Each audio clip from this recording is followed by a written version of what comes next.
bad boys, Opie and Anthony, are about to make their return to the airwaves. Opie and Anthony were pulled from the airwaves 2 years ago after a sex stunt at St. Patrick's Cathedral. Opie and Anthony are back, so why won't the FCC be able to touch them this time? The duo has signed with XM Satellite Radio. Their contract with Infinity expired back in May, but the no-compete portion is up until October. No arrests have been made. Police are still investigating.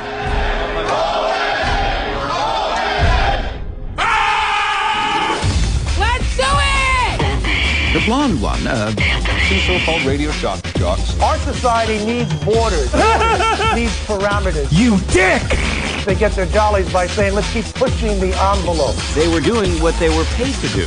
Shot. Even when there are bucks to be made, there's a price to be paid in terms of the cultural degradations that we do not want to be associated with anymore. Are you adequately prepared to rock? Shit, piss, fuck, cunt, cocksucker, motherfucker, and tits. Yeah. I tell you, there's something phony going on. What?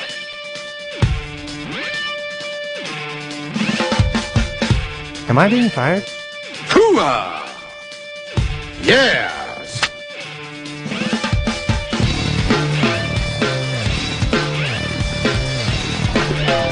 That's all you got today? That's all you got, Anthony? Just fiddling with it. Hey, good morning. It's Opie. It's Anthony. It's Jim Norton. It's the One virus spreading across America, slowly but surely. A big hi to everyone that turned on their XM satellite radios yesterday, I guess. This is the first time you're hearing us. The new version of the Opie and Anthony show. Getting more gooder every day. Opie and Anthony Mark 2. Mark 2. I hope you enjoy our new direction. No, this is Opie and Anthony 3.0. Yeah. This is the third version of the Opie and Anthony show.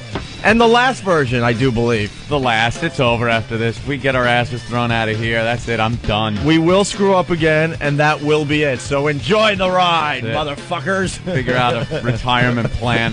That's right. Very surprised to see Jimmy here. He woke up so late. You got Ben so bad. Ben was so stressed out that Jimmy was going to be so late today because he woke up late. Ben called him, and he was still in bed at, 10 to 6, 5 to 6? Yeah, Ben got a call, only 10 minutes ago? No, I called Jim, and I was, because if he's not here by quarter of, I call him. He calls me, and I'm like, hello? And he's like, dude, are you coming? I'm like, I just woke up. I'll call you back. Oh, you got me good. Ben came running in here like, Ben all herky-jerky. Jim's going to be late. I just woke him up. You know, and then 2 seconds later, Jim walks in the studio door. Ben with his hurricane hair comes flying through the door. We got a problem. Ben looking all confused when Jim walked in the door. Right. But I just spoke with him. And then he walks in It was good. You sounded like you had just woken up. You're like, oh, dude, fuck. What time? You go, what time is it? What time is it? Where were you? I was in the elevator. I was between 4 and I was seeing 5 approach.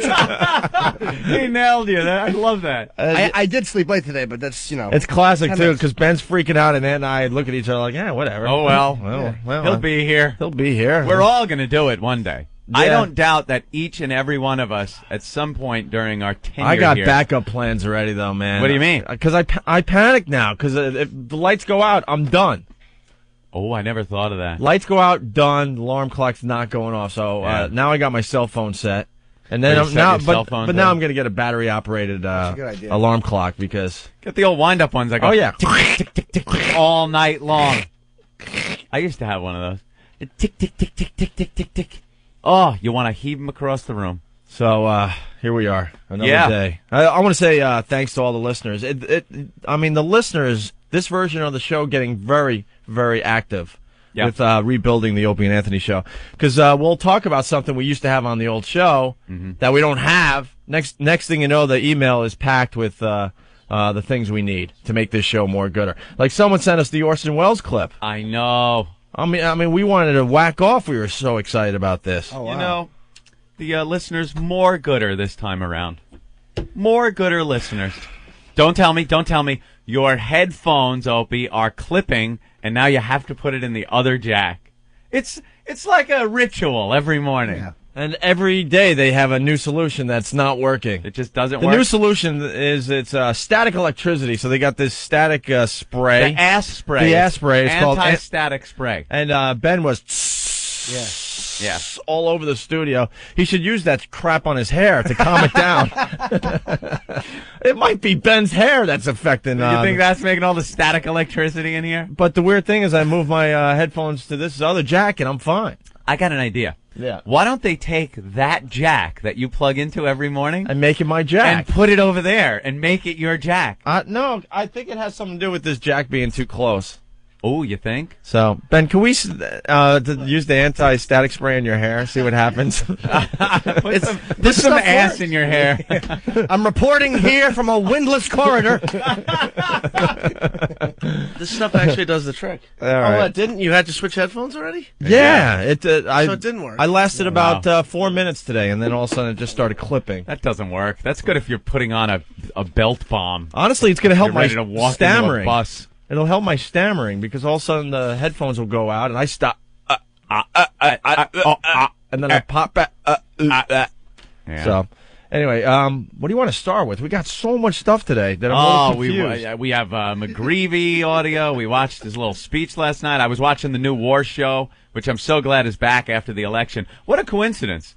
All during the campaign, the war show wasn't that fun. You turn on CNN or Fox News, and they didn't even report on it. No. A few Marines died, which is tragic, but no attacks, no anything. It's almost like Bush didn't want to do anything in Iraq for almost 8 months while he campaigned, and just left them to their devices. I bow to you because you said this. You said the day after he's reelected, you're going to see all hell's going to break loose again, and certainly it has. And that's what happened. Opie, we're in, I believe this is episode 4, the Phantom Fury.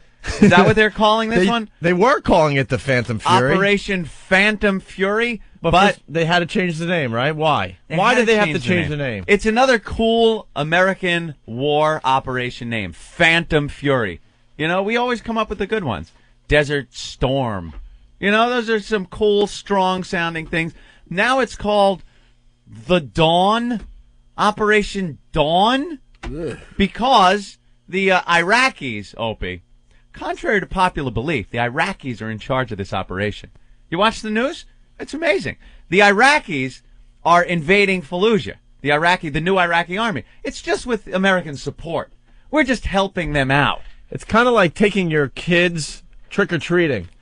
You make the kids feel like they're in charge and they got everything under control. They got their candy sack and they got their costumes. And notice when a bunch of kids go trick-or-treating, they all have different costumes on, kind of like the Iraqi army. Exactly. Yeah, that's what it looks like. It looks like they're dressed up to trick-or-treat. And there's mom and dad pushing them toward the houses. No, they're in control. They're gonna ring the doorbell and they're gonna do that trick-or-treat thing and they're gonna get a little goodie and they're gonna move on to the next house. But where are the parents?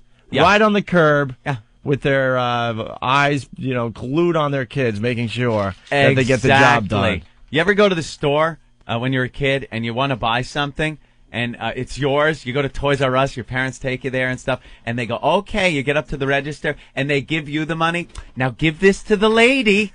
And you get the 10 and you're like, here. And then she's like, oh, here's your change, and gives it back to the kid like he's making the transaction. Right. It's his sale. It's his purchase. That's what we're doing with Iraq, Opie. The Iraqi army is going in there, and they showed them last night celebrating some of the Iraqi army. They're all wearing different kind of cami uniforms, different helmets, some of them not wearing anything. They got their guns that they're waving in the air like they just don't care. They're rifles. They're rifles. They're waving them in the air. They look like the same savages that are wrapped up in bed sheets firing mortars at our guys, only they're wearing kind of more westernized uniforms. Yeah. Don't let them bullshit you. We're running the show there. It's our operation, and we had to change a cool Star Wars sounding name like Phantom Fury for something like Dawn because it's what the Iraqis came up. Oh, you want to name the operation? Okay, what do you want to call it? Well, it's the dawning of a new day for the Iraqis. That's what I think it is. It's Al-Fayed or something. It's not even Dawn. We translated it, but it's some Arab name that sounds like kill every American. Probably Kill Whitey. Kill Whitey. Kill Whitey. Kill Whitey. But I was watching some of the clips, a limited video coming out of this operation, but it was kind of fun. It looked like like a video game. You had troops, American troops with some heavy armor rolling in columns, and then they showed the insurgents wearing dresses, which they like to wear for some reason. They wear these big, long bedsheet dresses, throwing these mortars, I guess, into pipes that are just shoved in the street. Looks like it's going to be a fierce battle. It's going to take a long time. And if we don't clean this up in 3 days, I'd be surprised. 3 days? Bush has 4 years now. It's going to take his time. He's got to really milk it. Oh, but there's God, other cities they got to go to. It's city to city to city. I understand. And where the hell is Donald Rumsfeld been? All of a sudden he pops back up in the news out of nowhere. It was great. That old curmudgeon, they paraded him out last night in front of the press, and he's as angry as ever. They brought him out and asked him, hey, where you been? And he said, they've told me to keep my head down for the election. I haven't been involved in the election process, he said. So he got out there and they started asking him questions about how long this is going to take. Is this a final push for the liberation of Iraq? And he's just, no, it's not the final push. Are you listening to the question you're asking me? He's back to being an ass. He's back to being just the biggest son of a bitch behind a podium. And I got to tell you, it's entertaining as hell to watch. Yeah. They're asking him questions about the war, questions about himself. He goes, they asked him, are you going to stay on board as the Secretary of Defense under George Bush? And he's like, me and the president haven't discussed that. He goes, you think I'm just going to discuss it with the press first? Come on. He goes, come on. Come on. He's just and I'm fixated on the TV. You think the Democrats would have entertaining people like this in front of you on TV? No. And then he's like, they were kind of, again, criticizing the whole operation. And Rumsfeld leans on the podium, looks at the guy with just contempt, and goes, they're chopping people's heads off over there. Yeah, they are. And then what a coincidence, he's on the news. But he just is angry as ever. And I love it. I cannot get enough of Donald Rumsfeld on TV. He's like the Parcells of the government. He gets what do you ask? On the other TV is Bill Parcells. Look at that. And that TV Donald Rumsfeld. They're the same person. I love both of them. They just next question. You're an idiot. Right. And no qualms about calling people stupid. I hope they have a better game plan than the Cowboys over there in Iraq, though. Oh, your Cowboys stink this year. That's all right. They're still my Cowboys, and I like them win, lose, or draw. Oh, wink, wink. Win, lose, or draw. You're not gonna I'm no fair weather fan. Amen, Ant. Good point. You're not going to start following another team? I've been kind of rooting for the Jets, but I've always been like a bit of a Chad went down, though. Rooting? You were rooting? Did you have the little pennants on a stick waving it around? It says "Go Jets" on this little... a little triangle pennant on a stick. Jets, Jets. My dad went on a business trip to Minnesota and brought home a Minnesota Twins, one of those tiny little triangle flags, and I all of a sudden became a Twins fan because of that for a while. I couldn't name one Twins player. I had one from Vermont that my father brought me back from Vermont. So just for the state. You became a fan of cheese? I know. That would be Wisconsin, wouldn't it? Go, no blacks. There's the joke. Vermont does some cheese things, though. Chad Pennington is out for a month, man. Really? Yeah, we're effed. We're effed. Shut up, Ben. Whatever.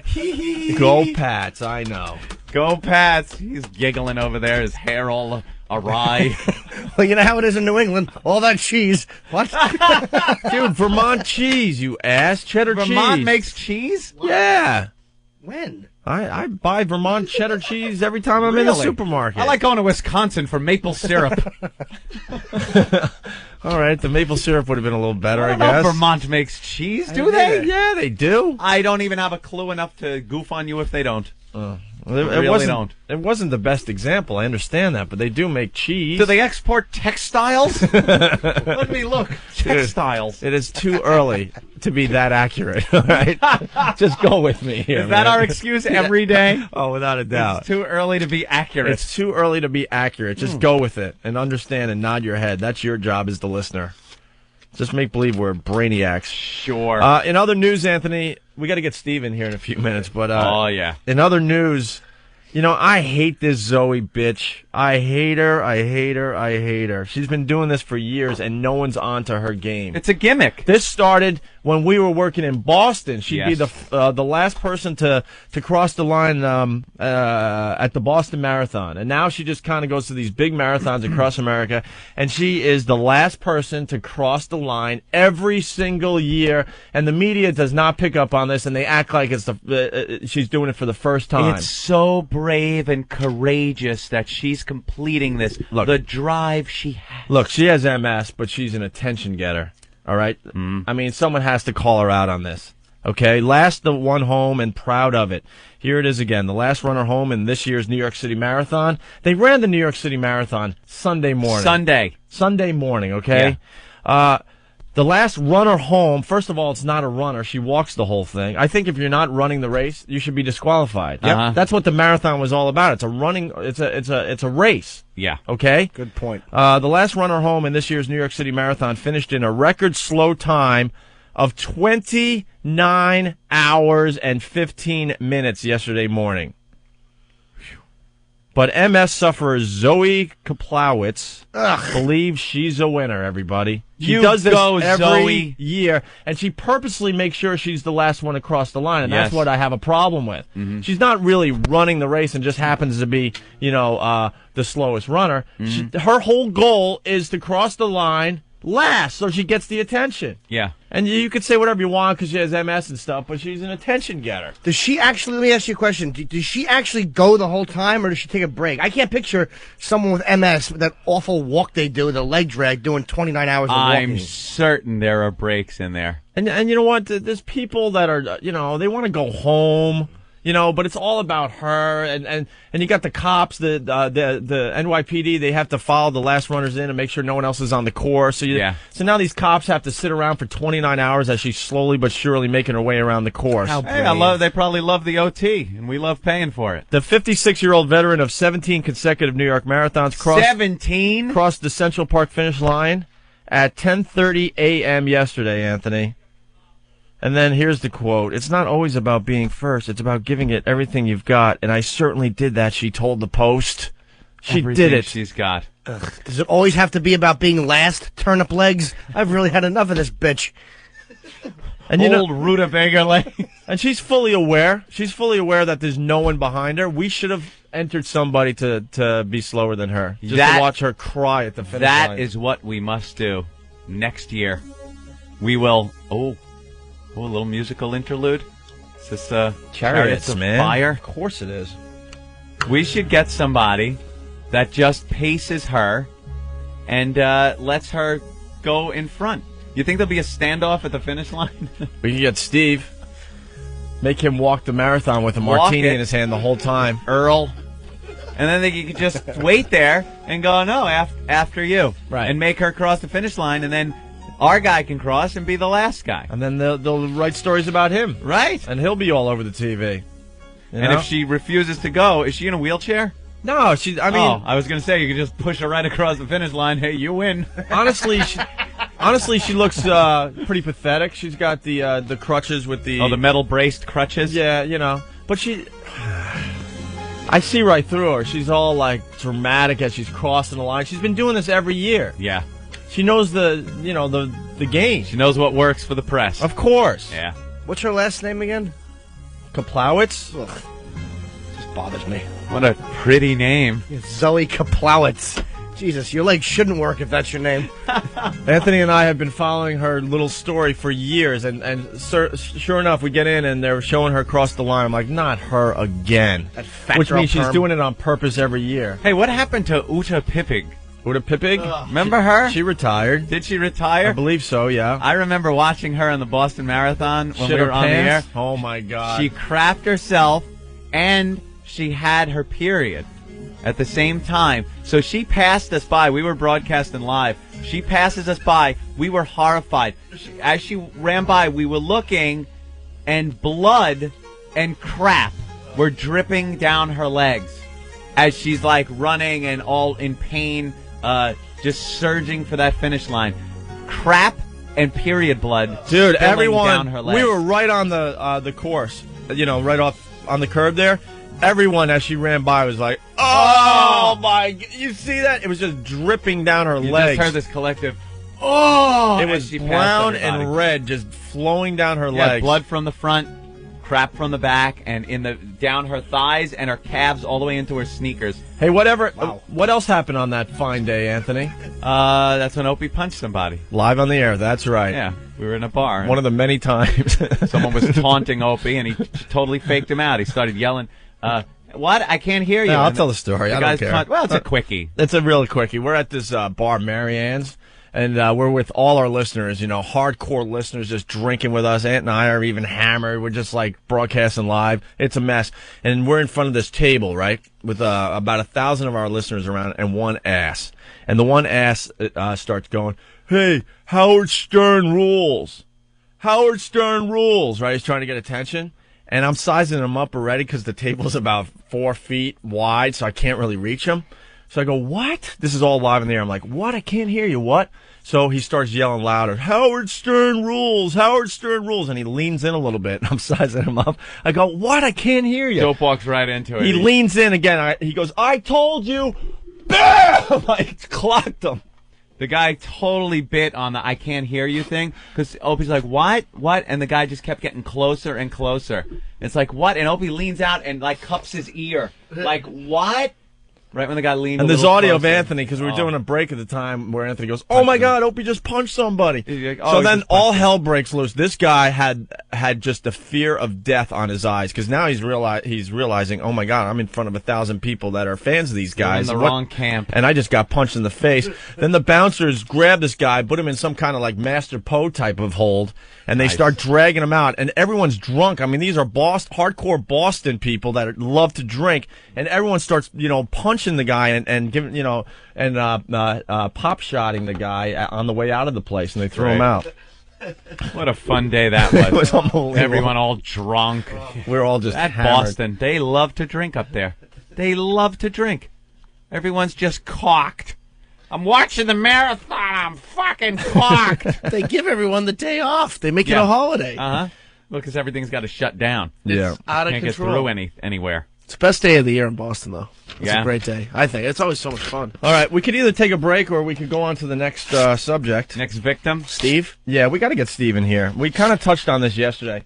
If you don't know by now, the Opie and Anthony show is definitely a soap opera. There's all sorts of things that are going on all the time, and we're giving you updates and whatnot. And yesterday, we kind of touched on the fact that Anthony and I noticed that the promos for this show are falling into just a couple themes. A couple? Yeah, there's I see one really strong theme on any of the promos of this show. What's wrong, Steve? I hate that Zoe bitch. Yeah, what do you think of Zoe? Who are we talking about? Zoe was the lady that crossed the finish line last at the New York City Marathon. Oh, is she the one with the little shriveled up leg?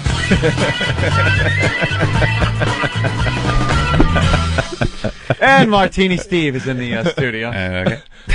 I walk into that every goddamn time. Is that the girl, the wheelchair chick? Is that No, it? she has MS and all, and I'm already getting attacked on the instant You feedback are. and stuff. But see, she knows exactly what she's doing. Okay, she needs to be last every year to get the attention. Yeah, Publicity it's not, stunt. it's not the first year she's done it. She knows she's milking it, right? It's like driving naked girls on a bus down Broadway. But or we don't do having it every sex year. in a church. But we don't do it every year. Publicity stunt. We don't do it every year. No. So yesterday, we were talking about the Steve's shaking his head because he knows it's coming. We were talking Steve, about if you would step up into that barrel there. Yeah. Thanks. Gee, it's We, my turn already. We noticed a theme. There's promos that help the show when we go to break and coming out of break, and we started noticing very nervously that you're doing a lot of women hating promos. There are. I mean, it's rampant on this show. The women abusing, women hating promos that are put together for breaks when we go in and out of break. Right. And we believe Steve is responsible for these. I'm responsible for letting them through. I can't take credit for actually producing all of them. I can't because I don't want to. But the buck stops here, right? But in terms of actually putting them in the system, yeah, I did. Yeah, but I think you're getting a lot of production pieces, and you decide which ones will work for the show. And you've decided that anything that makes fun or beats up a woman is a good promo for the Opie and Anthony show. Well, it's not necessarily that. It's just we're going to start going out on the road again and doing promotions, and I really want to see some women at these things. Yeah, and we're getting email like, dude, I'm a female. I would love to listen to you guys, but it gets a little harsh with these promos. And then so Anthony and I are like, you know what? Maybe we should get all the promos and see if there's a point here. It's like punch sound, woman scream, Opie and Anthony. That's right. Well, there's 3 categories of promos. Oh, there's only 3 categories. Only 3. Yeah, only 3 subjects are covered in all of our promos. We got the overly gay promos where Anthony and I are getting banged in the bungholes, or titty effed by a man. Thank you. Yeah. Then there's just the all-out violent promos, like the angry golfer and all that you've heard, and the girl getting her vagina blown up, which also could be in the female that could be category. in the female category. Yeah, of course. And then golfer one. So there's 4 gay promos. Right. That help sell the show. There's 4 violent promos, just violent people in general. And then there's 12 promos about women getting abused. 12 abused women promos. Wow, I didn't realize there was that many. So we just want to go through a few of these. Uh-huh. Here's the first one. Chubby gals need love, too. That's quite possibly the filthiest vagina I have ever seen. All right, a little degrading, a little women degradation is good. There we go. Why can't we have a promo about a nice, young, fresh vagina? Oh, I can use that audio right there. All right, very good. All right, that'll be a promo. Good. And here's the next one, Anthony. Evil and loving it. The Opie and Anthony Show. I almost broke my vagina. Drink until she's pretty. It's a freak show. The Opie and Anthony Show. All right, an ugly chick promo, not really abusing, but it's just no. This isn't. This is just the female category. So far we got a girl with a filthy vagina. Yeah, and obviously a fat, ugly pig at the bar that we're gonna F when we drink enough. Drunk girls walking into traffic is funny. Wandered into traffic and bounced off the hood of a fucking bus. I can see my house from here. The Opie and Anthony Show. All right, that's a woman. I think that's funny. Getting drunk and hit by a bus. And you're not acting at all. How you say fucking in that promo, you're just enjoying yourself a little bit. I was so giddy when I was doing that stuff. I was so sleep deprived and punchy. I had no idea what came out until those sweepers came back. Where's the promos about us celebrating the female? Celebrating the I don't female? think there are any. I know. You hear them celebrating the female. Why would you want to do that? No, it's not so much that. You know what? It's a bitches that get you. That's right. What's that? It's a bitches that get you. That's right. And Steve knows. That's right. Okay, go on. Here's the next one. The Opie and Anthony Show. The fat girls Please let me meet you. I have huge tits. just love you. It's a freak show. The Opie and Anthony Show. All right, fat girl. Another fat girl promo. Fat girl. All right. Here's another. The fat girls. Do you have an outie belly button? You ever eat an entire chocolate cake? The Opie and Anthony Show. A little more degrading of fat women.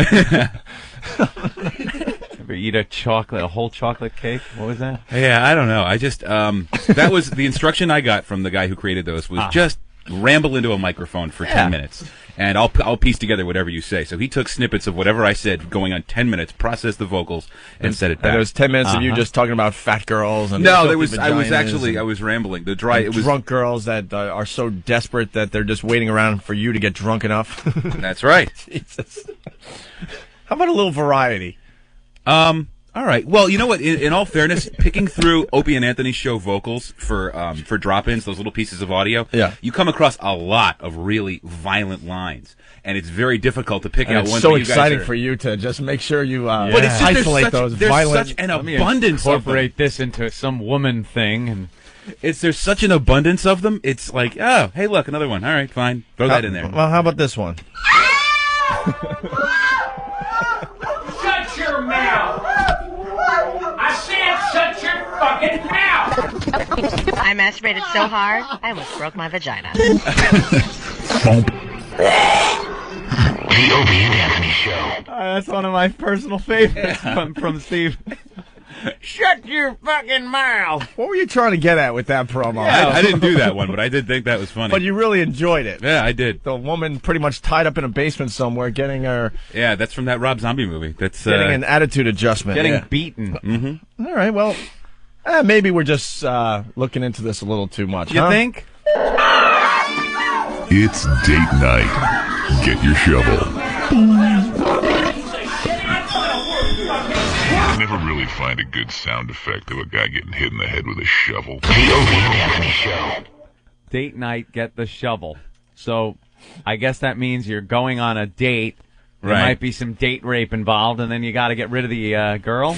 No, that was I think that was one of Norton's lines originally, like from the old show. He would talk about hitting girls with shovels, and so I just incorporated that into a sweeper. I don't want to take credit from No, that. actually, when I do it, it's a gardening reference. I see. But the point is, this is all the female promos we found, and not one is flattering to the female. No, there's not one flattering female. Well, maybe this promo. one is, Anthony. Welcome to the Opie and Anthony. Oh, for crying out loud.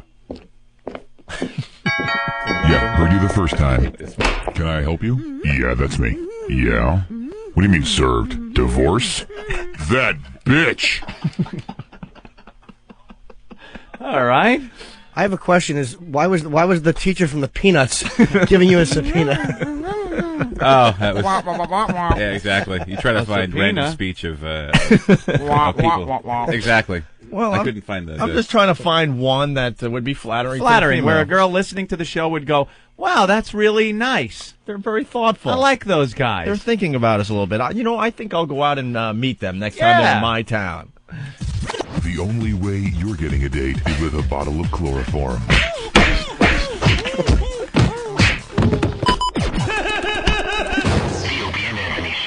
Right? Now you're beating chloroform. That was what I tried to do back at the old station, but the old PD would never let me get that one through.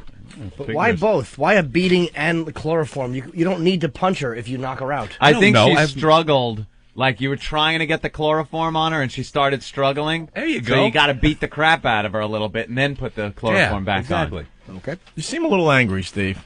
Yeah, I've got some unresolved anger issues, but I'm working them through. And this is a way to resolve them. And it comes out in his work. Exactly. I know a lot of artists are like that, Opie. I just want to find one. Famous painters, they do the same thing. They This is take the one their emotion and put it on canvas. This is a work of art, but another female getting abused that Steve put together. Mm-hmm. Learn to play poker with the Opie and Anthony Show. No. Oh, God. She spilled my chips. I'm sorry, sir. Opie.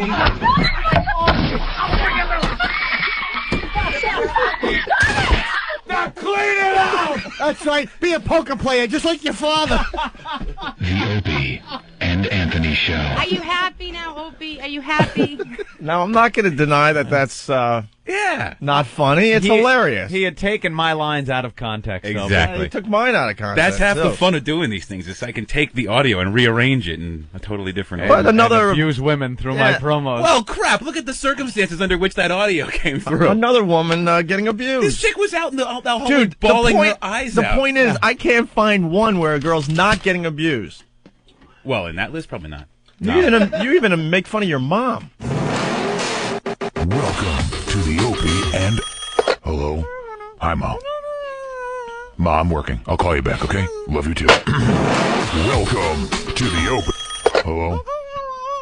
Ma, I'm working. I will call you back. Welcome to... Ma, let me work. Welcome to the Opie and Anthony Show. Now, it seems like you're beating up your mom in that promo. I was beating up the phone because she wouldn't stop calling. That was actually that was inspired by real events. She called like 4 times in a row one day, and I just couldn't get. And she'll never do that again. No, she leaves me alone now between certain hours, just because He's looking like Private Pile. He's making these promos, and we're a little nervous around here. And I asked the guys to get this together for me, and they're all like, "Don't even tell them which guy put this together." Because Oh, yeah. I know Eric did it. It was her. Ben just rats him out with a food mouth. Leonard talks to his soundboard. Like, Eric had to give this to me on the street this morning, 57th Street. As I was getting out of the cab, he's like, here, this is what you wanted today. He's going to kill me. It's like, put this in your bag now. I don't want any responsibility. Maybe this one is a nice one for the women out there, ladies. Boogie, let's burn this motherfucker down! Here we go, now. Would you take your pants off and dance around a little? No, I'm not going to. Damn it! Kill yourself. Right? Oops. The Opie and Anthony Show. I thought that was clever. That's nice. It's not that they're not clever. It's all about variety when you do a show like this. Nobody runs sweepers with an actual shotgun body fall dial tone. What about just a promo about just a hot piece of ass? Just celebrate the female form for us. Something. No, he's shaking his head. No, I could can't do be it. done. You know what? Can't be done. No, that's not true at all. That's not true at all. It's actually painfully easy to do those. Instead of this. Did you just put a firecracker in my vagina? I just wanted to see what would happen. No. Get it out. Come on. What's the big deal? It'll be fun. Are you fucking crazy? What are you doing with that lighter? I'm coming closer. If you blow up my pussy, I'm gonna bludgeon you. Oh, stop. Relax. I'm just screwing around. Ow! Oh, my God. I'm so sorry. The Opie and Anthony Show. What the freak? I didn't do that one, but Also inspired by true events? no. You know who did that? Our friend in Philly did that. Based on a true story. Our friend in Philly did that with absolutely no direction from anybody. I told him, no, everybody that's asked if they could do production, I said, go nuts. I don't want to tell you what you can do, just but go nuts. But there was no suggestion made like, hey, if you want to... Say, guys, let's celebrate the female form. No. Well, you know what I mean. Give a shit. You're making us look like we hate women. That's the problem. No, I don't. Well, that's not because here it is. You got the hate women promos, hating women promos, and then this kind of throws it over the top. Then you got a whole section of gay promos. So it's like we hate women. Here's what we really feel. Opie and Anthony. Yeah, I fucked him. The Opie and Anthony Show. There's no in between. We hate women and we butt sex each other. And that's now going to end up in a promo. What you just said. I know. Thank you. You say it, I farm it out and re-put it back. Opie and Anthony. I bought their asses for a half a pack of cools. The Opie and Anthony Show. It's like prison sex stuff going on. Thank you. Yeah, that's a good one, too. Opie and Anthony Show. There's, like, prison sex stuff going on, yeah. Like, I want something in between, I think. That's right, boy. Sit down when you pee. Why are you doing this? The Opie and Anthony Show. Oh, man. You got problems, dude. You really got problems. I didn't do any of those. But it was... How about we just avoid the whole sex thing and come up with something else? Sure, like, we can do that. Like more of like Jim Norton sings or some of Anthony's voices. I love that. Or instead of this. Opie and Anthony. Hey, boy. You ever titty fucked a man? The Opie and Anthony Show. Jesus, Steve. These are the only categories we got. Gay. No, we got the female abuse and just overall violence. No, we got. Well, in all fairness, we have those long form pieces, those really theatrical ones. We got the wow sweepers, which are all boob references. Yeah, somebody's commenting, Patrick, saying, "Hey, what about those hilarious wow responsibility promos? Maybe you can incorporate breast cancer in the new ones." We did actually. Sean from Dallas is saying Steve is getting scarier and scarier. Seriously, boys, he needs. The Zoloft thing, like Tyson. Well, Steve's not sleeping. He's now shaving his head. The promos are getting more and more violent. We're getting a little nervous around here. And all kidding aside, Steve could take any one of us in this room, no problem. Oh, yeah. It wouldn't even be a contest. I only take Zoloft to keep from killing y'all. Welcome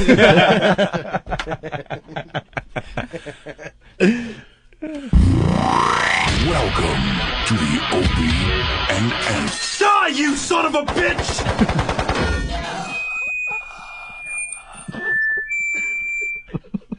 I like that. That was me getting killed. It's one of the violent ones. Little gunfire and then a death rattle. Jesus. And this is one of my favorites, actually, but it's just so twisted. Can never really find a good sound effect of a guy getting hit in the head with a shovel. Good evening, sir. May I interest you in our soup de jour? Shut the fuck up, you goddamn fuckhole! You piece of shit! The Opie and Anthony Show. I'm seeing a theme. This is all I could find. This is it. They all, even, it doesn't matter what category, every single one of these has this element of violence to it. Every one of them has just this violent background to it. Yeah. It's cathartic, really. So do you like women or do you hate them? I love women. I'm married to a woman, and she's great. But she, pisses me off sometimes. Oh, shit, Right. She probably heard that, too. Uh-oh. Now what? Thank God I left my cell phone at home. You should take a tape recorder home and make some more promos. I can only imagine what that sounds like. Nothing really. So do you see where we're getting at? Sure. Oh, you're gonna have the most freshest, cleanest. No, it's not about that, because a lot of these are really, really funny. It's just, it's all about variety. We're not seeing the variety. Oh, there's gonna be some variety. Like, this one's hilarious. Opie and Anthony. I've been gangbanging, killing, skilling, robbing motherfuckers, selling crack, got my hoes in the back. I don't give a fuck about nobody in this motherfucker. Let me show your ass something.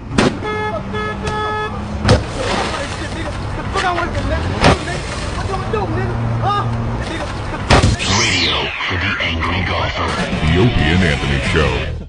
Now, that video clip is even better than the promo. Yeah, is that video clip on Found Your Music? Yeah, it is. I actually... At opieandanthony.com? Mm-hmm. All right. Some black guy grabs a golf club after rambling some crackhead speech right into a camera. He grabs a golf club and walks up to a car that's in a parking lot with someone in it and just starts beating the crap out of the car. And the person in the car is horrified, trying to get away, and he's just like, "What up, nigga? What you gonna do, nigga? What you gonna..." Just beating the crap out of this car. For no reason, right? No, for no reason. Well, I think he was trying to prove that corner was his, and he wasn't going to let anybody show him that they could go on his turf. Yeah. So that made it into a promo. Exactly. Again, a little bit of violence in there. Well, I've actually got a guy who has been emailing me video clips that are winding up on the website, and he's been going around the projects in Newark and collecting audio off of homeless people. Like, he's giving them a couple bucks, and they're wiggling their boobs in front of him for a while. And some of that audio might make it in. And that's not nice. violent at all. All right, well, keep it up, Steve, because no one's going to tell you no. No. I know. You do whatever you want. That's right. Thank you. He's like the kid from the Twilight Zone movie. Anthony, good promo, Anthony. That's a very good promo that you did. Right. He's going to send you to the cornfield if you make fun of his promos. Right. I love the anti-woman promos, Anthony. That's a wonderful promo. Yes, you did a good job on that promo. All right. It's a very good promo. Yes, it is, Anthony. That promo you done, it was really good, but could you send it to the cornfield? Could you please send it to the cornfield? I'm going to have to go through the audio of this show with a fine-tooth comb and take out some of the choice. Why don't you just go through it with a shovel? That too. Take that fine-tooth comb and ram it in a twat. I didn't say that. I did. I know you did. And that might just make Couple it. people, I love it. Couple people want in here. Oh. Some others have noticed. Oh, everyone noticed. That's Yeah. why we had to bring it up today. Let's say hi to Jeff in Michigan. Hey, Jeff, what's up? Hey, that's a sign of a faggot, all that flame wear he wears, and that's a beard at home. He wants to hang out in truck stops. You fucking fag, Steve. Oh, my God, don't do this today. You fag. Yeah. Now, why don't you bend over and blow him, too, while you're in there? Jesus Christ. Don't do this to Steve, man. Oh, boy. It's all right. Oh, what's he going to do? Take his purse and go cry in the control room? Oh, my God, don't do Fucking this. fag. Yeah, put another flame shirt on. Here, let me stop at the truck stop and buy you a flame hat. Thank you. Just make sure it doesn't have the Velcro in the back. I don't like those Velcro ones. Steve, I really don't know what that guy's saying. Oh, I do. I apologize, okay? Maybe he'll die in a promo. Flame. I really apologize. I have no idea what that guy's getting at. Let's see what David, the trucker, wants to say. Hey, David. Hey, man, between yesterday and today, I had a strong suspicion yesterday, but Steve's a fucking fag. I mean, Jesus Christ, man, does he hate women that bad? Steve, fuck him, man. Come on. God damn. him in. You're going to send him out to the truck driver. He's going to be out at the pickle park on his knee and give him blowjobs with the truck driver. No, we know Steve is not, as you say, a fag. At least we wouldn't say it to his face. Oh, this is so uncomfortable. Steve, I apologize. I don't know why the listeners would say this to you. Of course not. Laurie, the trucker. Laurie. I'm here. Hey, what's going on? Well, I just wanted to chime in about this woman batching. I actually left you guys a message on the FU line. Yeah. I didn't know who y'all were from Adam. I signed up just because it sounded like something different on XM. Yeah. Yes. And at first, you know, I thought, I might not like these guys because I hate Howard Stern. Right. Because you can tell that Howard hates women. Right. Underneath everything he does, he hates women. But I felt something different from you guys, a different vibe. Like, okay, you know, you make fun of us, and that's cool. But these guys really dig women. They like women. Uh-huh. And then all of a sudden, it just, like, changed. I mean, the whole vibe of your show started changing. And I swear to God, I've been considering dropping you because I guess for me, the final straw, and you can't blame it all on Steve. Like, I thought you were easy on donkey sausage. You should have given it to her with both barrels. Yeah. But when the couch chick came in and you all got her to admit that she was in a not a very good state of mind and then you messed with her that way. Well, I didn't like that at all. I certainly did not enjoy that one bit. So, you know, everything started getting so anti-woman, and then you bash on this chick that's doing just a favor for you. Oh, kiss my ass. What was that? Trying to cover it up with some kind of noise. Mature boys. All right, Laurie, thank you. Yeah, You're lucky we let you talk. Steve wants to punch you in the face. Right, shut both your holes and get back to work. All right, Steve. Okay. Keep up the good work. She's considering I got some good us. ones coming up. Yeah? See what you're doing, No, Steve? non-violent, actually. Non-violent. I got some... what's the theme? I got... Bestiality? No. No? No, actually, well, you'll see. I don't know if it's going to come together yet because I got to farm out more audio, but it's hard to find audio of you guys being really nice, and that's true. It is disgustingly difficult, and especially given the setup we have now, it's not easy to find those choice little moments. Aren't we complimenting girls during maybe guess what's in my pants? Let's say. I think it's like, ooh, that sounds nice. You know, you're kind of. There should be some. You know what? That might actually complimentary work. lines in That there. might actually work. Well, we got a guy from Nebraska. He wants to compliment you. We'll end with this one. John, go ahead. Yeah, just wanted to say that you guys are rocking. All right. Yep, you there? Yeah. Yeah, Steve, you guys' promos are rocking. You guys are doing great. Keep up the good work. All right. See, there's a guy that enjoys your promos. That's Scott Peterson calling in before his sentencing. Now you can skip out of the studio all happy. It's the guy from Silence of the Lambs. Your promos sound really good. Wait a minute. Was she a great big fat person? Size 14, Opie and Anthony. Oh. Puts the sound effect in the promo. Oh, this whole break is not, see, I can't farm this whole break for audio now. Because if I do and make a promo. How about something nice about the chick who blew the 8-year-old black kid? I'd like to hear something about her. God bless her.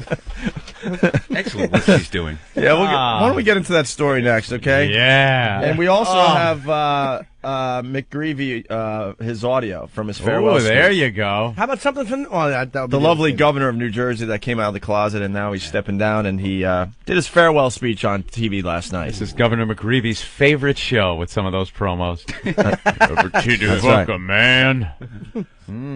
I've got my work cut out for me. Sure do. We'll continue in a few minutes here, but first it's Fag Talk. Oh. This program funded by the British Arts Foundation. Hello, welcome to Fag Talk, the show where we talk about fags, or as they call them in America, cigarettes.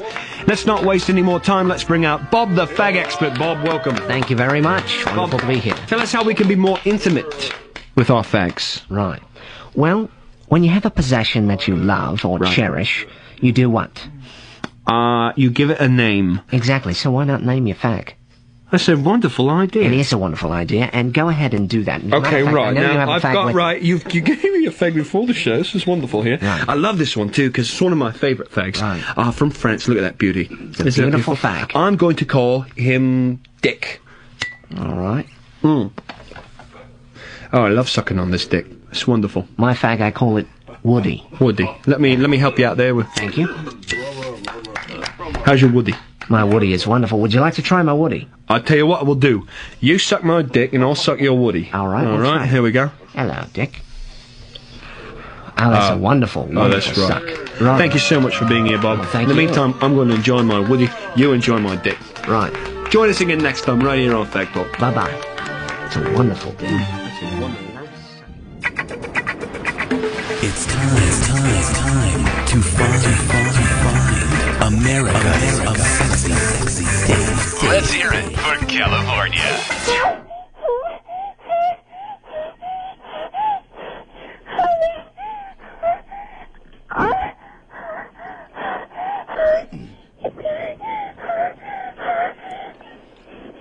This guy's a champ, man. Lucky girl.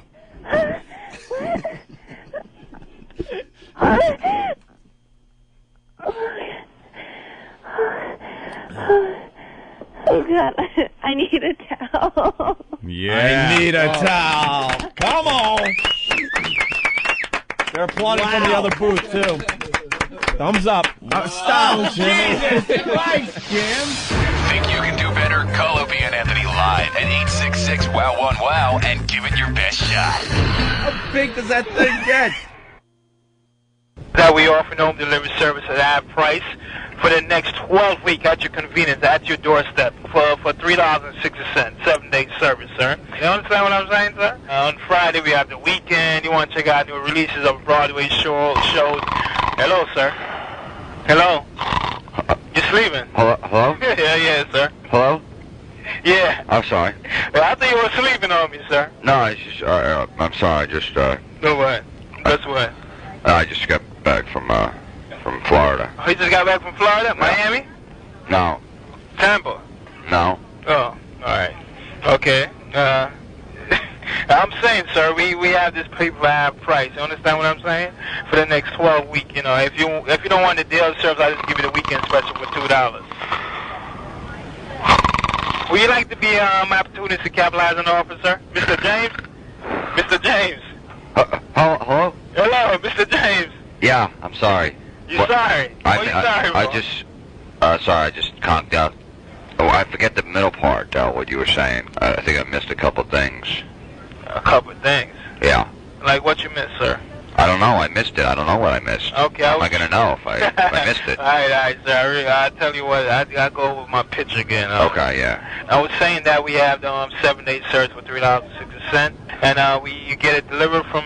If you start delivering from Monday through Friday. Hello, sir. Hello. Hello. Hello. Yes, sir. Oh.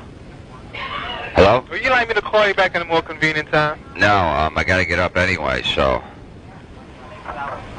So what's a good time to call you back? No, this is fine. I got epileptic. Oh, you got epileptic? Okay. Yeah. I'm sorry to hear. I fall asleep. Oh, you fall asleep easy, okay. Yeah. So wait, it's the paper. Yes, sir. I used to read that paper too. It's a great paper. You can continue reading it again. I know, the problem is I'm blind. Oh, did you see to pick the phone up if you're blind? Sir, blind people can do things. Oh, they could do things. What are you saying? That I'm handicapped, that I can't pick a phone up? I ain't trying to say that. I think that's very ignorant that you said that. All right. So you don't want to try the service out then, right, sir? I'm going to have to check with my wife. All right. Hold on, right? I'm holding on. Oh! Are you there, sir? Yeah, I'm still here. I just fell. You just fell? Where's my dog at? She's not here. Oh. I thought I smelled her. All right, bye.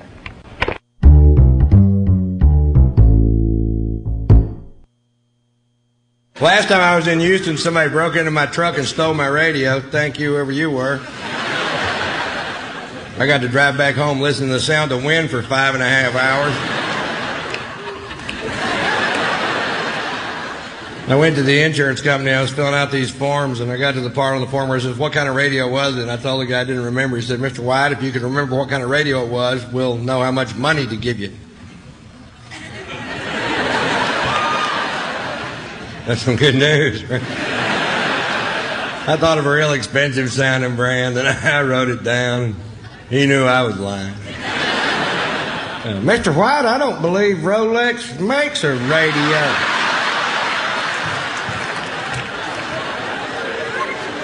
It was a clock radio.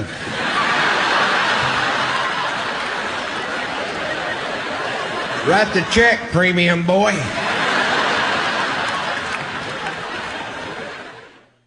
Opie Anthony Dance Party Weekend. Wait. Nah. The Opie and Anthony Show. Comedy gone too far.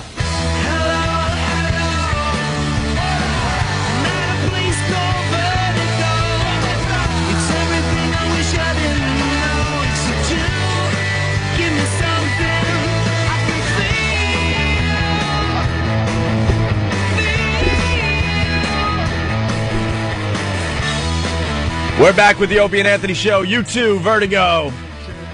I'm enjoying my copy of the brand new U2 CD. I love it. You got to check out track 4, man, real fast. There. Track 4? What are you doing, Ben? Jesus. Ben came running over. I know. Throw a set of balls, man. He ran over so fast his hair actually became neat.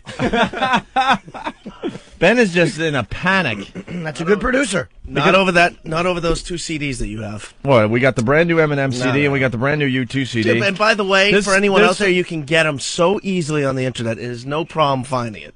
Oh, I have so many friends. I have so many friends that have it. This is the hottest thing in New York. Everyone has their copy of U2. Already has it. Usually when you get like an advanced copy, you know, you're like the king of your block, man. Like, hey, dude, look what I got. You want me to burn your copy? But everyone has it. They're all walking around with it. It's already in their iPods as they walk the streets of New York. Mm-hmm. And the CD is unbelievable. There are so many cool tracks off this new U2 album. But why don't you play one? All right. Track 5? Yeah, put on track 4. I hear it's a good one. Ben, grab the CD. Oh, Steve, too. Now, why? No, because Ben and I are screwed if that hits the air. Dude, we're fully aware of that. We're at the point in our lives and careers, Opie, where he'll chop your heads off. We'll pull out the hoses. We'll hose down the studio, and we'll move on to the next people. Steve will just tackle you. Steve will just tackle you. You see how fast he came running there? Maybe you could have a girl getting kicked and yell, Sunday, bloody Sunday. Yeah, they would. They would get fired. Nothing. They would get fired. All right, so yeah, they would get fired for what we do. And believe it or not, we do like these guys. So all right. Someone wants to know if Steve wants to play Hokey Pokey in the Butt. Hokey Pokey in the Butt? I don't even have that anymore. Or do I? Where did that go? What happened with that? The Ozone? The Da Dave? Oh, really? I might have it on here. Oh, there you go. It is relevant, and then we can move on to the whole blue sky thing that we were trying to figure out yesterday. Blue sky. Is this... here, Ben, look on this. Ben's busy trying to book guests for our show. I love that. I've read all the emails from corporate. I've seen everything. I just don't comment. You know what I do with email? I email the staff of this program only. I don't email corporate. And it's just like, hey, did you see this story in the news? Perhaps we should print it out for tomorrow. Mm-hmm. I see emails that are CC'd with like 20 people. And it's all of us from the show. It's management. It's sub-management. It's all these corporate people. And the last one I saw was a couple of days back, and it was about guests. Right. It was about booking guests, high-powered, Opie, high-caliber guests they want on this program. Well, the people down there in Washington, yeah, they feel like we should have bigger guests on this show. Bigger guests they're will not make feeling the show more gooder. The Rich Vosses and the Carlos Mencias. No, These guys are all really good friends of ours and do really good radio. But that's the point. But I guess the Pablos. We do know a collection of asses. We certainly do. But they do good radio. But I guess it's all about having that big guest on the show, and they'll sit there and say nothing. But you can tell everyone, hey, we had George Clooney on the show. Now, it's not there? Okay. Ben is now trying some of these contacts to see if we could get certain guests on the show. Because it's Ben's ass on the line. It's been hinted. Look, if Ben doesn't get the bigger guest, he's going to go bye-bye. But let me tell you something. It ain't Ben's fault. I understand. This program is not inviting to people of that caliber, of that type of Hollywood guest, does not really want to sit here and discuss punching women in the face promos to sell their god-awful Hollywood drivel movies. Right. But Ben is trying. Ben's trying to get Brad Pitt. Yeah, Ben's trying like you wouldn't believe. He called me at lunch yesterday going, all right, and he's laughing and giggling the whole time because he knows how stupid this is. Of course but it he's is. doing what he's told from the people in Washington. So who are you trying to get on this show, Ben? Dude, I'm on the phone. I'm on the other line right now with Johnny Depp's people. I'm going to get Johnny Depp on the show. That was the funny one. Johnny Depp and his people don't even know what XM satellite radio is. Of course they don't.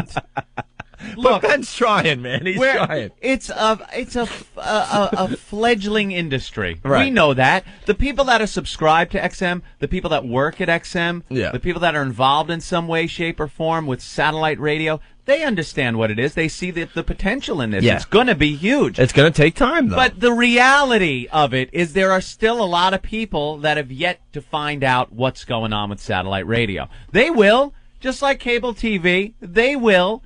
But where we are right now, it's very hard to call up George fucking Clooney and convince him that it's advantageous for him to come on this program to sell his movie. It's basically asking George Clooney if he wants to do an interview with a college radio station. Do you want to hang out with us? Right. That's pretty much what it is. Hi, George. Hey, George Clooney? Hi, it's Opie Anthony and a few of our friends, and we'd like to know if you want to come down and hang out with us. Maybe have a beer or something? You want to have a beer? You're not We'll that hang busy, out. right?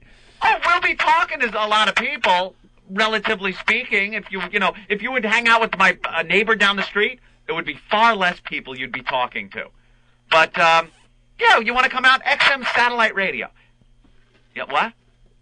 Satellite. Yeah, it's up there in space. No, XM. No, yeah, like FM, only with an X in front and the F is gone. No, you don't have to put a spacesuit on.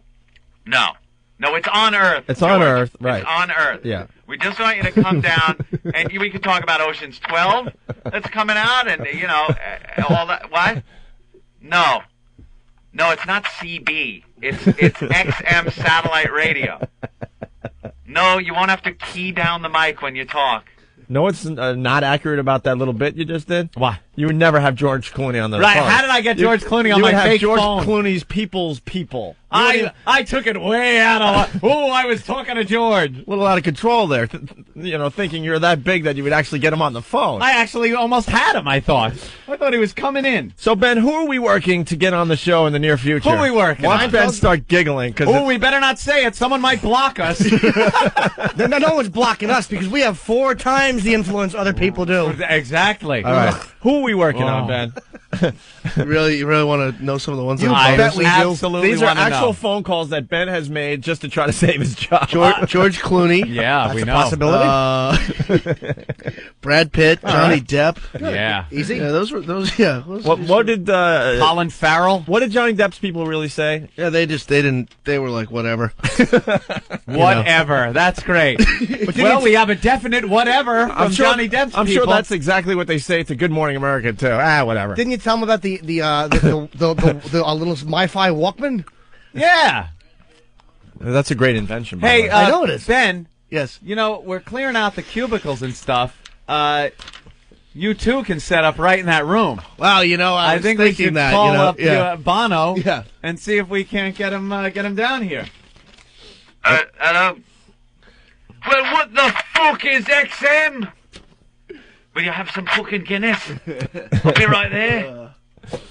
So there's actually We're some working other on ones. them, huh? There's actually some other ones that I don't want to mention that look pretty good. Secrets. We might have a shot at someone that No, actually we has you know name what it is? recognition. Dude, we can't even get Lewis Black anymore.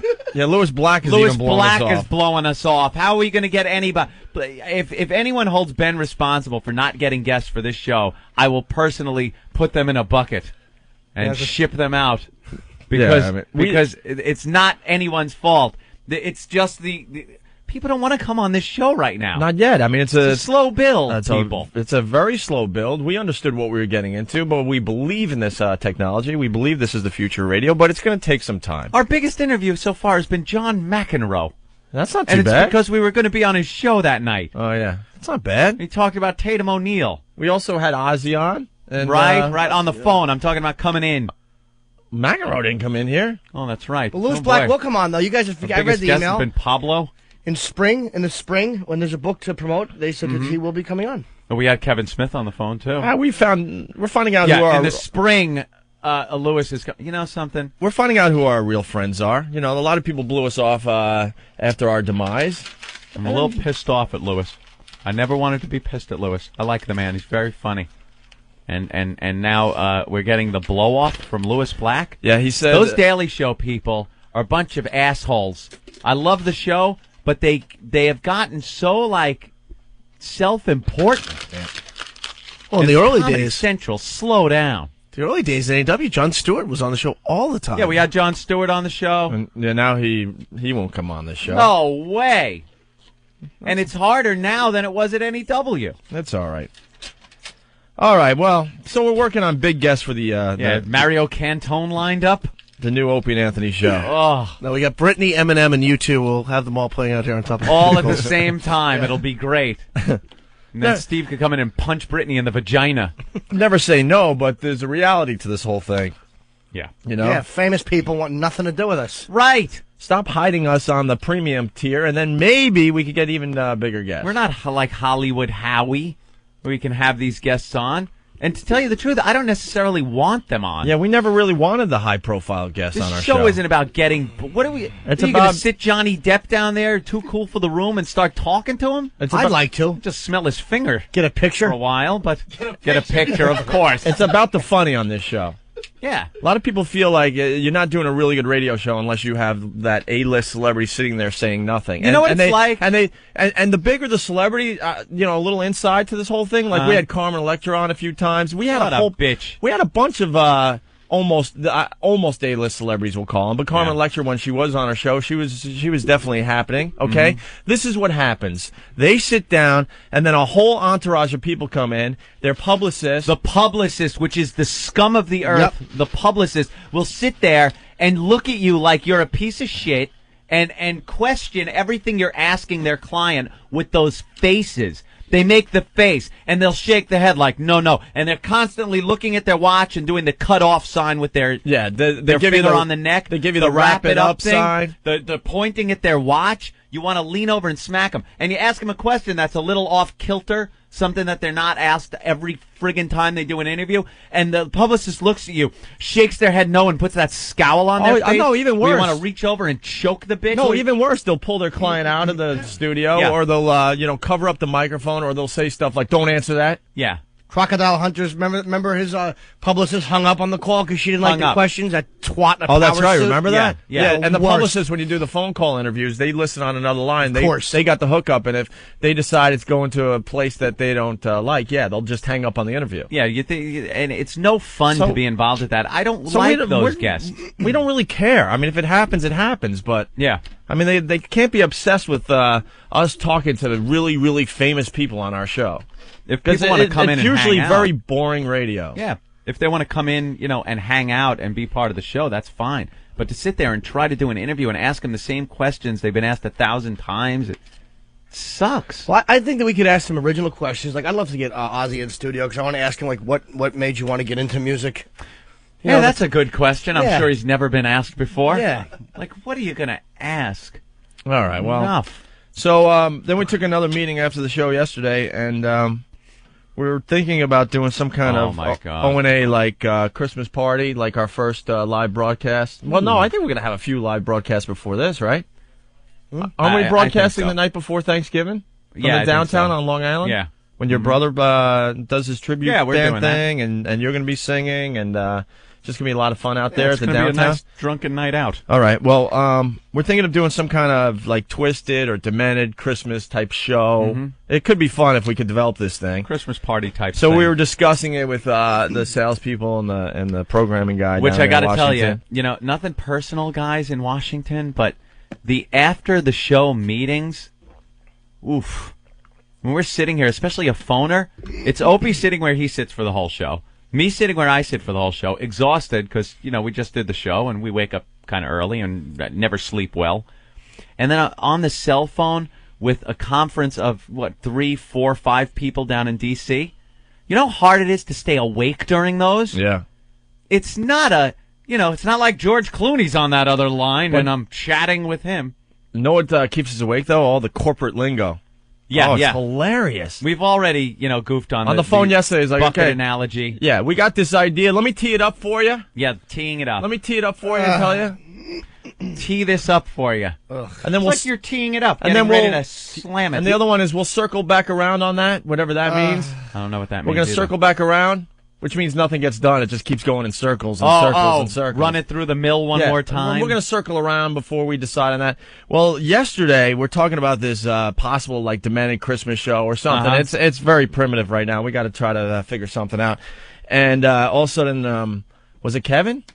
I'm not sure who said it. One of the guys goes, well, before we blue sky that. Yeah. We're going to talk about it. We'll run it around a few times before we blue sky it. Blue sky it. What the hell we does looked that at mean? each other, and if I wasn't completely exhausted, I just kind of went. Anthony and I had a 20-minute conversation on the phone last night trying to figure out what blue sky it means. Blue sky. It's a corporate term, and I'm thinking it's some kind of jet analogy. Like you take off and it's cloudy, and it takes a while to get up above the clouds before you hit the blue sky. And then it's clear sailing. You sure it wasn't Blue Guy? Maybe a promo for this show? Yeah, that might be it. So before we blue sky our O&A Twisted or Demanded Christmas show we're going to attempt to do live on XM Satellite Radio here, I think we got to wait for them to blue sky it, whatever that means. I think it's when you're done with something, when everything's figured out and it's completed. Like if you're in a factory and you're building something, like a car or something, it rolls off the assembly line and then out the door. Now it's under the blue sky. Like when you have an idea and then you run with it, you fix it, you have your meetings about it. Now you're ready to put it out there into the outdoors, the blue sky. You blue sky it. I like my jet analogy better. Yeah, but what if your jet takes off on a clear day? It's blue skied right from the start. Sure is. You're still not up in the blue sky though. You still have to, There's blue sky under the runway. But you still have to over climb. You're climbing up. You're figuring it out. You're figuring out what altitude to fly at. I think you're looking too deep into it. And then you even out that plane and you're off and running. I think you're looking too deep into the blue sky thing. Oh, crap. Your pen? OCD alert. It just flew over by the monitor. OCD alert. Nah, you don't need it. Just forget about it. Don't even think about it. It's over there. Where Just is it? put it over there. Oh. It's under the... There you go. Just All don't is- tap it. All is right with the world. Oh my God. Yeah, he's crazy like that. If he lost that pen, he'd be looking I for got it a little for the OCD entire crap. show. It's little stuff. Anyway, yeah. So the blue sky thing. We're going to try to blue sky this Christmas party. Corporate lingo stinks. There's got to be a website for corporate lingo. That could I be looked up some last night, yeah. You did? Yeah. It wasn't all that good. Not as good as the ones they make up in Washington. What's the site? www.boringdouche.com? The best one, though, is the whole... I'm going to tee this up for you. Tee it up. I'm going to tee up this idea for you. They like that one. We're going to tee it up. We're going to try to hit this down the fairway. It might be a big slice, though. Might hit the trap. Or Might God hit the forbid trap. it ends up in the water. Didn't use enough club, Oof. but he's teeing it up for us. He's teeing it up. You know something? When you have meetings with anyone involved with the Opie and Anthony show, you can refrain from using the corporate lingo. You really can. I understand it might fly well with another big corporation you're having a meeting with, or a client perhaps, if you want them to buy the show or something. But when you're dealing with people from this show, all we do is laugh at it and discuss it when we hang up with you on the phone. Right. It's not something where we're like, yeah, let's blue sky. We don't take the lingo in and start using it, aside from goofing on it. Right. But so you can really refrain from the corporate Yeah, when you lingo. talk to us, use the word dude a lot. Or That's fine. Or hey, ass. Hey, right. Something ass. like that. Yeah, let's bring it down a notch. How about let's discuss the idea, and when we're ready, we'll put it out there. There you go. There you go. Instead, blue sky it after teeing it up. All right. Moving on. By the way, if you're a really, really famous A-list celebrity and you want to call our show today, give it a shot. The number's right there on your unit. Your unit. Let's see who's listening to us today. Let's see the A-list celebrities come out of the woodwork today. A, B, C, D list. We'll take a D-list celebrity at this point, okay? This is like a fake George Clooney on the line. Hey, George, what's up? Hey, what's up, guys? Hey, George Clooney, how you doing? Gearing up for the big movie, Ocean something. Well, it's Ocean George 12. Clooney. It's Ocean 12, which is very clever, because the last movie was Ocean 11. Well, they're pretty smart like that here in Hollywood. Yeah. All right. Yeah. Well, thanks for the exclusive interview. That was awesome. Thanks, George. I be excited. All right, thank you. Hey, how was it playing Batman? Did I play Batman? Yes, you did, George. Did you enjoy your time on ER? Yes, it was very exciting being on the doctor show there. So, what do you got in the works now after this thing here? The Ocean 12 movie. Yeah. Who was your favorite leading lady to work with? Was it Joe on the Facts of Life? That chick with the black hair on ER. She was all right. Yeah. Did you ever bang her in real life? Nah. George is a little dull. George, what happened to your voice? It sounds a lot higher on the phone than it does in real life, you faggot. Well, that's a big Hollywood effect they put on there, Ant.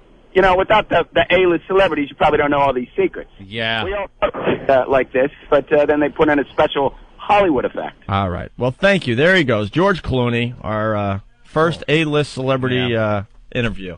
Well, we're going to have to drill down that list of celebrities to see if we could get any. That was a good one. We'll have to drill down. All right, we got the McGreevey farewell speech, Anthony. Mm-hmm.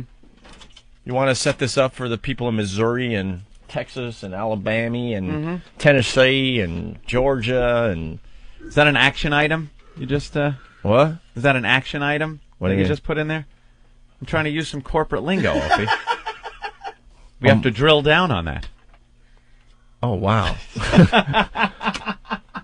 You got the list? I have a list of some corporate lingo. All right, give us a few here. Drill down. Drill down. That's for someone to examine something in detail, feature by feature, regardless of level of management. Oh, my God, there was another one recently. Really? That was told to us. What was it? That hasn't... when they're, like, making deals, XM Satellite Radio making deals every single day. Yeah. And we hear about some of these deals they may be making. Yeah. But they don't want us to talk about it yet because it hasn't... What? Fill in the blank. It was one of the classic ones we heard recently. They're working on a deal. They don't want us to talk about it because it hasn't yet. Oh.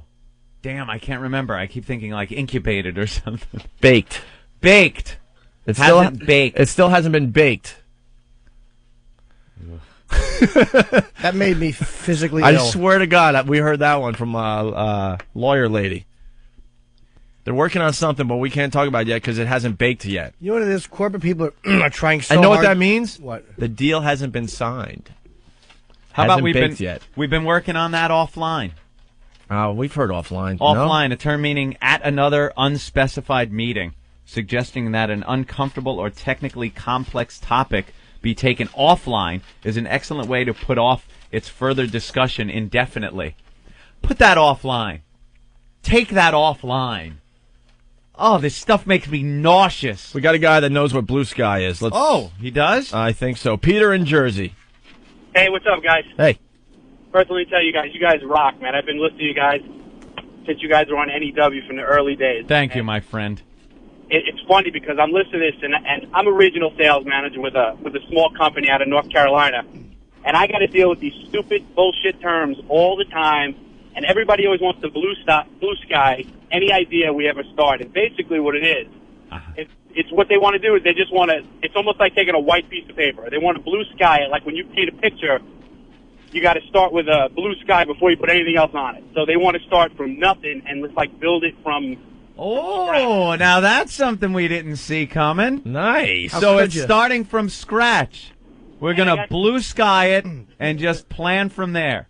Exactly. And it drives me nuts. We got this bitch regional sales manager from the Midwest who wants to blue sky every idea that comes up. Well, let's blue sky it. I want to fucking strangle half of these. You know what this is all about? I mean, these corporate people, their jobs are very boring.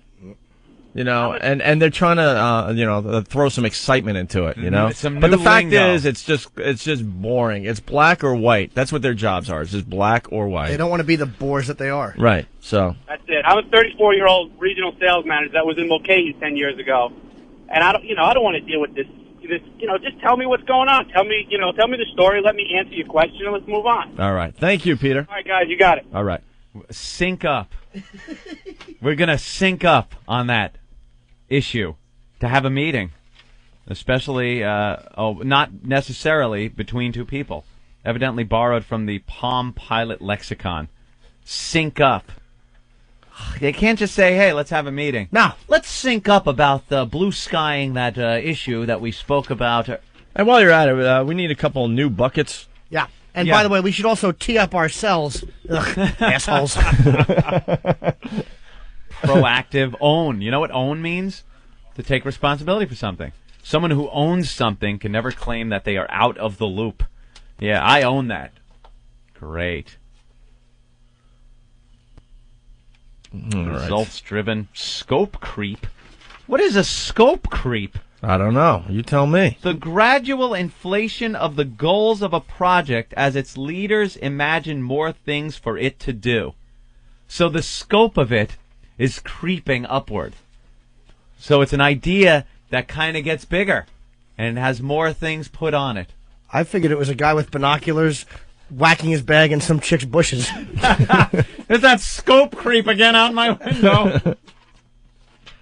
It's such a sad existence. I'm sorry. I'm sorry, guys. I know you work hard. You go up into the office every day with your suit and everything. What's with these words? I'm so glad I'm in radio in this capacity. Thank God. Okay, quick break, then we'll get to the McGreevey farewell speech, all right? And other things, obviously. We do have a few guests calling in today. Who do we have today, Ben? We have some 9/11. Who do we got? Got the L list. I'm sure it's huge. Here we go. Got that call from Johnny Depp back, did Here we go. Here's Johnny Depp's in at 9 o'clock. Britney's performing live at 8. On that definite whatever. Bono and the Edge are going to come by and have some Guinness with us. Nice. Here it is. Psyched. We're going to have the guest rundown every day with Ben. All right, Ben? Great. Who do we have today on the show? We have Jonathan Gold, who wants to talk about he has some theories on 9/11. Okay. It's going to be very interesting. And Dom Morena. Is that how you say his last name? Dom Morena. Dom Morena? I'm sorry. Guests so good, we don't even know their names. What did I say? Dom Morena? What did I say, Morena? Dom Morena, you said. Dom Morena. Who the hell is he? I think that was the guy that Vito Corleone stabbed. Rich Vass. Antonio Andolini. Dom Morena. Sorry. All right, I can't wait to talk to Dom Morena. Wasn't that a dance a few years ago? Hey, Dom Morena. He was the quarterback for the Miami Dolphins. You remember him? Yeah. Dom Morena. Maybe that's why he can't get guests. He's asking for Johnny Dupe. They're like, who? I want Frank Clooney, and I want him now. I could get Rich Vass. That's as good as I can get. Dude, I want Pete Osborne in this studio. Well, there's going to be hell. Oh, I love that George Clowney. Sure. He's good. I didn't know what Ben was doing yesterday. Ben's like, look, I just want to black sky this.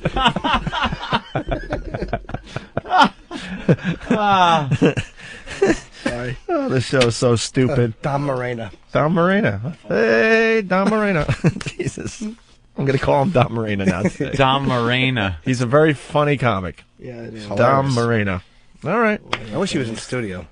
Little hi, Mom, I'm in jail as we go to break here, Anthony. I think this one is the time it went horribly wrong. Oh. I think the mom starts crying or something, but we'll do this, and then we'll do some other things, and you'll laugh, and you'll laugh, and you'll laugh. What? Did he get me? Not really, right? Oh, good.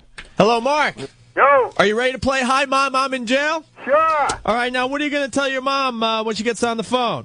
I'm going to tell her I was with a couple of prostitutes. Wow, that could be pretty good. That's a good one. I haven't been to jail in like about 8 years, so. So she thinks you've cleaned up your act, huh? Yeah, and I'm happily married, you know. Oh, and you're married and you got caught with the prostitutes? Yeah. Let's give your mom a call, man. Okay, cool. Make this good. Here we go. Yeah. Ma! What? Listen, it's Mark. Yeah? Listen, I'm in jail. What? Yeah. Hey. I got caught with a couple of prostitutes. Who's this? Mark! It's your son, Mark. Where are you? I'm in jail. Downtown. Don't tell Gina. I need you to come bail me out. Who? You. With what? Oh, get Wayne or something. I don't know. You can't. Don't call my house. This call's being monitored, ma'am. Oh, Police okay. department. I didn't know if you was joking with me or if she's serious or what. No, I'm serious. We've set. Oh, jeez. We've set the bail at $5,000, ma'am. That will be cash. 5,000? Yes. What did he do? He was found with a couple of prostitutes, one of which was a transvestite. And it's a serious charge, ma'am. Will someone be coming to pick him up? Ma! What? Can you come? We got to clear this up before it makes the paper tomorrow morning. Who am I speaking to? This is Officer Jenkins. Officer Jenkins. I'll have to call his brother. I'll call his brother and see if I can get the money. We know also the prostitute has tested positive for the AIDS virus, which is another problem he's going to have to deal with.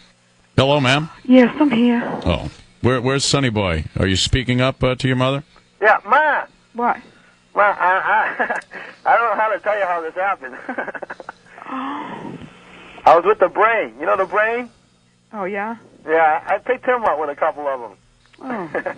It's not a laughing matter, son. I know. Mother sounds very upset. You try to raise your kids.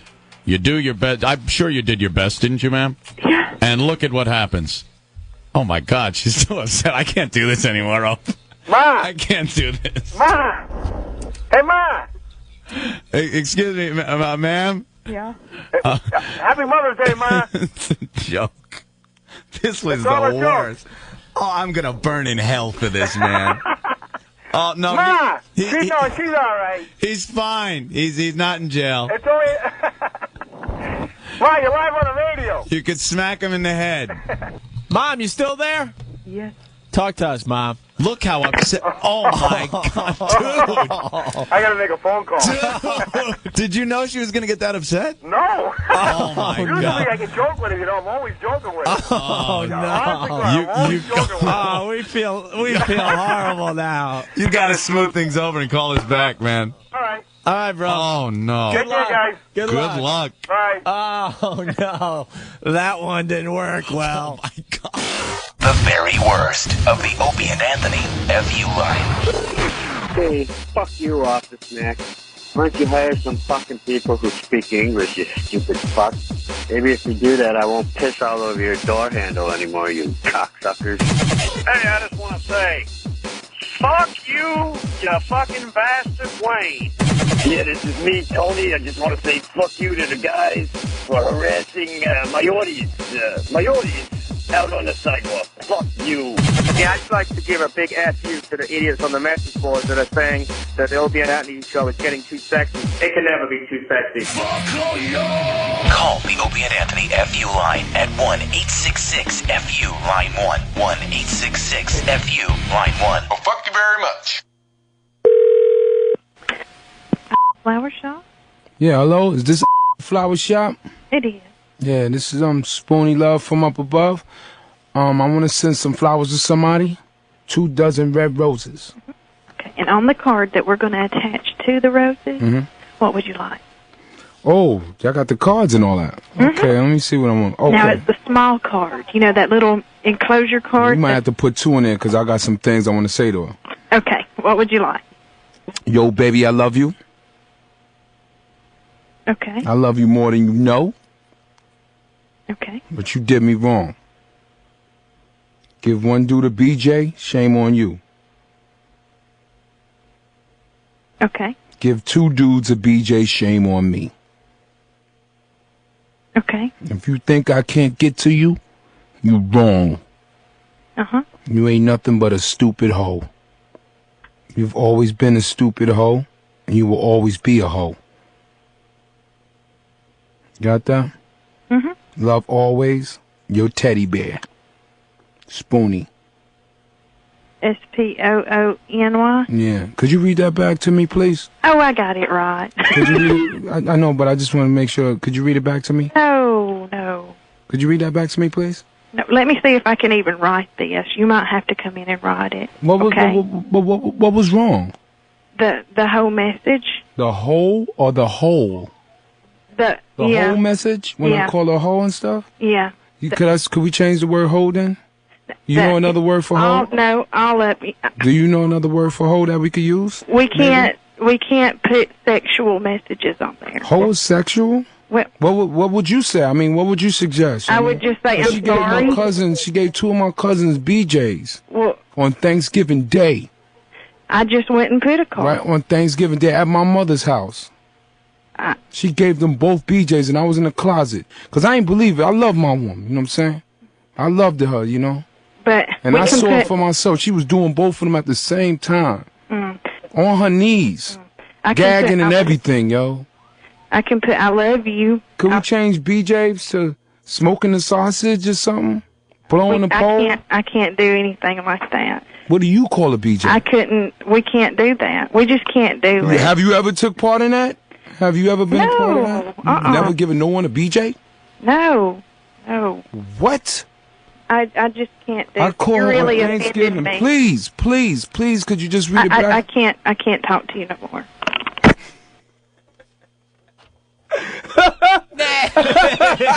Yeah.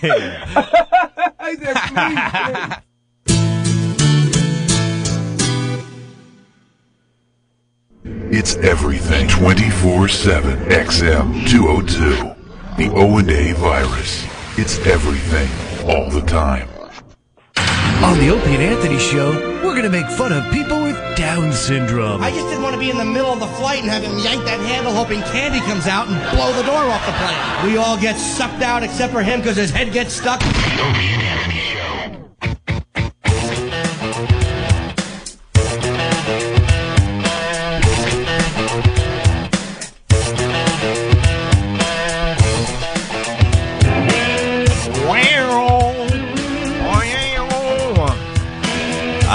Let's go to Max in Texas. It's the Opie and Anthony show. What's up, Max? Hey, what's going on, guys? We're hanging. Got a sexual question for Jimmy. All right, Max. Last night I was banging this chick, and we were 69ing, and I was giving her some finger action, and I must have touched her G-spot or something because she squirted all over the place, and it blew me away. And first I was pissed. I was like, God damn it, this bitch gave me a golden shower. And I didn't, I wasn't expecting it. And I remember she'd used the bathroom before we started doing anything. So far, by the way, this sounds more like a soliloquy than it does a question. Well, it's just, has that ever happened to you before? Because I had to look that up on the computer when we got done, and it's called female ejaculation. I've had one girl in my life who did that, a girl I used to have come over. I used to have to lay towels down because she put probably a 2-foot by 2-foot stain on the mattress. No. It was the only girl I've ever had that would do that, and it would sound like this. Yeah. Like a water pistol hitting my chin. It was the hottest thing ever. Oh. It was. Dude, it was sexy. After I thought about it, I got to work and had to pull over somewhere and squeeze off a batch, man. I was like, damn. But carjack. Wow, look at that. The other thing, too, was there's about 5 or 6 of us at our terminal down in Dallas, and we keep wondering when you're going to come to Dallas because we want to take you to the Key Club or the Lodge, Jimmy. I've been to the Lodge. We've been to the Lodge. It's great. Oh, yeah, you were there with me, right? Oh, my God. It's a strip club. It looks like an old hunting lodge, and the girls, give you lap dances as you eat some of the best steak you'll ever have. Steak and lobster, and it's fantastic. Wow. It's a great joint. Yeah. If any 3 of you guys get down there or whatever, just make the announcement, and we'll come pick you up and bring you there and have a blast. He was so worked up, he had a blue sky as cock right there in the car. Guys have a good one. All right. Bye. Yes, female ejaculation. Okay. Something I don't think is all that hot. Oh, come on. It's the hottest. She left, I swear to God, a stain. I'm opening my arms wide and making a circle. Yes. A huge permanent stain on the mattress. It would just nonstop liquid. So made me so happy. So enjoy. So track 5 of the new U2 CD. Yeah, let's get that in there. No? What's going on with those cameras? I don't know. I just noticed them. Yeah, they've been there. Oh, have they moved? We talked about it yesterday, Steve. I couldn't hear you. Are they remote controlled? Yeah, I don't know. They're eyes in the sky, and we want to put them online so people can check out the radio show. Yeah. We're waiting to see if that's possible. All right? All right. Anthony, Governor McGreevey. Yes. Did you see his farewell speech last night, Opie? I sure did, Anthony. It was exciting. He got up there and he's resigning. Hold on, we got a squirter on the line. What? Sorry. I love the fact that we have ADD on this program. Snatch. Yeah. From Illinois. Your wife is a squirter. Oh, yeah. She squirts all over the place. And it's not. And she's not taking a leak, right? No. She takes a leak before, takes a leak after. She, just like Jimmy said, she's all over the fucking place. Where does this stuff come from? I hear it's like a little sack deep inside the woman or something. It's like a viscous fluid. No! I don't know. Oh, gee, no. It's so hot. Yeah, it's something like that. I mean, it's warm stuff. I mean, it comes out of just, I don't know exactly where it comes from, but I hear this stuff. I hear this stuff ruins mattresses. Huh? I hear it ruins mattresses. There's so much that comes out sometimes. Oh, yeah. We got to put down fucking rubber sheets, towels, whatever we got. You're a lucky man. I would love that all over my face. God, is that hot. Oh, Jimmy, if there ain't nothing better than going down there and eating that thing, and that thing just fucking squirts all over you. Oh, you should look. You should look like a little Shih Tzu after it puts his face in a puddle. And I gotta, there you have it. All right. And I got a flavor saver, so. Yeah. Oh, you got a mustache too? Walking around the office all day, just stinking. No, I wash off. I got a big old beard, though, and, man, sometimes, you just fucking get up and eat that thing and get it squirted all over. This is none hot. There is none hot going on here because it is disgusting. Yeah, you're ruining. This guy's a psycho. You can tell he's probably got like little pieces of jelly donut and, female ejaculate in his beard. A rubber band. We interrupt this program for the Ozone midget sighting of the day. Midget sighting. Chris in Jersey, what's up? What's up, guys? Hey. I'm on my way to work. I stopped to get gas at a mobile gas station and almost ran over a little midget that came to pump the gas in my car. You gotta watch him. He was pumping your gas? Yeah, Did he look all pathetic? Did he look all pathetic, like having to put the pump over his head to get it into the gas? And did he have like a regular person-sized gas station attendant shirt just tucked in, so like the name piece is down by his belt? Well, the best part was his belt came up to his chin. His pants were pulled up all the way to his neck. It was great. His little awful dickies, cuffed little dickies. Could you swipe your own card, please? Could you swipe your own card? I can't reach it. Oh, how sad. All right, guys. Thank Have you. a good one. You should have done the world a favor and threw a little gas on him and lit a match and drove off. He wouldn't even have burned long. It should have went, and that would have been the end of him. Jamie, what's going on? Hey, not much, man. All right. Hey, the women squirting, right? Yeah. All right, well, I'm punching out. We can't hear you, fella. Call back when you get a better line. We'll be here. We'll be here for you. It's Tom in North Carolina. Go ahead real fast, Tom, because we got to get to this audio. All right, I got a multiple squirter story for you. Jim, you'll love it. Okay. I met these friends, and they were swingers, and they invited me to go to a gangbang. And there was a handful of ladies there. And the one lady that I used to be with a lot, she would squirt, and they would call me just to come over and make me let her squirt. Then at the gangbang, they were getting in line. The ladies were one after the other. And none of these ladies had squirted before, but it must be something about what I know how to do. And they were going one right after the other. Yeah, because you're just all man. Not just me, but these ladies that once they let themselves go, they know how to do it. And they love it. And it just, Jim's right. It's all over the bed. This guy's bed. It was all soaked. Had a feather mattress on it at all. Ugh. That is just... I like that a lot. I wouldn't want my bed soaked, though. I would like to put towels down. Because the bed that I used to do it on... God, I'm such a piece of garbage. The bed that I used to have this girl squirt on was the one that my grandmother used to sleep on before she died. Nice. I'm such garbage. She nice.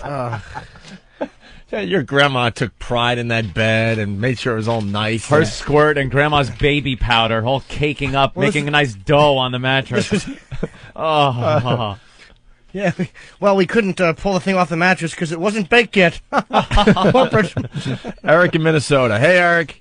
Hey. Come on, real fast. We're trying to get past this topic really fast. Oh, man, I got one hell of an experience, too.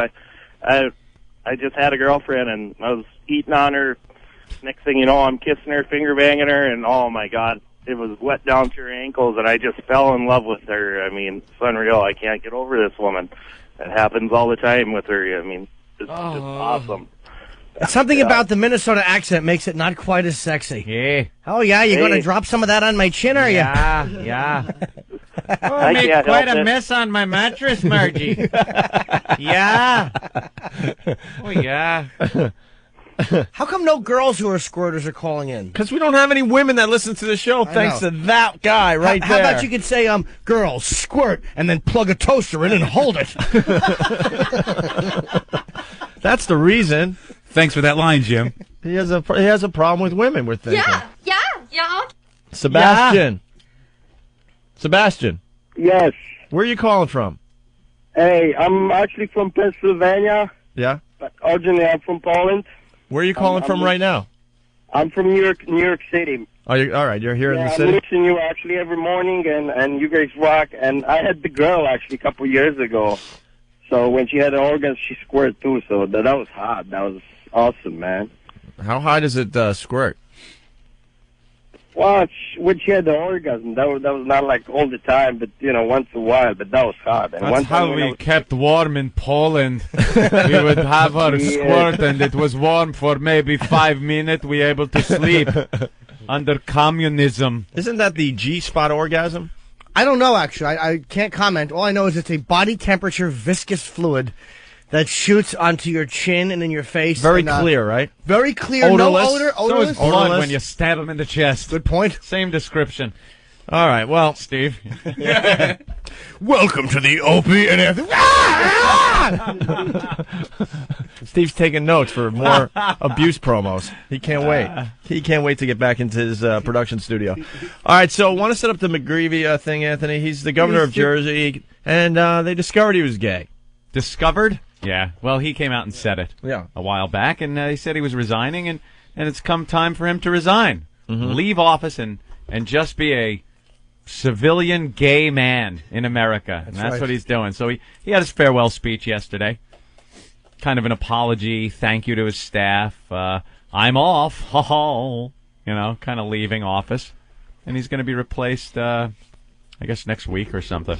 Yeah, hold on, I got to get Quite the shock, though, when he was kind of embroiled in scandal, and he made his speech a couple of months ago, and everyone was just expecting him to either step down or talk about the scandal.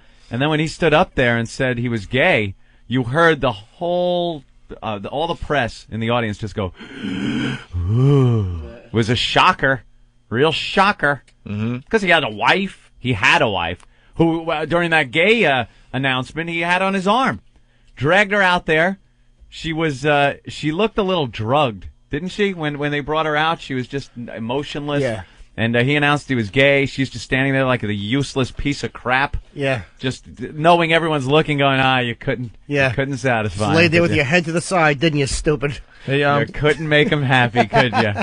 Would you need Leon if Angela did the right thing? Can I interrupt this intro? Oh, yeah. Because we have a squirter on the line. Oh, a real one? I do believe. Shannon from Ohio. Hey, Shannon. Shannon? Oh, wait, hold on. Hold on. Don't move, Shannon. I had to move some buttons around for this McGreevey thing, so I have to take her over here. Shannon, what's up? Hey, what's going on? So you're a squirter? I am. We're in Ohio. I can't tell you that. Okay. I'm getting ready to go to work. That would just be a dead giveaway. That's fine. So. Who'd you vote for? Who'd I vote for? Bush. Ah, the swing state Yes. of I Ohio. was worried about us there for a little bit. Yeah, you guys kind of wrecked the election for Yeah, we the sucked Democrats. You were the state, though, this time around. Last time it was Florida. You guys were the state, man. I know. All eyes were on Ohio. I would just think thered be more Democrats in Ohio, but Well, obviously all people I know very is wrong. Democrats. So you're a squirter? What's the deal with this squirting thing? Explain it to us. Dude, I don't know. All I know is that when my husband goes down on me, it's just something comes over me, and right at the moment, I didn't even know it until he told me that I was doing it, but he finds it really hot, and it feels awesome. I'm gagging. And that is so sexy, man. I'm feeling this a little bit. Oh. Now, It's not like we're peeing on your face. That would be fine, too. I hear a lot of women think that they're taking a leak and they're embarrassed by it, but then when they realize it's a whole different thing going on, then they're fine with it. Well, honestly, that's what I thought the first time, too. And he was just like, no, it's not pee. It doesn't stink. It's like gagging me because I'm just thinking of getting a mouthful of, like, Bavarian cream shoved in your throat. No, it's not that type of a texture. It's a clear... It's a clear, viscous body temperature fluid. It's the viscous part that's killing me here. I think I'm thinking that it's like snot or jizz or something, but it's not like that. No. It isn't. It's a very clean fluid. It isn't technically called mucus? No, it's a very clean fluid. Isn't it mucus? No, it's not like that at all. It's like a clear kind of like, not even jelly or sticky or anything like that. Right, it's stored in the body somewhere. It's a little pouch filled with a body temperature clear. It's filled to the tippy top. Filled to the tippy top of viscous fluid. Jimmy's doing this to get to me because it is. It takes a very special man to come up with that kind of stuff. If water breaks, it's probably the same temperature as a pregnant woman's water breaking. Oh, my This God. 98.6 degree fluid. Yeah. So what kind of cleanup do you guys have to go What's the through? consistency? Would you say more like 30-weight motor oil, or some maybe corn oil, or peanut oil, or is it like water? More watery. Mixed with what? It's like water. More water. It's like water. Yeah. It's basically just exactly like water. But is it slick? Yeah, a little bit. You're right. It is actually good call, but it's not like oil. It doesn't have that thickness. No. It's a water with a little bit of slickness, probably just because it's been in the canal for so long. All right. So what kind of cleanup do you guys have to do after this? We either do like a clean, like a. Pull out the shop vac. No, it's not. I'm not like rinsing gallons onto the mattress. No? It's not like that. No, it's more like just a little hand towel, a little washcloth. Maybe grab my guy's underwear. No. All right. Do what you got to do. Well, thank you, Shannon. Hey, you're welcome. Do you guys want to try to become the sexiest state in America someday? No, but I'll play Guess What's in My Pants. Okay. Oh. I'd want to put her head under my shoulder and grab her belly and use her like a super soaker. Wouldn't that be fun? Surprise! Shannon, here's the deal, because we're getting a little busy. If you hear that the show is really falling apart, call back and we'll play Guess What's in My Pants. Sounds good. I'll call you Actually, back. why don't we get her number and we'll play maybe tomorrow. Hold on, Shannon. Or maybe later today. We got to figure it out, okay? Sound like a pool skimmer. We interrupt this program for another Ozone midget sighting. It's Rick in South Carolina. Go ahead, Rick. Hey, guys. Hi, Rick. Can I say something real quick? Yeah. My brother's the one who called up and said something about the Tony Danza bit. I had to pull off on the side of the road. I was laughing so hard. Which Tony Danza bit? We've done a lot of them. The one where you guys were supposedly giving away the prizes, trying to get somebody on stage. Oh, yeah. Right. Yes. Yeah. Classic radio, guys. All right, thank you. All right, funny midget sighting for you. Yeah. Go into a shoe store was just going to go buy a pair of running shoes. And I'm sitting there, and I see a box of shoes moving by itself behind the display in front of me. Next thing I know, I see this little short guy coming out with his little tiny hands trying to hold on to this big box of shoes from the backside of it. I thought the place was haunted till he came walking on the other side. That's creepy. Nice. He's out there, he's helping a customer, and he can't even hardly hold on to the shoes because his hands are so little. The guy's got like a size 14 shoe. Oh, yeah, big feet, but little hands? I mean, What a freak. The customer, he means. Oh.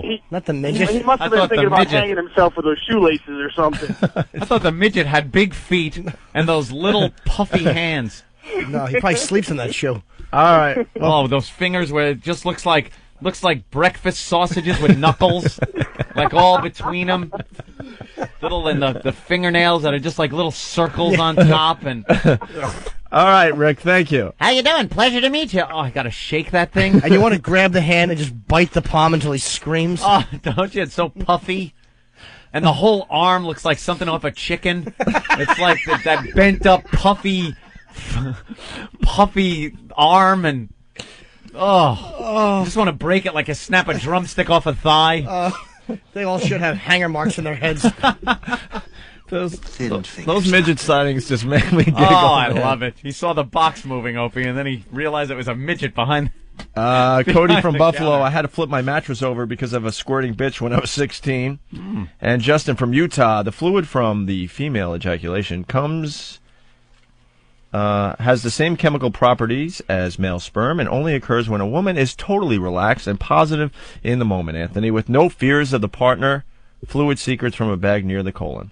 Fluid secrets? What? Does it? What? It doesn't secrete? It's secrets? Fluid secretes? It's a secret.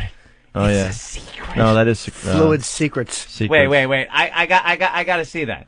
Why? Because I just want to see Yeah, if but then the you're word gonna make- colon is there. No, I'm not. Well, colon, C-O-L-A-N. He has everything spelled wrong. I'm sorry. I thought it was like secret fluid, but it's, fluid secretes. Secret fluid. From the fluid ejaculates chemical male sperm? Same chemical properties as male sperm? Except for the sperm cells. What is it, like semen fluid or Yeah, it's that, seminal fluid? Yeah, whatever the and only chemicals are. occurs when a woman is totally relaxed and positive in the moment with no fears of fluid secretes from a bag near the colon. Stop it. Yeah. No way. I've heard it's some kind of like, It's a secreting bag near the colon. It's a body temperature fluid. Let's just say it. Go ahead, say it. What? That It's a viscous body temperature fluid that hangs out by the colon and has a seminal quality to it. Yeah. All right, listen. We have to play some of this audio, okay? I'd drink it out of a cup. So, The McGreevey. McGreevey speech is going to be hotter than this conversation. I know. The another midget sighting. We got to calm. Oh, gosh. This one's good, though. Now you're captivated. We interrupt this program for another Ozone midget sighting. It's Jared in Maine. What's up, Jared? Hey, guys. How you doing? Hey. Hi, fella. Driving down the interstate in Maine yesterday. Yeah. See a car off in the breakdown lane. The four-way's going off there. See a guy on the outside changing a tire. Come to find out it was a midget standing there changing a tire. Oh, you thought he was like on his knees like a normal Yeah. human being would be changing a tire? How convenient is that? That's your tire level. Have a good day. Did you see him with his hands clutching the hubcap and his feet resting on the bottom of the tire, just tugging like his whole body off the ground on that hubcap? Come on, get off. With that huge lug wrench that's as big as him. Grabs the tire to pull it off. It comes off, and him and the tire go rolling down the interstate. All right, listen. Listen. No more midget sightings today. If you have done. one, there's a midget security guard. Look, guys. Please, motherfucker. Remember what I said about this program. It's all about variety. Let's spread out the midget sightings, okay? How would a midget Call be a tomorrow. security guard? Freeze or I'll touch you. Gary Coleman, Oh, all right. I was just made a bad joke. who, by the way, is still on hold. Okay, now researchers believe that female cum is produced by the Skene's glands, Opie. The Skene's glands. Remember this for what did we learn today? Yes. Which are located in a woman's urethra and are made of tissue that's similar to the composition to a man's prostate gland. Chemical analysis of female ejaculate revealed the presence of high levels of prostatic acid phosphates, a chemical secreted by the prostate gland. Skene's glands, not unlike Wayne's brothers. Oh, wow. A chemical secreted by the prostate gland and found in semen. This would seem to indicate that a woman's ejaculation is similar in composition to semen, only without the sperm, of course. Yeah. Holy shit! Why? It's in the urethra, and the body squeezes the fluid out. What's wrong with that? It's hot. You know when you get all worked up, Yeah. and you're just fiddling about a little bit, Yeah. and you get the clear stuff that you always I talk get about. it all the time. The little I love that it. comes out. I love it. That's the stuff, guys. Good. That's the stuff you're getting a face full of. Slippery pre-cum. That's from a chick. It's fine. As long as you're not snowballing. It's the same stuff, though, they're saying. The gland it comes out of is pretty much like a female prostate. So what? It's in there holding that fluid, then she gets turned on and it just squeezes it, like rings like a cloth full of viscous fluid in your mouth. Wring it out into my mouth, nice and warm. And hates stuff like this. I love it. Anthony was telling us yesterday that he hates sticky stuff. I know. I am insane with sticky stuff. You just see me eating waffles or pancakes with syrup on it. It's like I'm in a hazmat suit. It's like Outbreak. I need a hazmat suit. I can't take anything sticky, anything viscous. It drives me crazy because a little dot of it, a little dot on your finger that dripped off the fork because you were holding it up in your hand too long, that little dot can spread out till you're sticky like behind your kneecap, which drives me crazy. If they're sticky anywhere, joint bends, like in the back of your finger or something, and it's going like, you bend your finger, and you feel that tearing, sticky thing, I will go insane. I will not be able to concentrate on anything until I wash it off. I used to work in construction, you know that. And when you're trying to put ductwork in an open wall, you have to handle some of the beams that are in the wall, the 2x4s. A lot of these things have sap in them. Sap does not come off with Ever. soap. It never comes off. It just does not come off. It has to slowly wear away. Dude, I would take Brillo to my hands to try to get rid of this because it would be in there, and I'd be yelling like a madman, I'm still sticky! I'm still sticky! This won't come off, god damn it! Hours later, I'll be freaking out. We all have problems on the show. Sticky we're is all my a mess. mortal enemy. Yeah. So when Jimmy brings up things like viscous fluid and... You ever touch the bottom? You ever been in a diner and your hand touches the bottom of the diner table and it's sticky? Oh, no. You never had that? Mm-mm. Like you're reaching down just to go in your pocket and you hit the bottom of the thing? No. If I'm watching a chick getting doused in honey, how they do that in movies sometimes, I can't watch. It freaks me out too much. I have to turn it off. Yeah. That's how insane I am about sticky. All right. Well, why? You were childhood, you got sticky once and you couldn't get it off for a while? Like you were at the park and you got it on your legs or something? I'm not even making a pedophile joke. That could be. Maybe. I don't know. I just have this thing about being sticky anywhere. Yeah. Could have been an uncle. Fire one. I have a friend who can't touch cotton. Earl? Really? At all. Earl. I knew that joke was coming. Why? What does cotton do to him? Like, I'm not going to say it's weird after my sticky. It's kind of like thing. what you're going through with the sticky, I guess. But sticky is something. It does something. It was one of my old roommates in college, and we had when you're drinking a lot and you got to take the aspirin. He couldn't even open up his aspirin bottles and take the cotton out. The texture. The texture. He had. Does that freak him out a little bit? It's like you ever lick a napkin. That drives me nuts. It's like certain textures on your body. You know something? You just mentioning that gave me this feeling. Maybe I don't like that. Yeah, lick a napkin. I've never even stop even talking about it because you're making me talk funny. Hey, did you ever bite into crisp lettuce and your upper lip goes up a little bit? Anyone? No? I got one. A nice big bite of tinfoil. Well, that's universal. I got Steve. I'm drooling just thinking about it. It's killing me. A nice big mouthful of tinfoil. It hurts your feelings, right? I dare you to do it right now on the air. No, I've done it. It is brutal. I can't talk. Why? It's freaking me out. Would you lick a piece of cotton? No. How about a big napkin? No, the napkin licking thing, I've never even thought about this, but it's upsetting me. It dries your tongue. It dries your tongue and it drags. Yes, it does. Stop it. It almost tugs on your tongue a little bit. Don't do it. Wait. No! He's doing it. That is really freaking me out, and I don't know why. That's you go slow. It starts off okay, but as you get higher up the towel or the napkin... Stop it! Your tongue dries. That's what happens. Look at he's driving Anthony nuts. Why is that upsetting me? Because try it. No, napkin. No. Chew on some tinfoil. No. Chew on some tinfoil. No, that'll kill you. Your tongue drags over the... It's just like... It's a weird violating... I don't like this. No, it is. It's horrible. It's killing me. Why are you doing that? Don't do that anymore.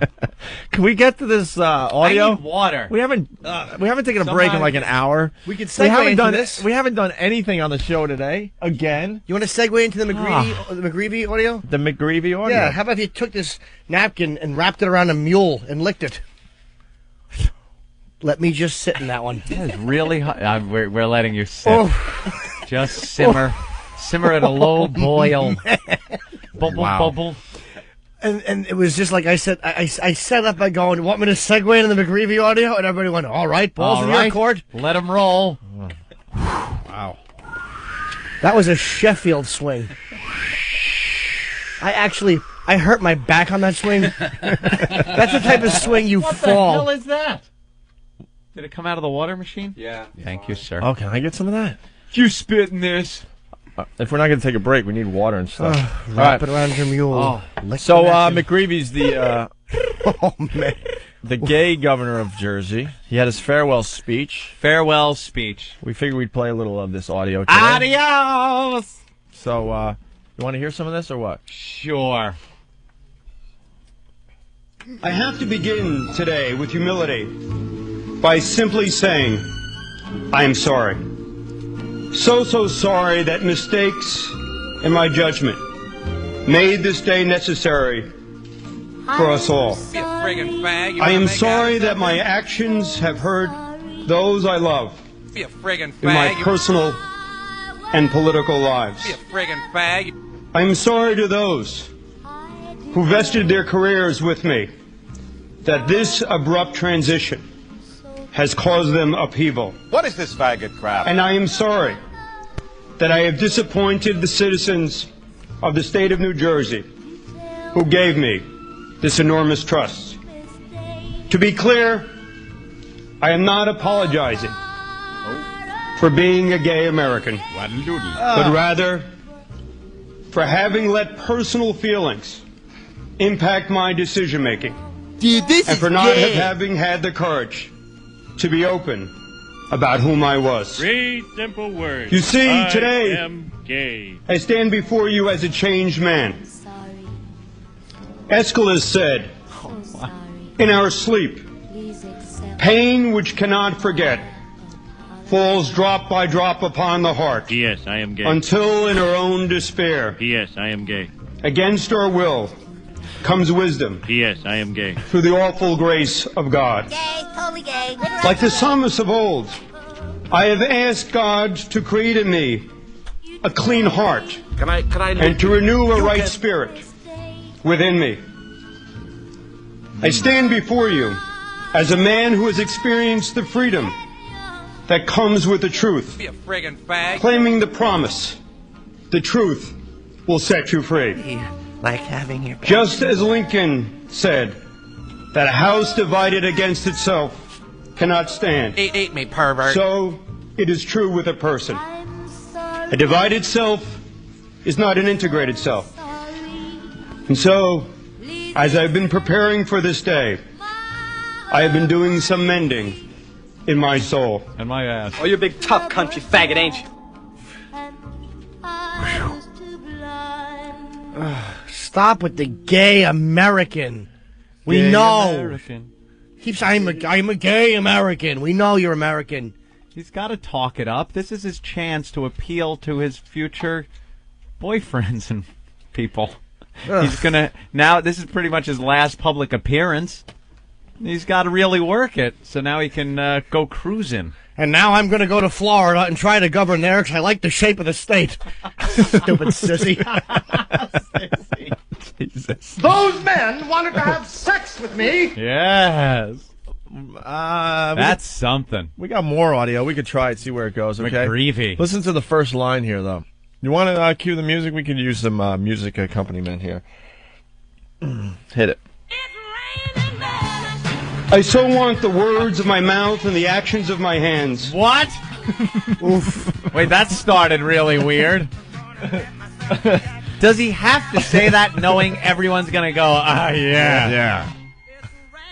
I so want the words of my mouth and the actions of my hands Be a friggin' and the fag. thoughts of my heart to be one and the same thing. That brings proper alignment, something true and whole. Whole. Having apologized and shared these recent reflections, Yeah. I would like to take a minute to indulge in offers of gratitude and to look back and celebrate what you in this room have accomplished. I want to thank those in the legislature and state government in both parties who over the years I have gotten to know and to engage. Engage? The ideal common ground has been a genuine and passionate commitment to serve and to give their gifts to this state. Even in the most jaded and cynical moments, I have never doubted that they each come to this place with a firm conviction of their deeply held beliefs to make this state a better place. It has been a joy to serve with them. Thank you, my friends, for the joy and honor of working with you all of these years. Be a friggin' fag. right. If you're happy and you know it, wave your flag. What? Yes, I am gay. What was that? I don't know. Oh, all right. I don't know what all these are. All right, I guess it's more the same. We don't have to continue. Ow. It's raining, man. Ow. What a gay... This couldn't be gayer. You just picture AIDS flying around. And I apologize for allowing that Israeli poet to leave a warm, viscous fluid all over my face.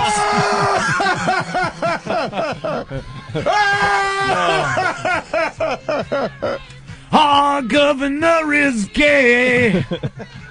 Great. All right, enough. Get rid of that music. Thank you. Oh, I kind of liked it. Sure you do. Going. Let's say hi to Ashley in PA. Ashley.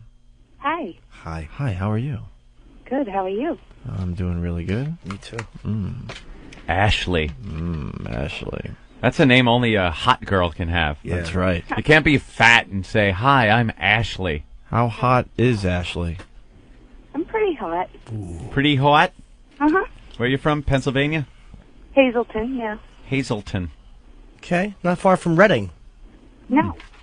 And why are you calling the show today? Well, I want to play Call Your Mom, but mine is real. Oh, you want to confess something to your mom? Uh-huh. I slept with my dad's best friend last night. How old are you? Old enough. How old are you? 19. How old's your dad's best friend? He's 38. Oh, I want to whack my bag. Is this real? Yeah. So how did this come about? Well, I liked him for a while, and I don't know. Is the Got together last night. Is your father's friend married? Yeah. He's married? Yeah. With kids? No, he doesn't have kids. Got you. And is his wife hot? She's all right, I guess. And did you make the move, or did he? We both did. Both did. So he's been coming over the house a lot? We've been meeting in a secret location. Ooh, secret. It's a secret. It is. Is it a parking lot? No. What kind of a location? You don't have to give away the location. What kind? A hotel. Ah, the old hotel. Yeah. He's pulling the old Buttafuoco on her. Is this a real story? I swear, yeah. All right, let's get her mom on the phone. But you got to tell the mom that she's going to come on the radio. All right? Do we have your mom's number? Yeah. No, I got to give it to you. All right, hold on. Do it off the air, or else everybody will be calling. Hold on. Uh-huh. They're getting nervous in Washington. Relax. We got to tell the mom that she's on the air. We know all the laws. Oh, wait, get Ben in here. Hold on. Mm-hmm. Just say it's a radio show, and you know, your daughter has something cute she wants to tell you. Something cute. All right? That's right, Ben.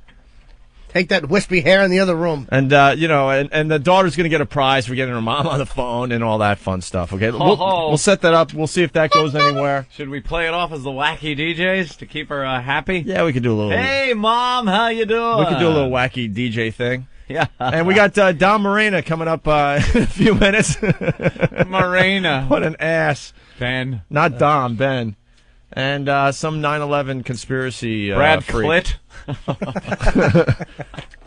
All right. And some 9/11 conspiracy guy. Yeah, why don't we take a break, man?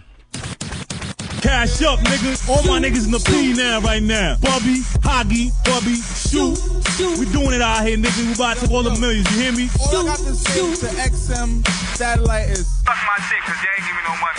The Opie and Anthony Show. XM radio, cash up, all day, everything. Get that bitch, nigga. Stop pushing me. Fuck you, bitch. Hello, I'm Rodney Carrington.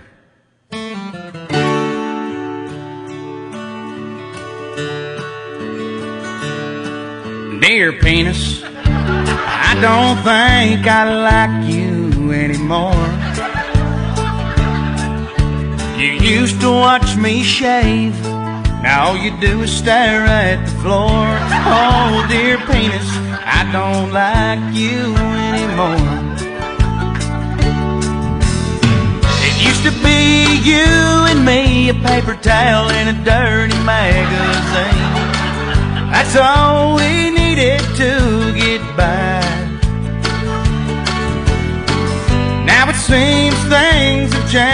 I think that you're the one to blame, dear penis. I don't like you anymore. Now he sings, dear Rodney, I don't think I like you anymore. 'Cause when you get to drinking, you put me places I've never been before, dear Rodney. I don't like you anymore. Why can't we just get a grip on our man-to-hand relationship? Come to terms with truly how we feel. If we put our heads together, we just stay home forever, dear penis. I think I like you after all. Oh, and Rodney, while you're shaving, shave my balls.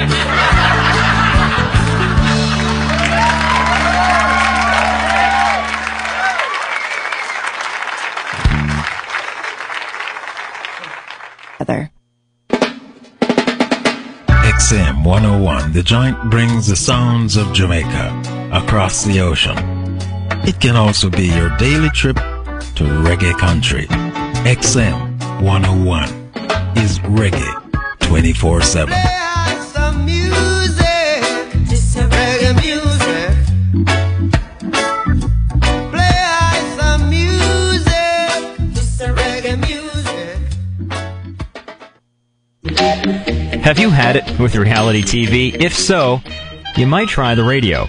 Hi, I'm Steve Karish, inviting you to check out Sonic Theater. It's your home for books and drama here at XM Satellite Radio. We've got comedies, detective stories, thrillers, classic plays recorded live on stage, and of course, books. It's Sonic Theater, XM 163. The stories are on the radio, and the pictures are in your head. XM 46. The singer in question was Robert Plant. The remarkable thing about my arriving at Page's house was A, that I'd been staying the week before with Terry Reid and his parents. Born in 1948 in Staffordshire, Plant had left home at 16 in order to pursue his passion for singing. Beautiful materials flowing from the walls and the Howling Wolf, incredible stereo blaring out, and there I am with an old battered suitcase going, what oh mate? Top tracks, XM 46. It's an Opie and Anthony Wow Sticker Stop.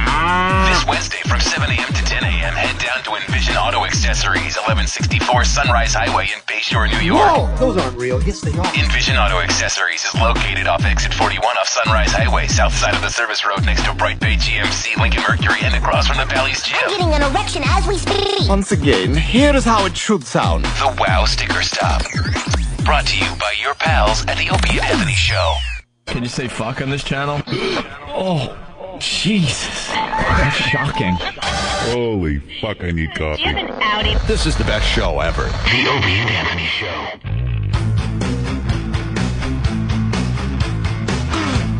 You're checking out the Opie and Anthony Show. I believe we have Ashley's mom on the phone here. Let's see if this is Ashley's mom. Ashley's mom? Yes. What's your name? Janice. Janice? Yes. How are you? Pretty good. All right. Are you familiar with the Opie and Anthony Show? No. Oh, okay. It's a cute little radio show we do. Okay. We're pretty harmless. Okay. And your daughter's on the line, and she wants to tell you something. Okay. Hope where she was. Any idea in your head what it might be? Hopefully where the hell she was last night. Ah. Why is that? Was she missing? Well, she was supposed to come home by like 1 o'clock because that's her curfew.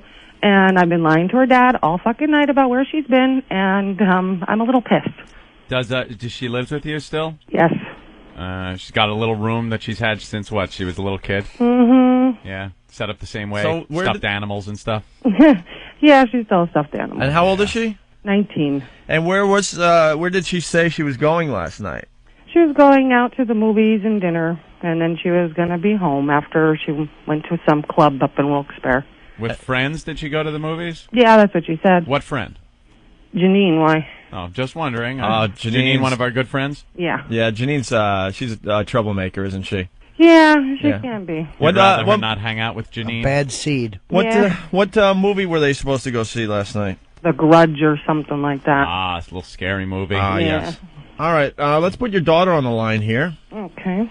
This is Ashley. Ashley. Yeah. Hi. We got your mom, Janice, on the phone here, and she's wondering where you were last night until how late there, Mom? She never fucking came home at all. Oh, Jesus. You got to Still be. not home. She's still not home. Well, Yeah. maybe she's working. Yeah. Okay. Oh, no. Ashley, Yeah. would you like to tell your mother where you were last night? Yeah. All right. Mom, Yes.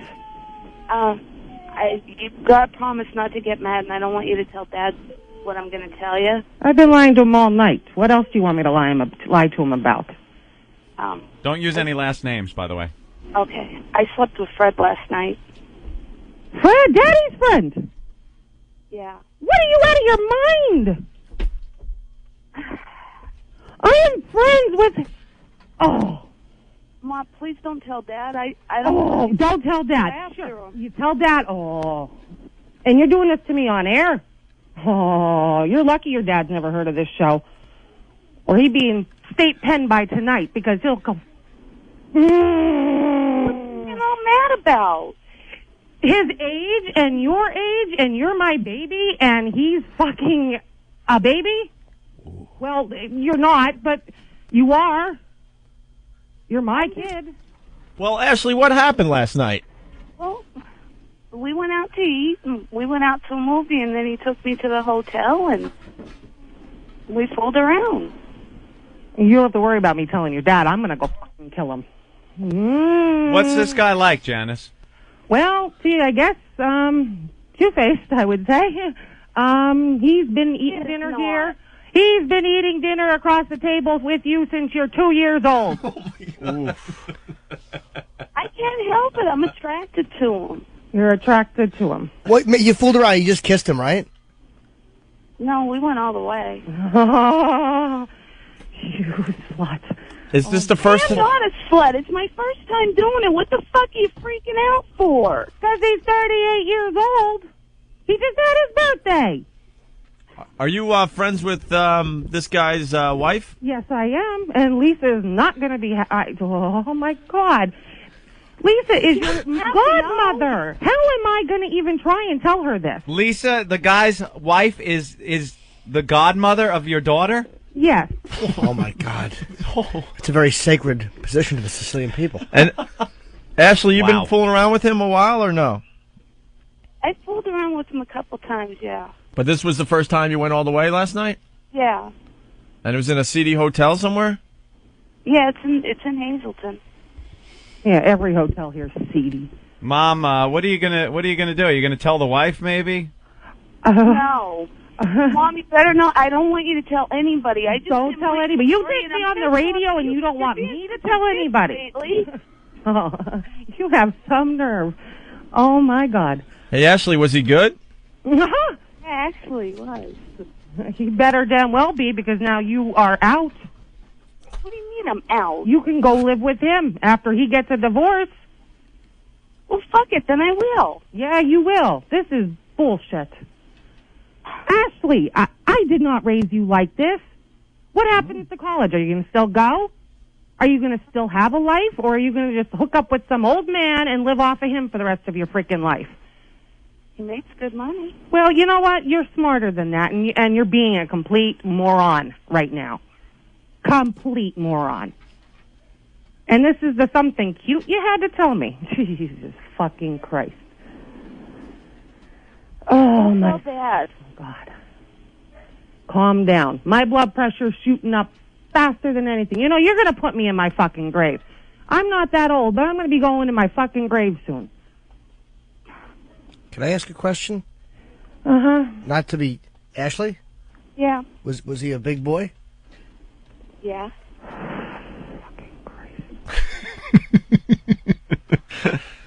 I hope it was worth it. That's all I got to tell you. It better fucking have damn well been worth it. Was he cut or uncut? He's cut.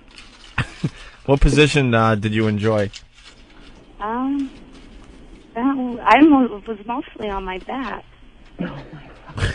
Yeah. That's great.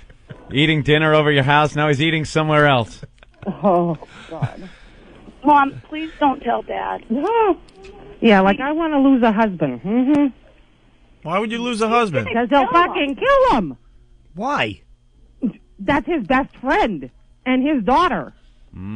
So what's the problem? Wouldn't you want to fucking kill him? I mean, right now, I'm, like, getting ready to go to his job and blow his fucking head off.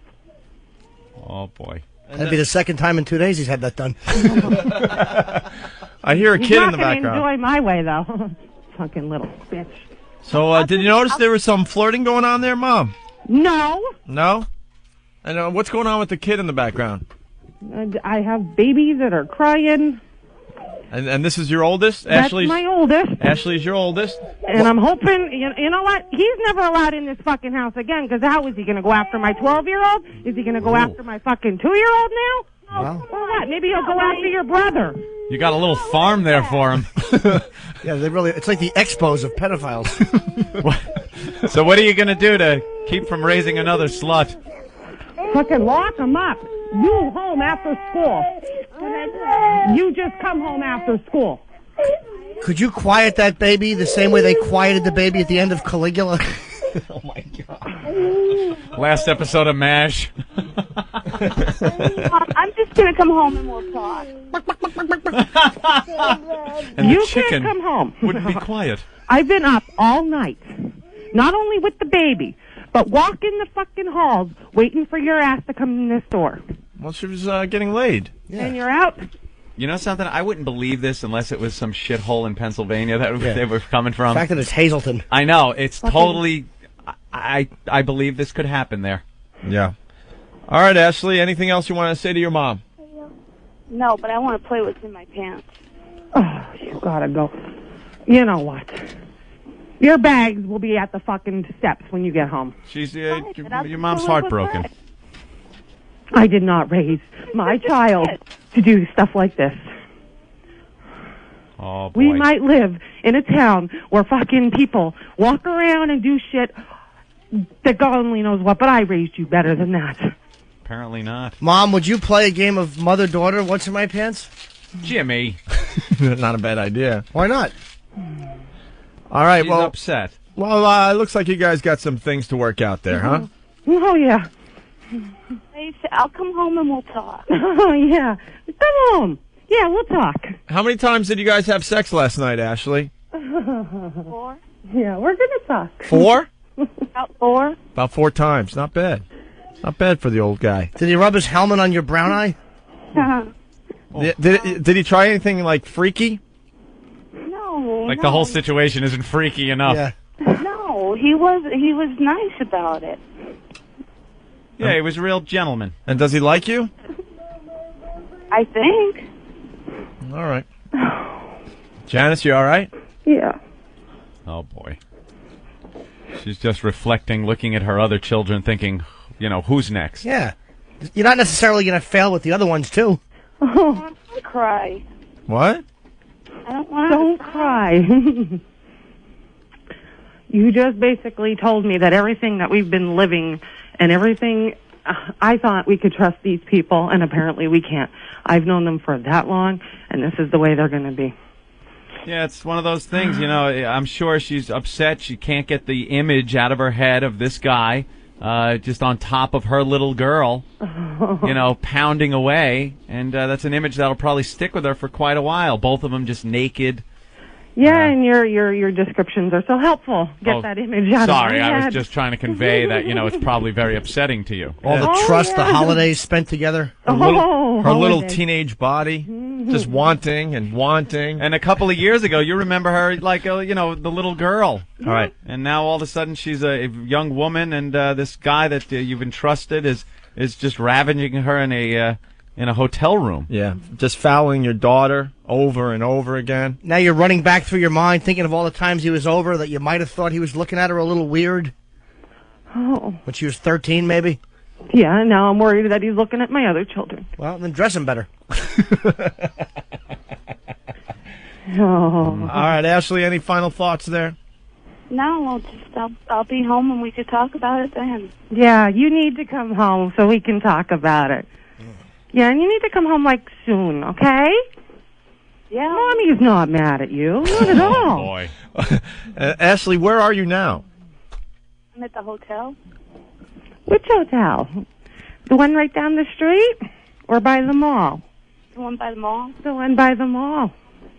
Okay, why don't you just wait there and I'll come get you. Oh, boy. Ashley, are you attractive?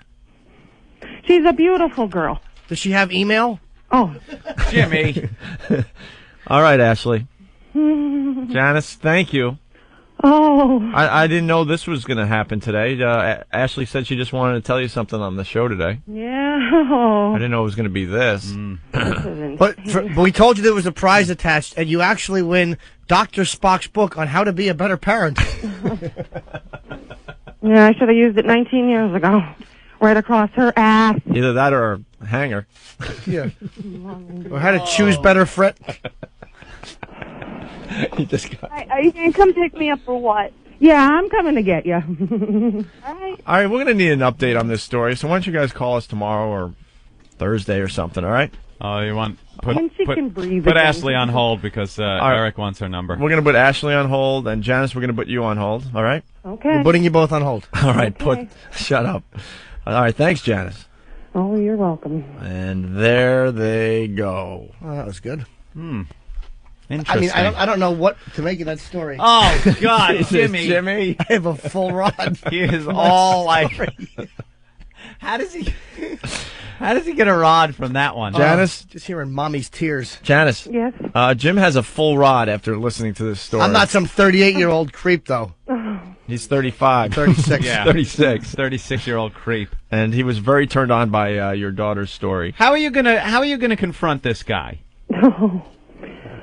I don't even know. I say just tell his fucking wife and let her freaking deal with him. All right, why don't we Hey, call do you the have wife? her number? You want to call I the wife? would never do that to Lisa. I'd never do anything like that. Why don't you call over the Fred? years. You don't have to do it to Lisa. Why don't you call Fred? Oh, that's a good He's one. at work right now. Exactly. Yeah, that'd be great. Let's confront Fred at work. Why not? The way he used your trust just to get your little, meet me down the street at the hotel. All right, take care, parents. Meet me down the street at the hotel. You know what he must have been thinking when he saw that 18-year-old ass? Yeah. The 19-year-old ass for the first time? Newly turned 19-year-old. Just turned 19. Phone rings once for the signal. She meets him outside by the sycamore tree.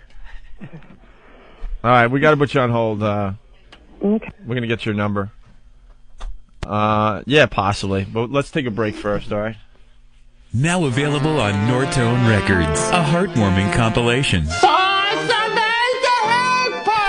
A tribute to the mentally disadvantaged. It's Jim Norton Duets. Straight from the Opie and Anthony show, it's Jim Norton. A preschooler's keyboard and a room full of retards. Singing some of television's greatest hits. Mister, we could use a hanger if your mother gets pregnant again. The Opie and Anthony Show. He sure ran that one into the ground. That'll be a promo. There's a health concern that's kind of fallen by the wayside. It was big news a while ago, but it's still always present. And that's the possibility that there may be a smallpox epidemic in this country.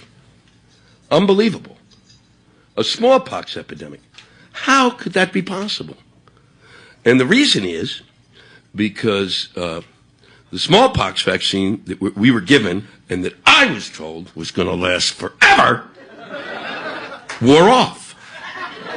And our government waited until a possible emergency condition to inform us. Now that's a crackerjack group of fuckers, isn't it? How could you fucking not call us? Hey, Lou, your smallpox vaccine wore off. You want another? You fucking wait, I want another! Because my whole life has been a delusion. Because every day I'd wake up and I go, it's going to suck today, but at least I'm not getting smallpox. To wait as long as the federal government waited to tell us about this, it's as if you went to a public bathroom and you flushed the toilet and the toilet water just hit you in the face. And then as you walked out of the bathroom, on the door was a big sign, warning, toilet water may hit you in the face.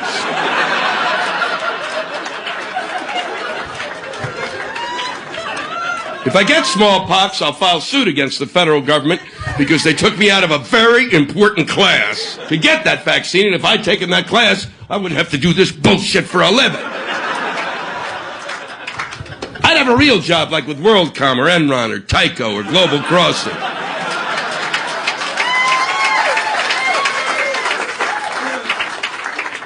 Or Adelphia. Just when you had time to take a breather, XM Satellite Radio brings you right off the bench. 1 minute the passing lane was open. The next minute, he's Get that weak stuff out of here. You hear that sound? He shoots. This is the hook shot. It's time to take off the warm-ups. College basketball on XM Satellite Radio. We have ACC, Big Ten, and Pac-10 round ball, baby. It'll be a full slate on channels 180 through 188. Huge rivalries. ACC, North Carolina and Duke. Yeah, Blue Devils. Arizona, UCLA. Go Cats, go Cats. Bruins, yeah, Bruins. Indiana and Purdue. Hoosiers. Boilermakers. Oh yeah, and we have much more. All season long, we're taking it hard to the hoop. The defensive pressure continues. That was with college basketball on XM Satellite Radio. It's the ACC, Big Ten, and the Pac-10. College basketball on channels 180 through 188 on XM Satellite Radio. No one will outscore us. It's the O&A virus. XM 202. XM News, talk, sports, and information. It's everything all the time. Welcome to the Opie and Anthony. Ooh, it's in my shoes. Ramon, clean this up. Oh, get up, come on, get down with the sickness.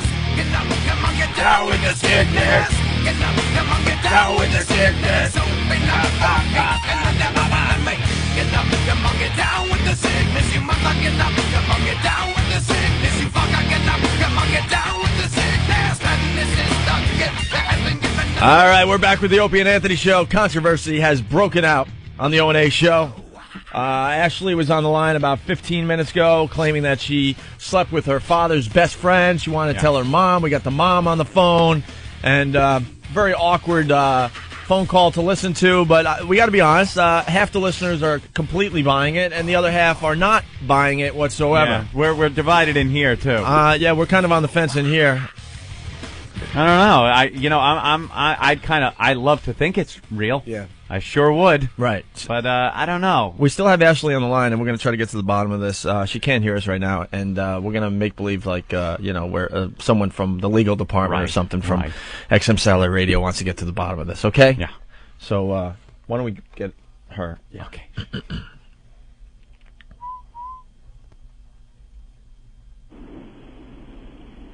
Ashley? Yeah. Hi, this is Chuck Schick from XM Legal. Hey.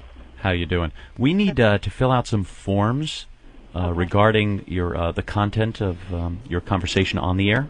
Okay. And we absolutely need to know if it was true or false, because there could be legal ramifications for the program. So it's not for the air. We just want to know if this really did happen or not. It's fine either way. Yeah.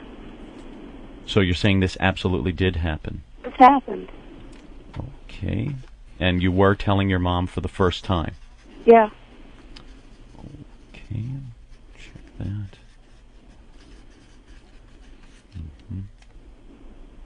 Because we don't want to be sued.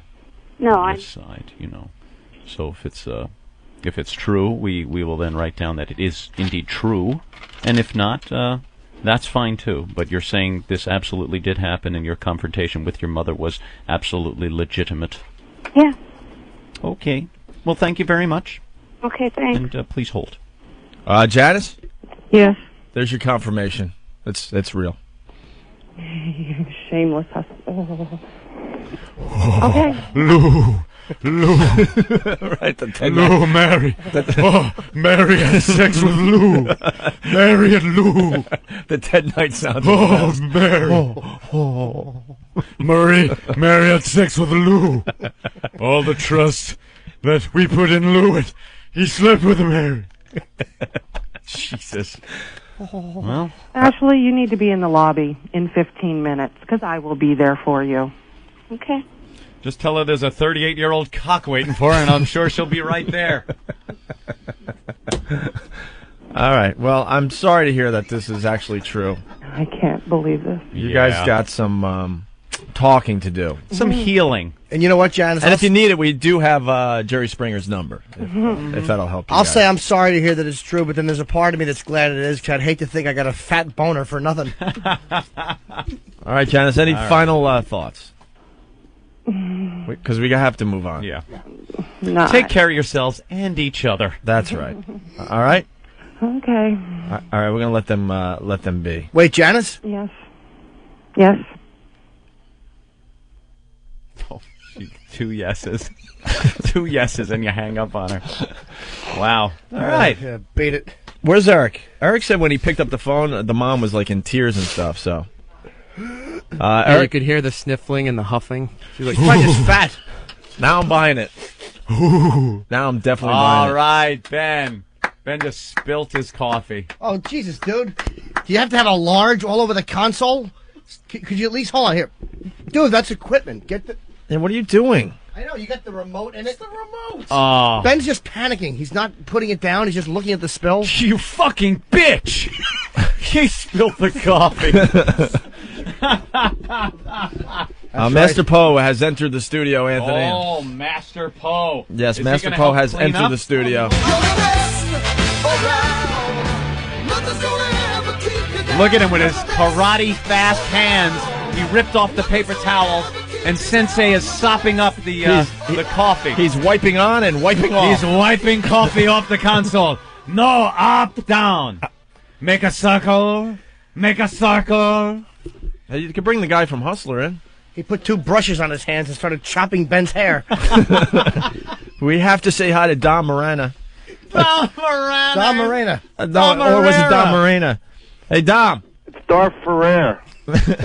Our stupid producer mispronounced your name, so we've been calling you Dom Morena all morning long. I kind of like that. It's almost Latino. I'd have a lot bigger following. Yeah. Well, so what did I miss? Some 18-year-old girl admitted she slept with her father's friend? Oh, my God. yeah, we weren't buying it at first, but now we're definitely buying it. Why can't I meet kids like this? She decides that she needs to tell her mom, so we decide, why not tell her on the air? And and it got a little ugly. Basically, she slept with her father's best friend, yes. Oh. Wow. You raise a kid just so your friend can have sex with her. I always love when people admit to stuff on the air, like a nice, intimate surroundings. You know? I know. Well, I don't know. Why do people do that? Why do they do that? Like on Oprah and stuff? Why? Jerry Springer and... Well, the Jerry Springer stuff. That's bullshit, yeah. That's all fake. But Everyone they do. knows They that come on now. the other shows and just admit things. Why don't they just go into a nice room with their loved one and admit it there? I don't blame the guy for liking a younger chick. I like younger chicks. So what? Of course. Well, that's what always kills me about, when people say to me, why do you go out with a girl that young? I go, because I can. What am I going to go, going to go out with my grandmother? Somebody as old as me? You know what I mean? Come on, give it up, you old bag. There's plenty of time when you get older to be with an older woman. Yep. So when you're, middle-aged, I guess. What did she look like, this girl?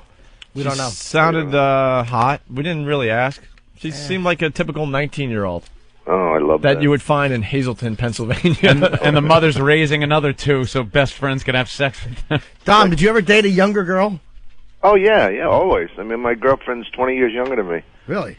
Well, so was the one, I broke up I was married, and I was going out with, like, this 18-year-old girl. Matter of fact, her father was my best friend.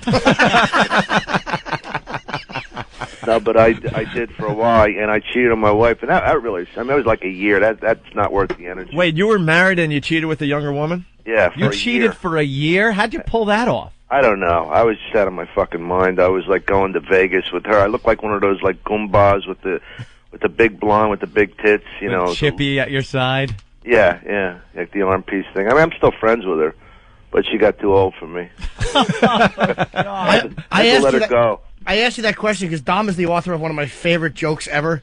That was my awful setup, but it's like I saw you on stage one time, and you're like, I dated a girl so young that I dated a girl who was so young I didn't see her for a while. She got taller. One of the greatest jokes ever written. Her favorite food is pescetti.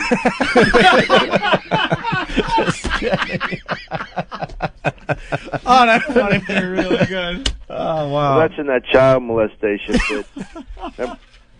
But did you hear me almost butcher that brilliant joke? I know, you were teetering there for a while, Jim. Damn it, I was nervous. It was ruined his joke. No. Hey, man, did you guys get my setup so that you could ask me so I could knock them out of the park? We got nothing. We my, didn't even have your name right. With my rental car bit and all that shit. We were talking about that. I was talking to your producer last night. He said, what do you want to talk about? I said, well, the one thing I don't want to do is fucking material in the sense of acting like it's not material. You know what I mean? That's what we I love those setups. Hey, been on vacation? Because I know renting those cars is just a bitch. It's funny you should ask. Now, here's 5 brilliant minutes off the top of my head. Yeah, because I'm the king of riffing. Oh, that's funny. But I just want to tell you the child molestation bit that Jim was referring to, because it's interesting how you can get away with shit if you pull it back on yourself. Basically, it is child molestation is a horrible, hideous thing, but there's a flip side to everything. What about the kids like me who wanted to be molested and nobody would touch? Remember, my grandmother be giving me a bath and saying, just tickle my balls very lightly. Cup them, guess the way. Let me see your tits. I'll give you $1. You know? But the thing about that is that the only way you can get an audience on your side, you got to bring it back. You know what I mean? You can't be like, I'd like to finger your daughter. You know? Right. Behind closed doors, perhaps that works. Yes. On the radio, it works if you're a daughter telling mommy. So how did the wife find out about the young Chippy? Her panties. No. Yeah. She left her panties in one of the drawers. I mean, it was a setup. She did it on purpose, right? Yeah, sure. She said she didn't. Were you telling her, don't worry, I'm going to leave my wife? Oh, yeah. And then a year goes by, and she's like, fuck this, I'm going with the panties. And your wife finds, underwear with Wonder Woman on them? Right. Underoos. Underoos? What the hell is this? Yeah, that was horrible, though. It's not worth it. I mean, it's just it's better, as you know, just to get a hooker. Yeah, you're right. It's not worth the energy of all that. For a year? You know what kind of alibis you got to come up with for a year, and the things you got to keep track of? Oh, man, I don't know how I did it. I don't know how I covered for myself.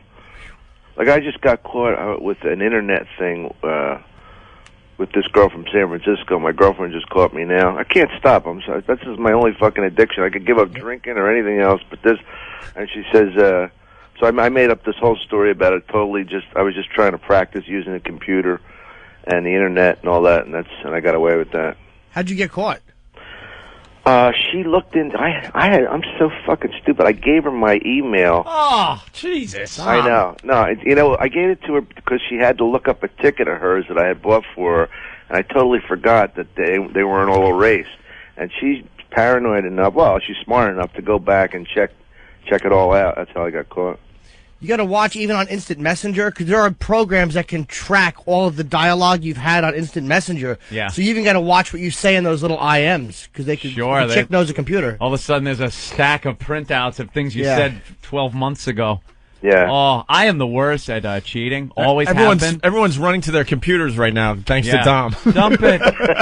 Dump your files. Right. I'm the worst cheater in the world because I don't care. I don't even care. I will move on and not look back, so I don't even try to be subtle about it or anything. So I'm the easiest one to catch. I just go, I'm cheating. Goodbye. Really? Yeah, I don't even try. I leave things out. It's awful. That's a good way to get out of a relationship. It's pretty much it, because why do I want to bother? If you found somebody else, why do you want to bother hanging on to something you really was annoying you? I don't know. I must like the drama, because you're right. If you really care that much, you wouldn't even do it. Yeah, people like playing Mannix. You like being the guy that's got to get the evidence, make sure it's set up correctly. You don't want the other party to catch on. It's too much work. There's something nice about sneaking around, though. There's something hot about just knowing that it's dirty and wrong. Really? Yeah, shame. Shame on you. Well, if you put it, if you have everything on the surface, then it's not nearly as much fun. Yeah, but I mean, it is too much stress. Too much. Like this whole fucking thing is hard enough traveling and resisting. I mean, like you can get chicks that I could get girls right now. It's the fattest I've ever been, the ugliest I've ever been. I can get girls hotter than ever just because of my little bullshit comedy act. Yeah, which is amazing. Yeah, look at Jimmy Norton. Look at Norton, dude. The last time I saw Irrera, I don't know what girl it was, if you were dating her, if she was your wife or your girlfriend, but I've never seen you with any girl who wasn't smoking hot. It's fucking amazing. Oh, the Montreal Comedy Festival. Dude. You were walking around with someone really hot. Yeah, well, that's my girlfriend. That one. Wow. She's in bed now. I don't know whether to go deep sea fishing or go back to bed and play with her ass and jerk off. I can't decide. Help me out with this, guys. We can flip a coin for you. Anyone have a coin? You know, we have couples have sex on our show. Maybe this could be the first celebrity having sex on our show. Now, whatever happened to Mercurio? Who? What? Oh, nothing. Never mind. I had some kind of a thought out of nowhere. What? Who's he? That's Jim's boy. Yeah. You should hear what he says about him when the mics are off. That brave Jimmy Norton. I just won't mention his name. All right. Where are you working, Dom? I'm at Bananas in Poughkeepsie. Of course. Friday and Saturday. It's always funny. And no matter how much you try and be as good as you can at something, you have to say you're working at Bananas. Bananas. They couldn't name it the Poughkeepsie. Is there anything wrong with the Poughkeepsie Comedy Club? Yeah. It's not wacky and zany enough. Yeah, already Poughkeepsie's funny enough, but you got to be Poughkeepsie Bananas. People getting ready to go out are just sitting there going, wow, I'm going to Bananas tonight. Right. It's got to be fun. The place is called Bananas. I mean, is there a funnier fruit than bananas? No, it's bent. It's yellow. It's just wacky. You can use it in a rape. And then eat it. There you go. That's funny. That is funny. That's a great club, man. Banana Poughkeepsie is phenomenal. Yeah.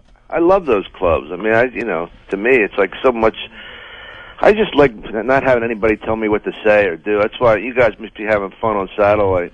Yeah, it's a lot more fun than regular radio, that's for sure. You get tired of the bullshit of people editing you, and that's what I love about stand-up. It's like, it's just leave me alone. We're going to call it Bananas Radio, I think. Hey, I like that. It makes it funnier. I like the ring. But the problem with bananas is the symbol is actually a smiling banana. It's a banana like a smiley face on it. Ugh. Plus they got this cheap wooden chimp with paint chipping off it. It's been around so long. That's behind you. So no matter how far in life you go, you're still at Bananas. You sure that's not the bouncer? But that's what I always think about, certain comedy acts. Judy Tenuto.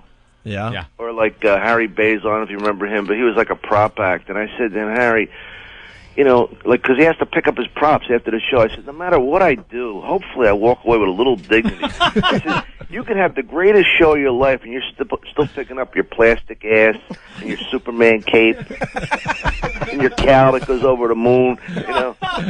That's pretty bad. Yeah. Hey, is he the guy that used to open for Rodney? Yeah. Okay, I have seen him. Yeah, I did. I got a spot at Rodney's funeral. It was like a gig. We did the eulogy, right? Yeah. And it was a lot of fun. As far as nostalgically looking back on this legendary guy, and he was really good to a bunch of us that were at the funeral, and I loved the guy. But Tim Allen, you ready for this? He asked for a spot, like he was doing a gig at the Improv. Oh man, he wasn't even on the thing, and it was just so weird. I would never think of doing that. I said that. Adam Sandler says, you going up? He goes, no, man, I'll choke. You guys do it. It's like, who wants to do a eulogy? Here he is asking to it. Then he gets up and he says, we're not on the air now, right? No. Okay. He gets over and he goes, Rodney taught me a big lesson. He said, he took me out of his special one time. He hired me and then fired me. He says, I realized Rodney was talking about his wife and doctors, and I was talking about tools and cars. And I guess you see where that got me. It's like, what the fuck is this? Like, your time for catharsis? It's a funeral. He's like, what is he getting back at Rodney? You know what I mean? Yeah. Like, bizarre. Yeah, that's kind of a weird place to be getting back at Rodney. Yeah, vindicated in front of his weeping fucking relatives? What an ass. Do another Christmas movie. And then Leno gets up. Leno gets up and he slams Bob Saget. Because Leno has not 1 ounce of sincerity in his body. And he goes, he says, yeah, Bob, it's good to see you working again. It's like, fucking ass. Like, Saget was crying. People are crying. The guy's dead. It's a funeral. He's doing like a roast. That is weird. That is very strange. Weird. Wow, like a gig. Did you go up and talk at all or no? Yeah, I did, And I just said, I did a couple of stories about him because I love the fact that he was so nuts, Like, even when he was 80. He was 80 years old. I went to his birthday, and he goes, hey, kid, you want to get fucked up? Right? And I go, Ronnie, I don't smoke pot. He goes, all right, I'll see you in 10 minutes then. He was like, he was like this old kind of jazz musician. We used to get him high on our show. He used to come in, and we used to get him high all the time. Oh, yeah. He was getting loved his high. pot. He was, like you said, in his 80s, he'd come to do our show, and during the commercial breaks, he'd go get high with Stinky. Yeah, he was doing coke in his 70s. Jesus. I told him he had a stroke. I said, Ronnie, man, be careful. He goes, oh, it's just a mini stroke. I ain't no pussy. It's not going to ruin my day. What, this one arm not working? Fuck that. He was the real deal. Yeah, he was a character. Very cool. Well, Dom. I always like to end my bit with a sad moment. Yes. Isn't that great? A funeral story. When are you working at Bananas? This Friday, Saturday? Yeah, just Friday and Saturday. And then you're going to come in and see us soon? I hope so, man. Thanks. Yeah, we'd love to have you in, all right? I appreciate it. All right, thank you, Dom. Talk to you later. Good luck with it, guys. See you later, man. Have good shows. Very cool, very funny. One of the funniest guys alive. Turbo Carrera, as Ben would say. Dom Irrera. Always a tough name to weird, say, wacky actually. last name thing went nowhere? What? No, it went there. Because I was trying to remember the name he actually... what did you say? Dom what? Dom Morena. Yeah. Dom Morena. Dom Morena. It's Dom Irrera. Dom Moranis? Which is a Dom Morena? Just a tough name to say. Dom Irrera? Not at all. Dom Irrera. It's a consonant and then a vowel with little consonants. Dom Irrera. It flows. Rolls off your tongue. In honor of Dom getting caught cheating on the internet, play a little internet song here, and we'll continue. Finally, I get to teach a whole lesson all by myself. And I'm going to teach something relevant, something modern. The internet. The internet is really, really great. For porn. I got a fast connection so I don't have to wait. For porn. What? There's always some new site. For porn. I browse all day and night. For porn. It's like I'm surfing at the speed of light. For porn. Trekkie. The internet is for porn. Trekkie. The internet is for porn. What are you doing? Why you think the net was born? Porn, porn, porn. Trekkie. Oh, hello, Kid Monster. You are ruining my song. Oh, me sorry, me no mean to. Well, if you wouldn't mind, please being quiet for a minute so I can finish. Okie dokie. Good. I'm glad we have this new technology. For porn. Which gives us untold opportunity. For porn. Oh, sorry. From your own desktop. For. You can research, browse, and shop. Until you've had enough and you're ready to stop. For porn. Trekkie. The internet is for porn. The internet is for porn. Trekkie. Me up all night hugging me horn to porn, porn, porn. That's gross. You're a pervert. Sticks and stones, Kate Monster. No, really. You're a pervert. Normal people don't sit at home and look at porn on the internet. Oh? What? You have no idea. Ready, normal people? Ready. Ready. Ready. Let me hear it. The internet is for porn. Sorry, Kate. The internet is for porn. I masturbate. All these guys unzip their flies for porn, porn. The internet is not for porn. Porn. Hold on a second. Wow. Now, I happen to know for a fact that you, Rod, check your portfolio and trade stocks online. That's correct. And Brian, you buy things on Amazon.com. Sure. And Gary, you keep selling your possessions on eBay. Yes, I do. And Princeton, you sent me that sweet online birthday card. True. Oh, but Kate, what you think he do after? Shut up. How long does this go on? The internet is for porn. Right. The internet is for porn. I hate porn. Grab your dick and double click for porn. I hate the net. Come on, everybody. I hate the internet. The internet is for internet is for internet is for porn. Awful. Yeah. What's wrong, guys? It's like the type of thing you hear at the end of a Kentucky Fried movie. What happened? Oh. Was that playing the whole time to turn it off? Yeah. What a jerk off I am talking over it clumsily. I didn't hear it. That's all right. It wasn't up loud enough. Sex Bagel said it's a cute little song about internet porn. I said, all right, I trust your judgment. I have to take a leak. So I started the song, and I come back in 5 minutes later. The song's still playing, and you guys are screaming and yelling. Well, the beginning is kind of funny when, she's singing, and all of a sudden the voice comes in. Right. But then it goes on and on. I felt like I was in one of those 3D shows at Disney. The little Muppet thing in 3D. It's just like it keeps going and going and going. The internet is for porn. All right, we heard you. We get it. It's endless. I didn't know.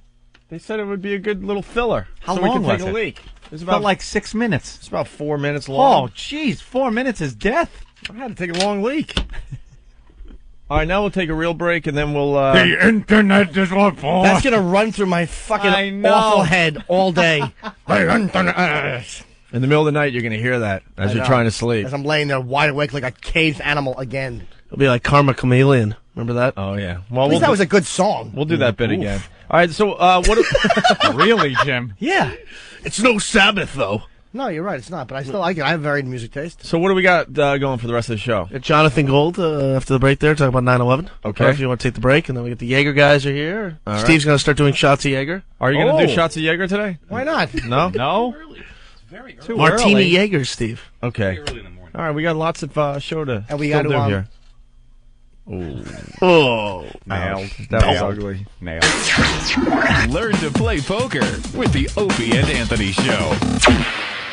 No. Oh, God. She spilled my chips. I'm sorry, sir. Okay.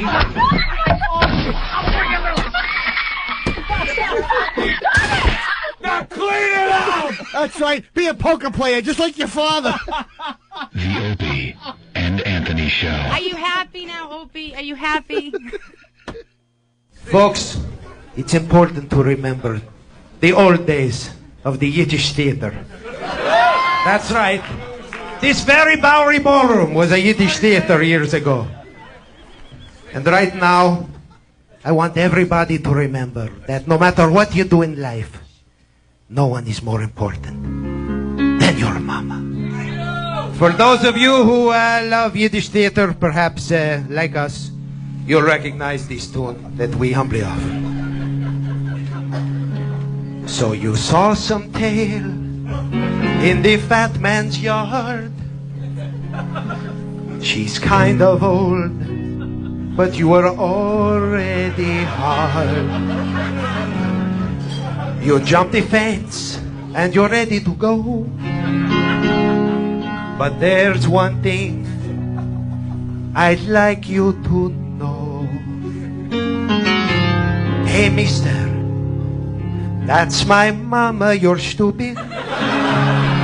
Thank you very much. Enter her gently, for her hair pie is drooping. Show her respect as you cream in her douche. Remember, I sprang out of that bush. Thanks, mister. To you she's a cum dumpster, but that skanky old hound, she raised our whole litter, 'cause Dad wasn't around. Asshole. I was the 9th pup, yes, I was the runt.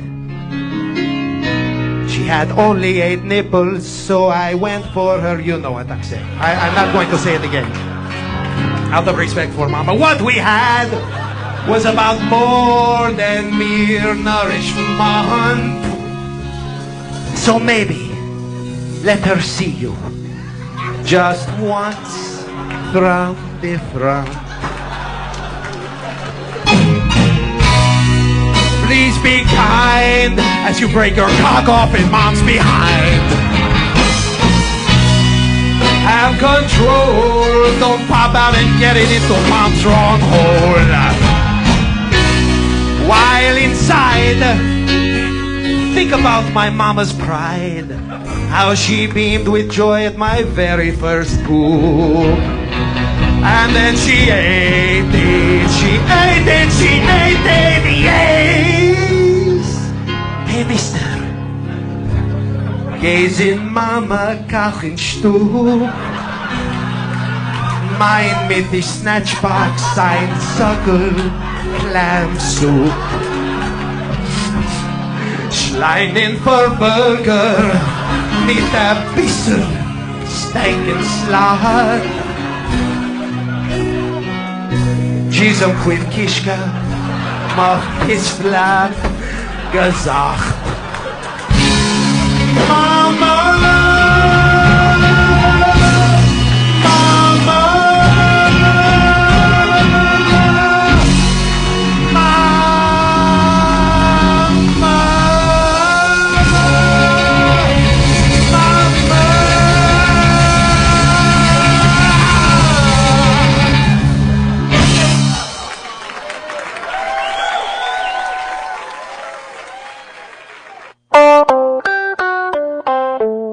Coming up next on Opie and Anthony, Jim Norton sings Forget Me Not, you sightless twat. Your dog just shit on my rug. Thought that was pretty fucking funny, didn't you?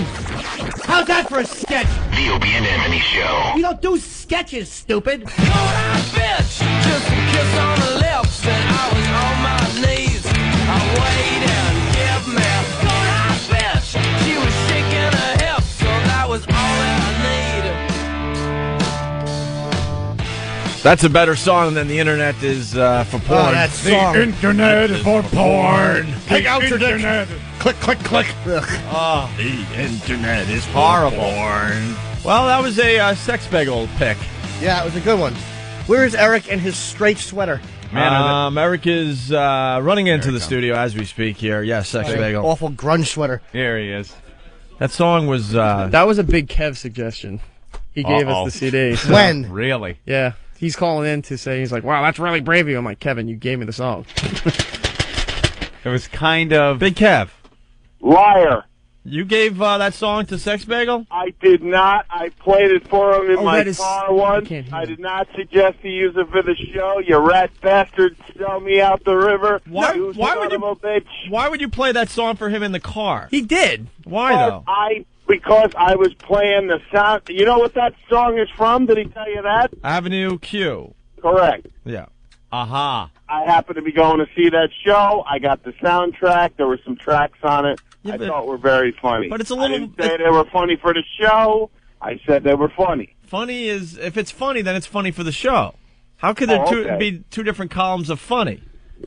Okay, because the Tony Danza audience laughs at all sorts of shit that's funny. That would be funny for the show, right? Yeah, but you have the same sense of humor that we do. Like, the Danza audience is different. You think like we think. I've been in the car with you. I can picture you popping that in, but I can't picture you going, shh, shh, the Internet for Porn song is coming on. Here's my favorite lyric right here.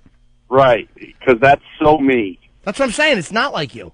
That's what I'm saying. So now, Sex Bagel. Yeah. You listened to this, and then you made the assumption that this would be good to You present made the for executive show. decision to bring it to Aunt and I's attention. Right. And I must say, when it was played earlier, I heard the beginning of it, and as the woman is singing the part, I'm like, what the hell is this crap? And then all of a sudden, the guy voice jumps in, the Internet is for porn, because he just jumps in with porn, and it was kind of surprising, and gave me a chuckle. Right. But then to put on the entire song is what they call ponderous. Well, I figured it would be good Much filler. too long. Much too long. Well, we're gonna just take that bit of the old guy, the guy, and then we'll you know, when we have internet stories, we'll play that. Can I ask a more important question, which is not really going to translate into radio? But why does Eric have a blood stain in the front of his pants on his zipper? Ew, what is that? I have no idea. He has on tan slacks, and right by his zipper, there's a coppery blood stain. Are you bleeding from the penis? Yeah, it's my time. That's great. Oh my God! It brings That back, should happen to you for playing that song. It brings back another Opie memory. That. What is that? I have no idea. Well, someone was saying, is this true that Master Poe threw out a bloody? Where is that note that someone wrote? Who wrote the note about Master Poe throwing out some bloody clothes as he was coming to work today? Derek. Are you kidding? Yeah, I think one of the interns spotted Poe throwing something out. And it was bloody? Where's Derek? Bloody clothing? Our assigned killer? That's a mystery. What did you see this morning, Derek? What were you witness to? No, it was like the top half of a karate uniform. It was just covered in blood. What the hell? Where is this thing? It's in the dumpster down 58th Street at the corner of 6th and 58th. Or if it was... Who else is getting really creeped out? Wow, what does that mean? Yeah, so it was just... he just... And why would he throw it down there? I don't know. Can we go get that? You think they took if it? It's still there, it might not still be there. So. Holy jeez, what Does is Master that? Poe want to explain? Oh, Maybe man. You want to ask him? I don't know. you want to ask? Let's see A if... bloody karate uniform? Wow. The dumpster is for bloody evidence. What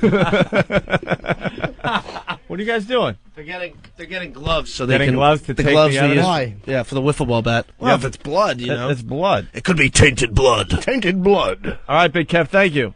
See ya. See you, sweetie. We're distracted now, and we're on to something else. The dumpster for dumping the evidence works very well. Just ask that jerk off that killed his wife. Dumped everything in a dumpster. There he goes. Here comes Master Poe into the here he studio. comes. Here he comes, Master Poe.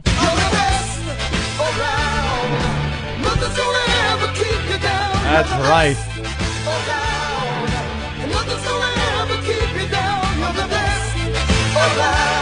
Well, Master Poe. He doesn't look happy. Master Poe, Sensei, what, I can't even look at him. we hear tell that somebody spied you this morning, getting rid of a blood-stained, what was described as a karate uniform, in a dumpster down at one of the corners on the way in. You don't have to if you don't want to, but got an explanation for this? Well, let me start off by saying, Derek, it's real cold in the morning, and I think from now on you're going to walk. Wait, what was that about? You pick him up every morning? Every morning. Oh. I make sure that he's in the car and the heat is on and he doesn't have to walk 25 blocks. Wow. Yeah, that would be a cold-ass long walk. Mm-hmm. Wow. Everyone is very uncomfortable right now. Are you having him wax the car and then someday you'll give it to him?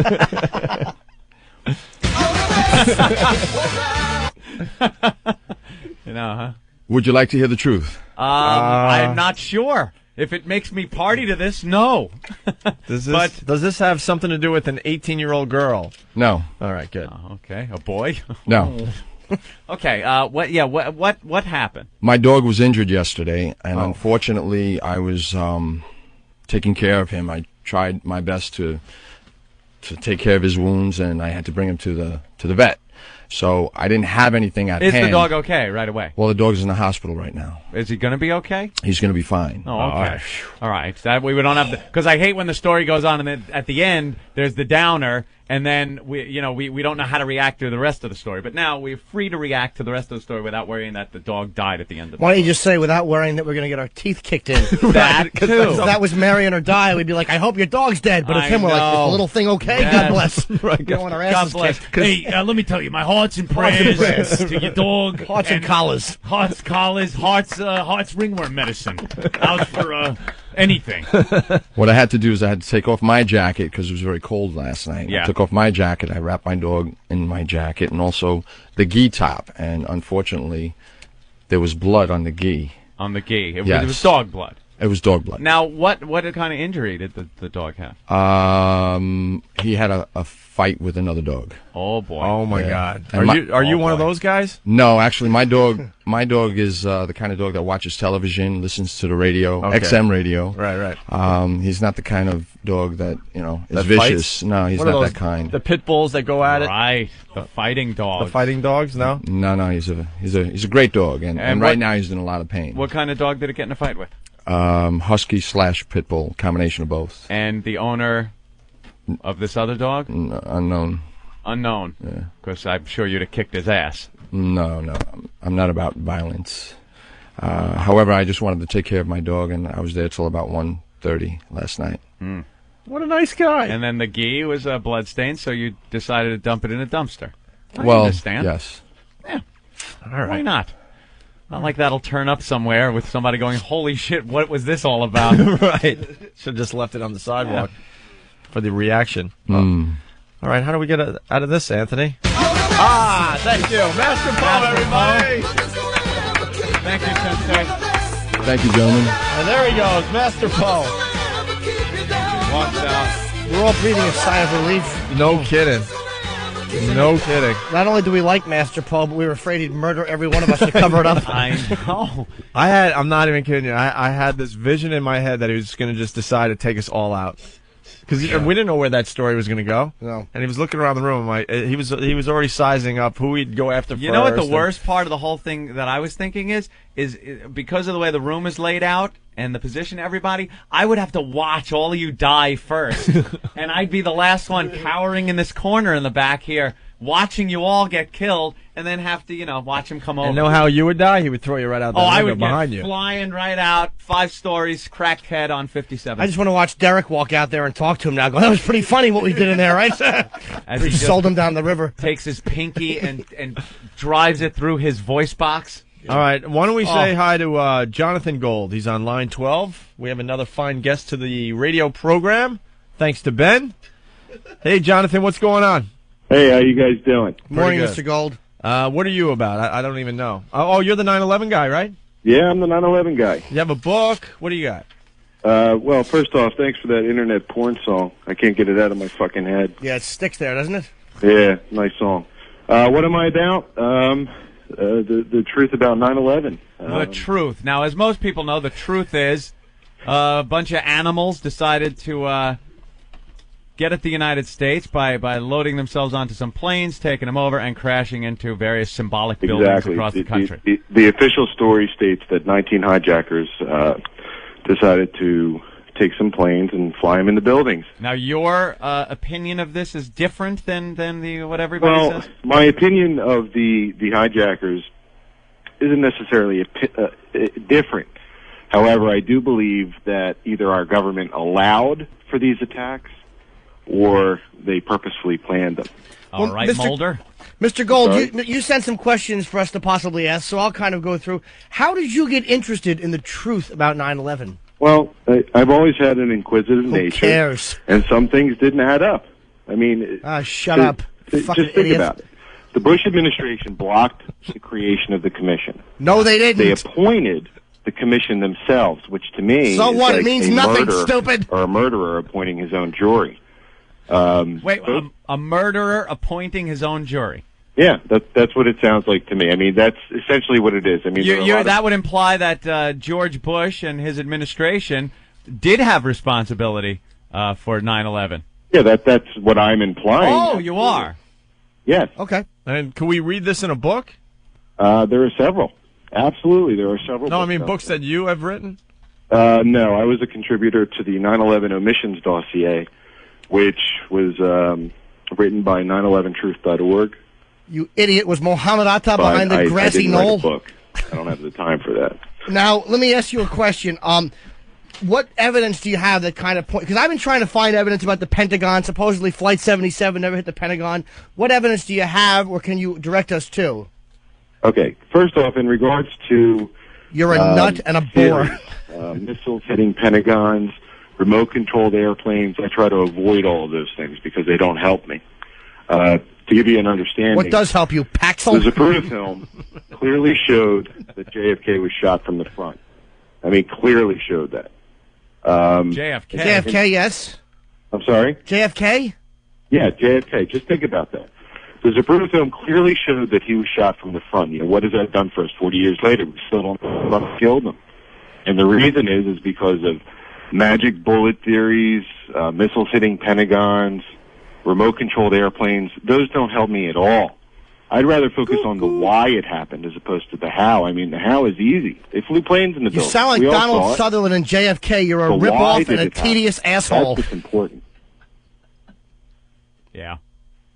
So what kind of evidence do you have that anybody else besides the hijackers and Al-Qaeda are responsible in any way with what happened on September 11th? Where's the hard evidence? All right. Well, let me do something for you. I'm going to give you a list of 3 facts, and I want to see what you take of it. All right? All right. All right. Fair enough, sir. Fair enough. All right. In November 2000, the Pentagon was having drills. Now, this is I don't November care. 2000, the 11 months before September 11th. They were having drills that were referred to as MASCAL, M-A-S-C-A-L. Mescal? Yes. M-A-S-C-A-L. M-A-S-C-A-L. Mescal. You can look it up. It's all over the internet. Those drills use models of the Pentagon, actual models. I've seen pictures of them. Yeah.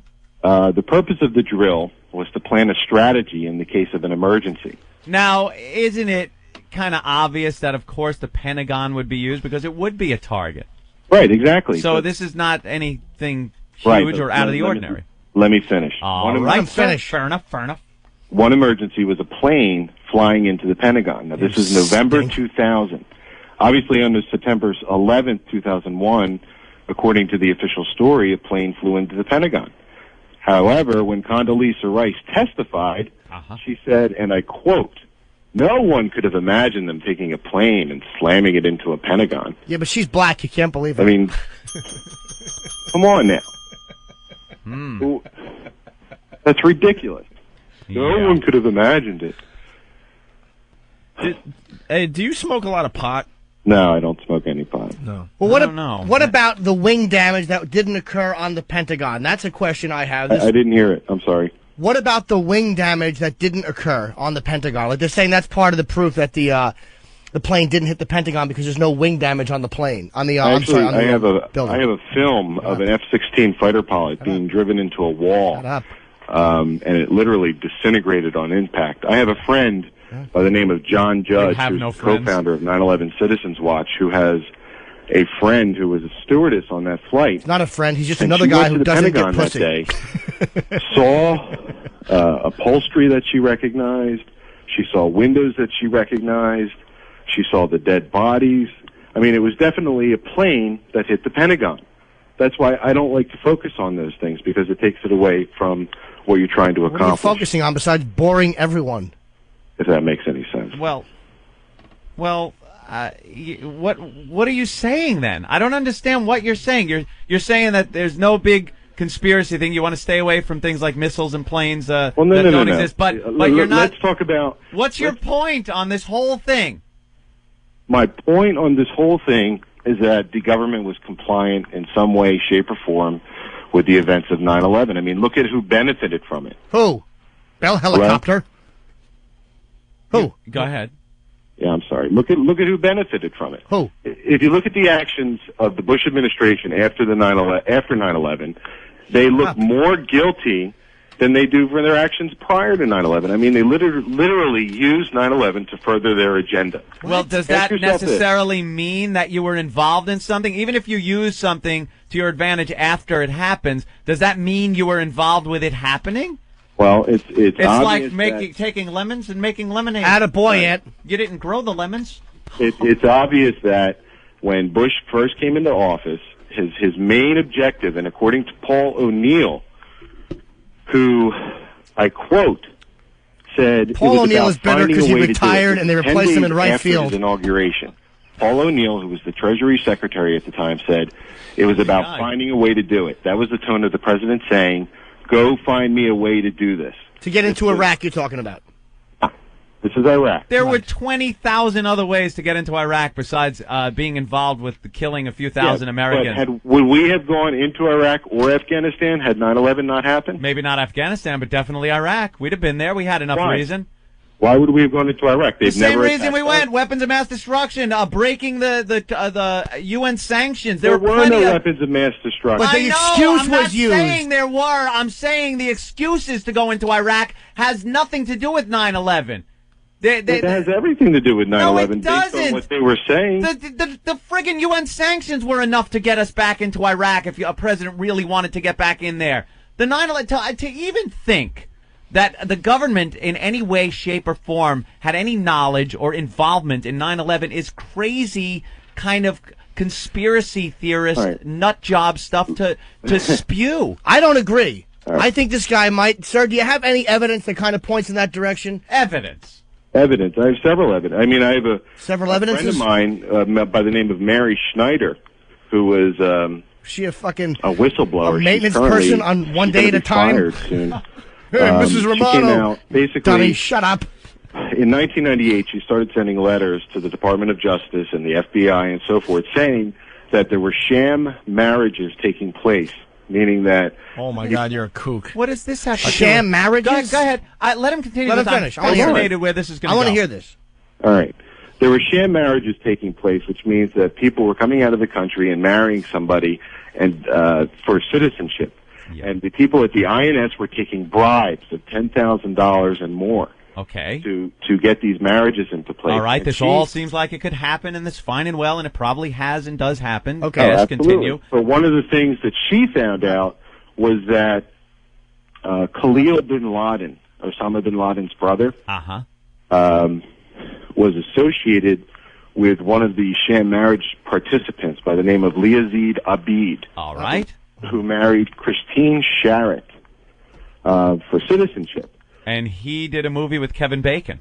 Exactly. See how it all connects? Absolutely. See, look at you guys. You're awesome. No, basically, he married Christine Sharrett to get citizenship. Yeah. Yazid Abid was the chauffeur. Dude, you've lost everybody. Yeah, you just lost everybody. Your line of connection to how the government was involved in 9/11. You have a friend of a friend. You lost who has a friend. I'm giving it to you. You already lost it, though. It's not evidence. You've gone too far already for it to even be evidence. You mentioned the Kennedy assassination. Yeah. You tied in the Stebbins freeway sign. I did that to prove a point. But what I'm saying is Mary Schneider, Khalil bin Laden had associations with Mohammed Atta. Do you remember him?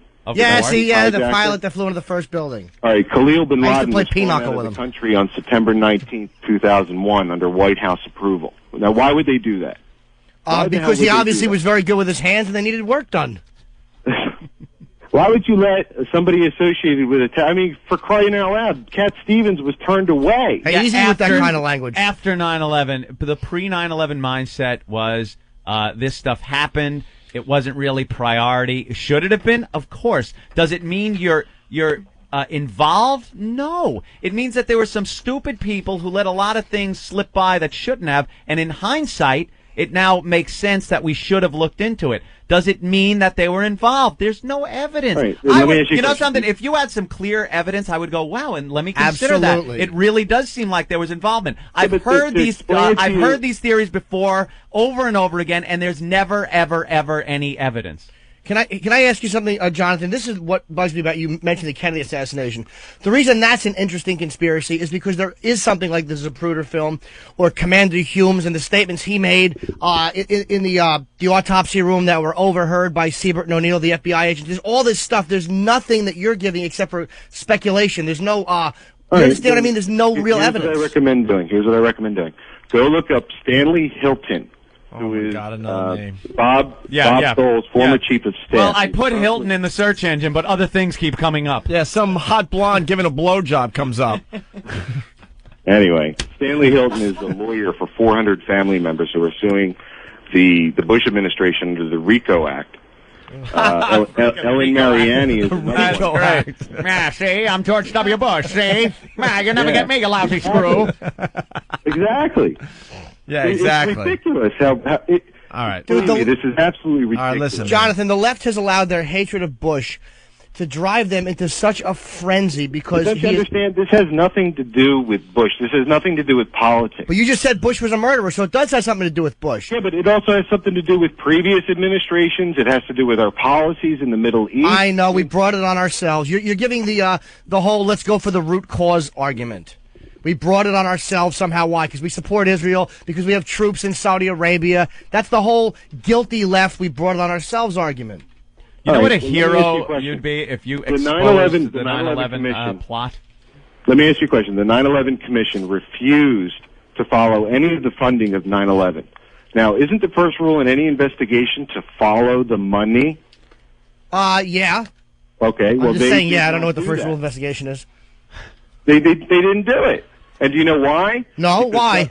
Because countries like Saudi Arabia and Pakistan partially funded 9/11. Now that I could grab a hold of. Yes, I could too. I absolutely think Saudi Arabia was involved in some way. But right, don't stop. No, I'm not going to listen to a 10-degree separation between Saudi Arabia and George Bush or anyone else. I've heard it before, sir. Yeah, we got listeners that want in on this. James in Tennessee. Go ahead, James. You're on with Jonathan. Man, this guy, he has got absolutely nothing. I mean, what the hell evidence is he even talking about? God damn. Well, there you go. The truckers have spoken. What the hell evidence do you have? Pat from Buffalo. Hey, this guy is a friend of a friend who saw upholstery, but I have a friend of a friend of a friend who was in a convention in Las Vegas and went up to a hotel room and got their kidney taken out. Wow, I know that guy. And he woke up and there was a note that said, get to the hospital. Wait, is that when Muhammad Atta was on an elevator and he said, hit the floor, and they laid on the actual floor, but he sent them roses later because he was just telling him to hit the floor he was going to? All right, listen. Karen Kalatowski was a colonel who was working at the Pentagon. Another name we have to look at. Wait, let's just say a benefactor is General There's Y. a lot, but let me finish. Okay. She was working at the Pentagon on the day of 9/11. I met this woman this past anniversary in Washington, D.C., and she cries to this day when telling the story about how a plane came into the Pentagon and killed a lot of her friends. Yeah. And it sickens me. Well, what's that got to do with anything? Because that happened. There's a million of those stories. I'm willing to believe that happened. The Pentagon was manipulating information to get into the war into the Iraq. Jim from Tennessee, go ahead. Get the fucking nut off my radio. Now, you got to let him talk. You know, I mean, I just want to get some evidence. I swear to God, he just hung up on himself. He hasn't. I'm sorry, he just hung up on himself. He hung up. Figures. That's what they do on the left. Whenever challenged on their evidence, they panic and run away. That's why they only want to go on shows like Air America and other liberal stations that won't question their idiocy. What happened? Bush did use Al-Qaeda, a connection, and 9/11 to justify the war in Iraq after the weapons of mass destruction story fell apart. There you go. But not to get into Iraq. There were plenty of reasons to get into Iraq. Plenty of, bullshit reasons that they could have pulled out of their ass. All right, he's back. The Nazis in Nuremberg were tried specifically because they preemptively struck or invaded another country. That's against the law. I'm not saying... That is against the law. Dude, I'm not saying the attack in Iraq was good, justified, legal, or anything. I'm just saying the 9/11 events had nothing to do with Bush going into Iraq. But then why did Dick Cheney and Donald Rumsfeld and Condoleezza Rice try to tie Iraq to Al-Qaeda, did that after they were doing that to justify their story when the weapons of mass destruction thing fell apart. Terror and terrorists and war on terror. Of course, because it worked for them. It worked to get them into Iraq. It doesn't mean they were responsible for 9/11. They used 9/11 to bolster their case to go into Iraq. All of the warnings that said that 9/11 was going to take place. I mean, there's a multitude. What warning? It almost took place in '93. I mean, on Clinton's watch, except only 6 people died. They had to set the explosives. Yeah, a warning. Yeah, isn't that a shame that 6 people don't warrant a commission, but 3,000 do? Well, can you not see the difference between 6 and 3,000? When's the last time 3,000 people were killed in a car accident?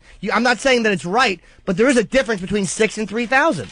And you know that. And it's a shame that we conceive it that way. Well, I know. The world's an awful place. So let me ask you a question. What root causes do you think contributed to 9/11 then? What fault of the U.S.? What Middle East policy? I know they re-examined the Middle East policy, the left always says. The U.S. policies in regards to the Middle East favor the minority, which happens to be Israel. Uh-huh. God, the left is so predictable. The only civilized democratic country in the area. So you're saying that we're siding with the people that aren't filthy animals that are trying to kill us constantly. Right. Wow, No, what a basically surprise. what's happening. I mean, who supports Israel more than any other country? United States. U.S. Okay, who within the United States supports Israel more than any other people?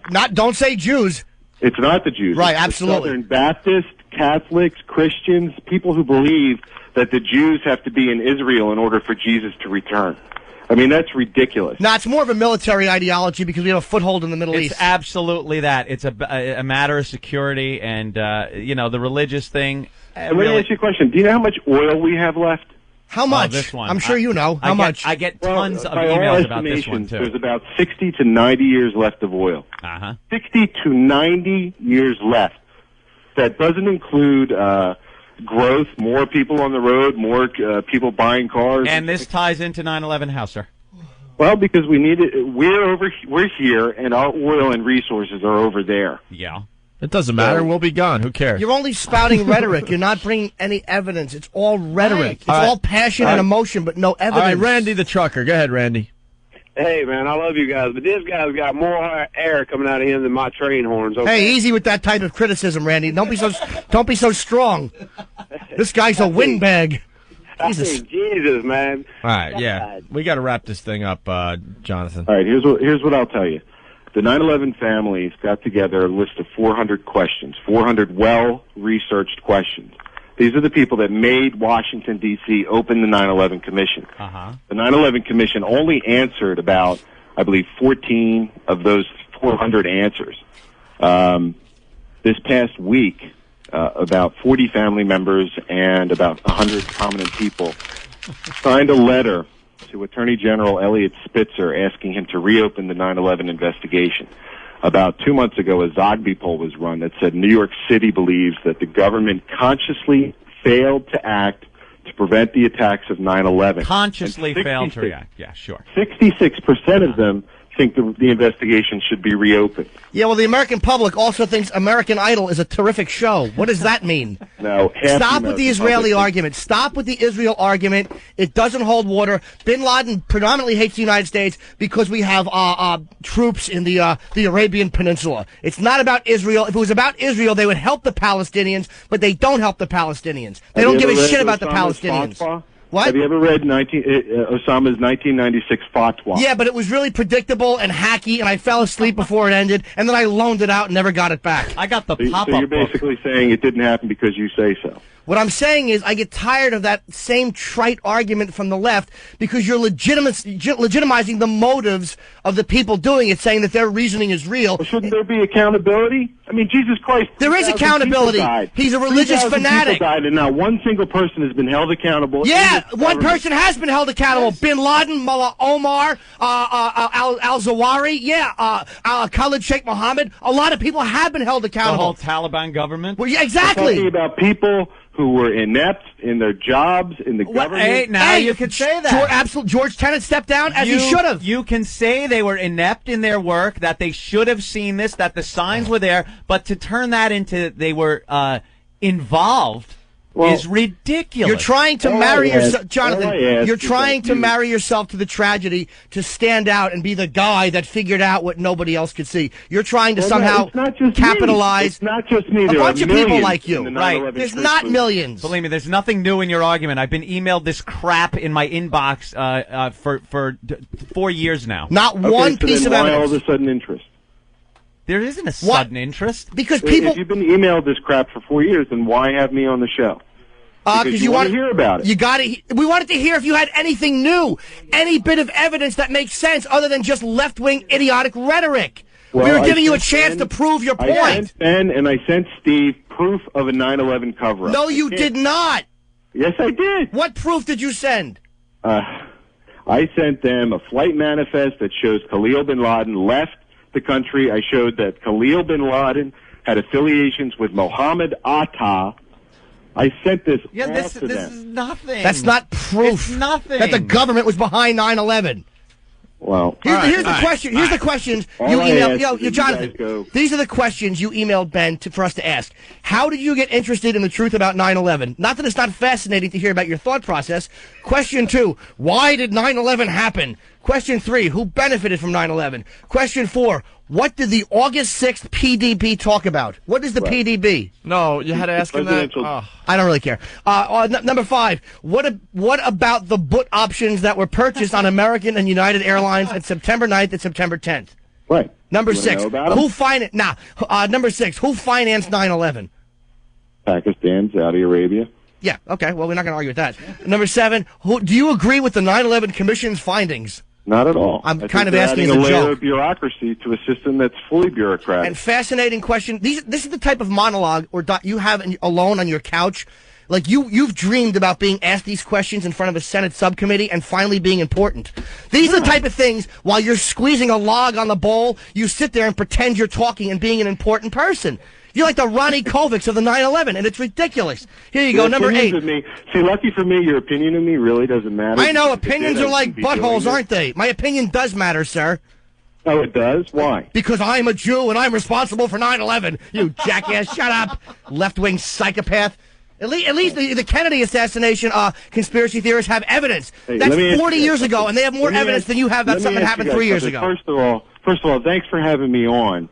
But, you know, this is absolutely ridiculous for you to think that your opinion matters. I mean, Christ. Well, why How do you many think people yours matters? Who's buying Sirius stock and who's buying XM stock? Tell me that. What? What does that mean? What does that mean? It means that your opinion means shit because people are going to Sirius and not XM. Are they really? And XM Oh stock my is at God, what? are you insane? Oh, he hung up. He That was his idea of the XM big stock, by the way, $33 and change. 33.5. Sirius stock is 384 about. Yeah, about 380. So who's buying what? Who cares? What? I'll tell you who's buying Sirius stock. Bin Laden and Mohammed Atta. You fucking idiot. Shut up. And Sirius stock, you know, I love how his argument had to come down to and how diluted is Sirius stock? There's a billion, gazillion shares of Sirius stock out there. That stupid, guilty liberal, we brought it on ourselves, dog shit argument. What an ass. God, that bugs me. Ooh, that was nice, getting all riled up. It's just, I've heard it before. We know course. what it is. It's the same argument. That guilty, Jew-hating nonsense. And that's what that is, that hatred of Israel. And it's irritating. You know what? We're going to have to go to CNN now for dick jokes. Thanks, know. guys. Thanks. Sorry. That guy. Ugh. Just an ass. Oh, we gave him a shot. Just wants to mean something. Just wants to be before that subcommittee. What do you think, Mr. Gold? I'll tell you what I think and what I've been thinking alone instead of getting laid all these years. Mr. Chairman. This committee owes Jonathan Gold an apology, Senator. It was between the brothers, Kay, Khalid and Osama. Yeah, I was a buffer. Yeah, I worked with his father in the construction business in Saudi Arabia. You fucking idiot. Shut up. Sirius stock is better. Click. Ugh. Hey, buddy, did you hear what I said to them? You fucking conspiracy asshole. Shut your face. Holy shit. What a bore. What a predictable, guilty, American-hating bore. And I'm not saying Saudi Arabia shouldn't be bombed, because we really should murder everybody in that fucking awful country. Mm-hmm. God, do I get so sick of hearing that trite shit. All emotional nonsense. You ask him for evidence, and he goes into this whole thing about, well, there was marriage, sham marriage. What? Sham marriages. Dom Irrera was in one. Was he responsible, you fucking idiot? Are we done? Had it. That really irritated me. We're done. I want to give the guy a chance to talk and to express his opinion. Yeah. But he had nothing. Well, who's the most hated people in the Middle East? I don't know. Pakistan hates India. India hates Pakistan. How is that the Jews' fault? They're fighting over that shitty piece of land, which is worth less than Staten Island real estate-wise. But that's apparently imperialist America's fault. Fucking dullard. Let's listen in on a show prep meeting in the Opie and Anthony laboratory.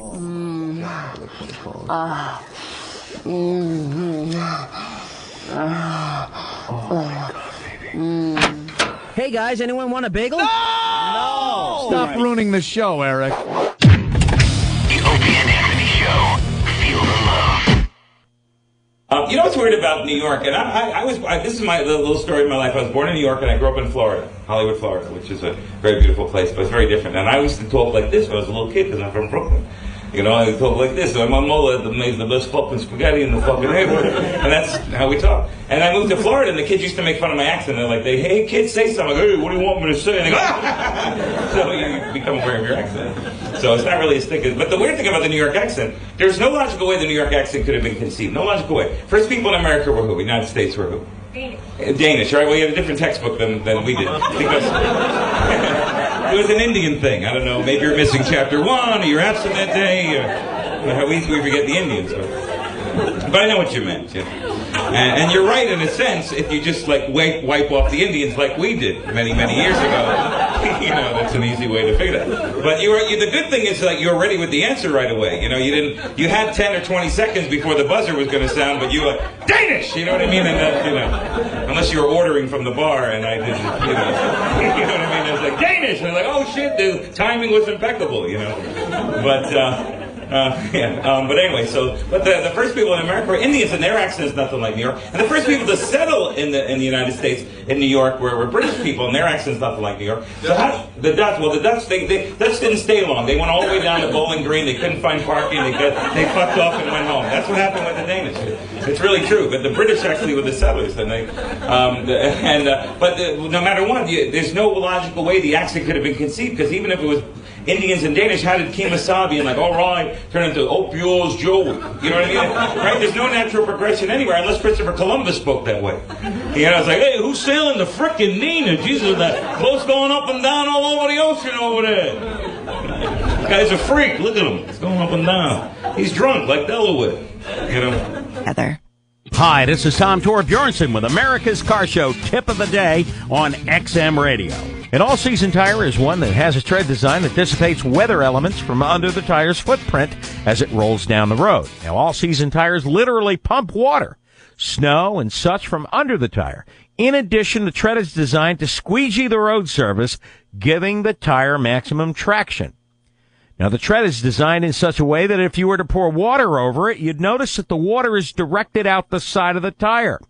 In addition, an all-season tire is made of rubber compound that doesn't freeze below 32 degrees. Why? Because for the tread to self-clean or create a pumping action, it must be able to move as it rolls.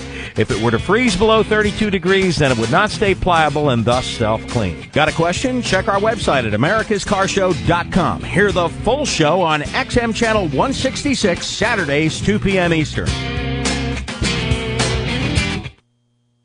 100 channels of crystal clear digital audio. XM satellite radio. Radio to the power of X. And Anthony. That's right, boy. Take those britches down. I want to feel me deep inside of you. The Opie and Anthony Show. And we're back with the Opie and Anthony Show. Hola. Yes, TJ, I'm here. TJ Armstrong from Jersey Shore. Opie, you are there, right? I couldn't be bothered.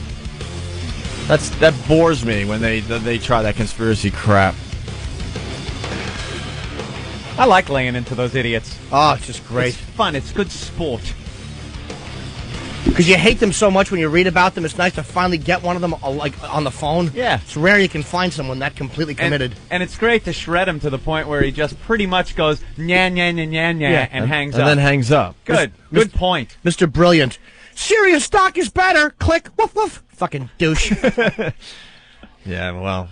Now the studio is packed. I know. I'm exhausted now. What happened? We got the brand new Jägermeister machine in studio. It has arrived, Anthony. Mm-hmm. And it's ready to go. Oh, it's loaded up. It's all lit up and plugged in. Unfortunately, it's 9:45 in the morning. Steve's excited. Is Steve going to do a shot? He's just going to lay under the thing with his mouth open.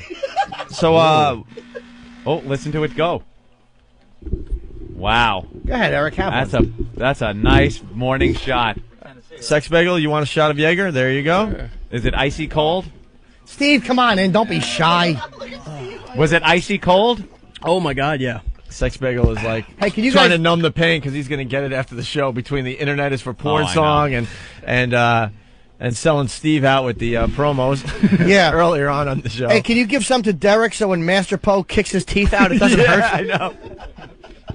The scariest part of the Master Poe thing was, do you really want to know the truth? Yeah. And we're like, no. not I don't really, know. At but- that point, I wasn't sure if I wanted I to. know, but we committed at that point, and we had to go with it.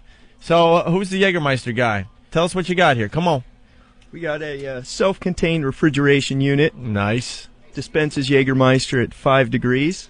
Oh, is that great? The Wow. perfect temperature for Jägermeister. All for the very low price of $2.99. Ooh. Yeah, we got someone with that. Really? What's $2.99? Jaeger.com. Oh, you could buy that whole unit for $2.99? Imagine that. What How a do you great spell thing. Jaeger? Jager. Okay. Meister. What a great addition to any dorm room that would make, any frat house. Frat house, sure. Yeah. Sorority Having a house. party. Yeah.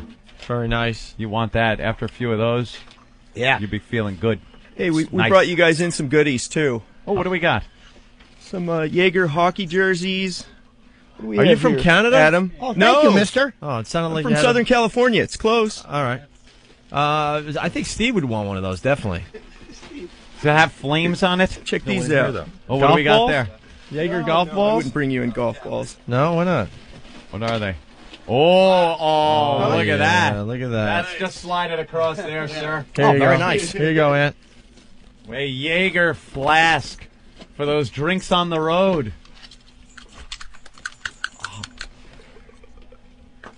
You suck it down. Icy cold. That's beautiful. And there goes the Jägermeister machine. Another shot going. We could have used that during the last segment when everyone was falling asleep. You're going to hear that all through the morning. You guys going to try to make it to the Jägermeister tour on Thursday night at Roseland? What's Slayer. going on there? And Slayer? Slayer, Nice. Kill Switch Slayer, Engage. kick ass, man. Oh, Nice Slayer. This is for Yeah. Steve. Oh, wow, that is definitely Chain a wallet? Steve-type Yeah. chain wallet. Hey, maybe you could hit a woman with that and put it in a promo. Here, Steve. That's you all the way, and you could have the flask as well. Did you have a shot of Jaeger, Steve?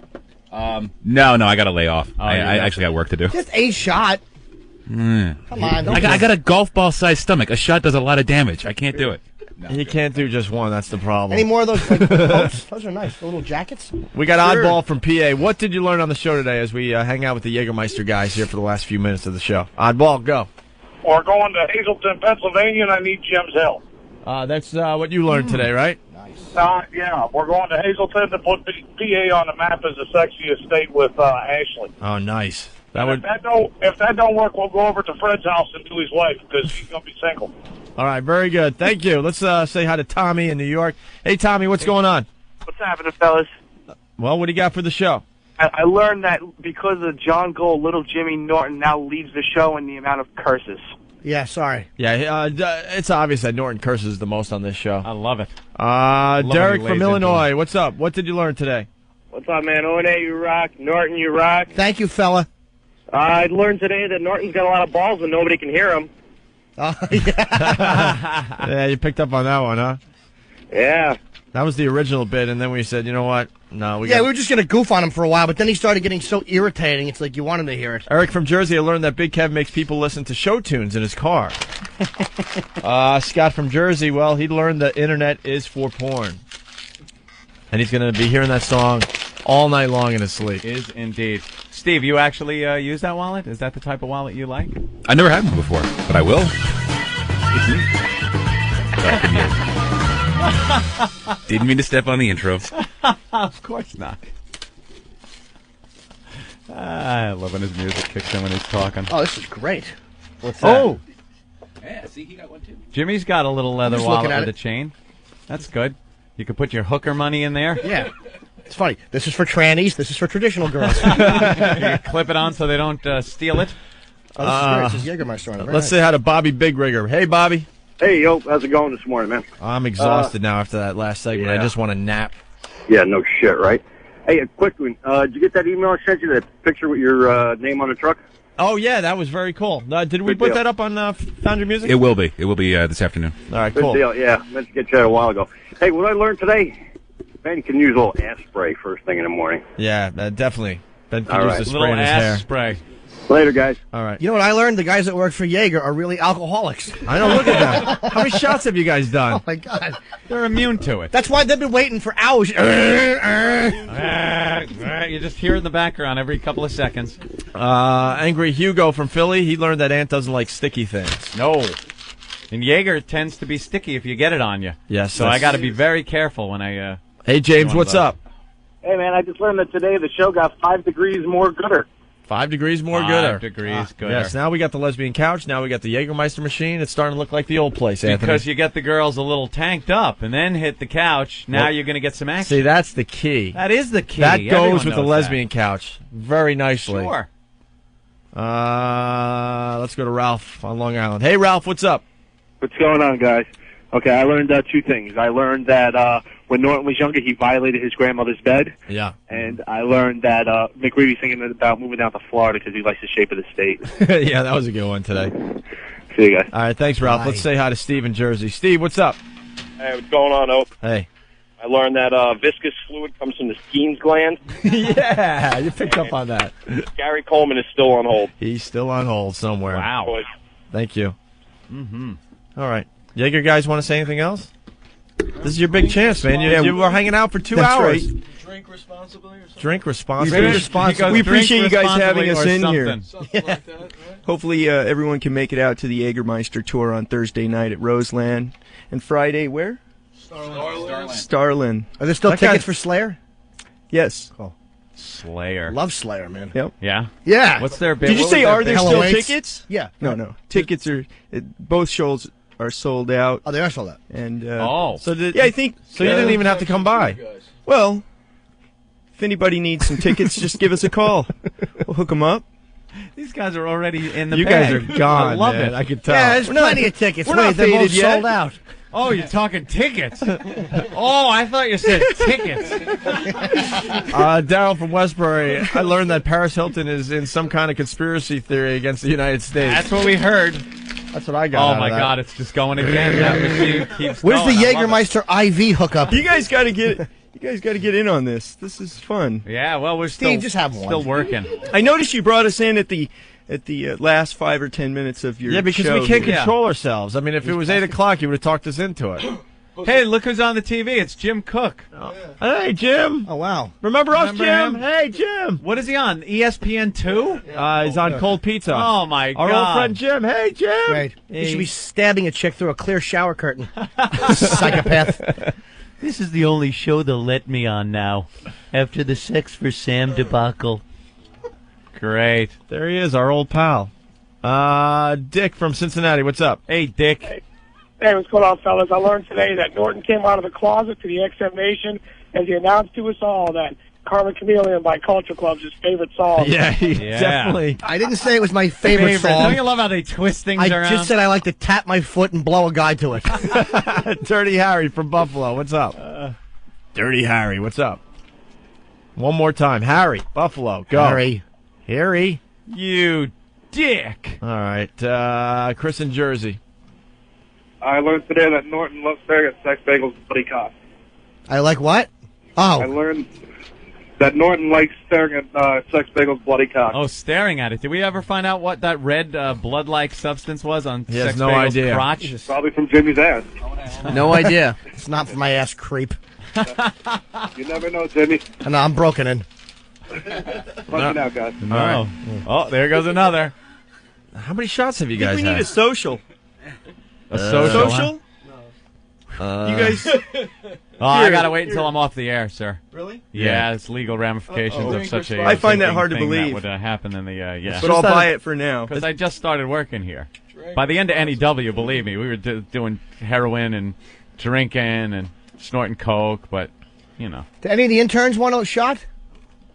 No, they're not allowed. Relax. Look they're at allowed Ben. All right. Look at Ben. It's like he was waving a plane coming in crooked on a carrier. Yeah, he really did wave me off. No. And instead of the internet's drinking, why don't we end with a U2 song that hasn't been played yet on the radio, Anthony? Oh, look, Ben's freaking out again. Wow, what's going on? Just don't play it. That's all. Oh, all right. Why not?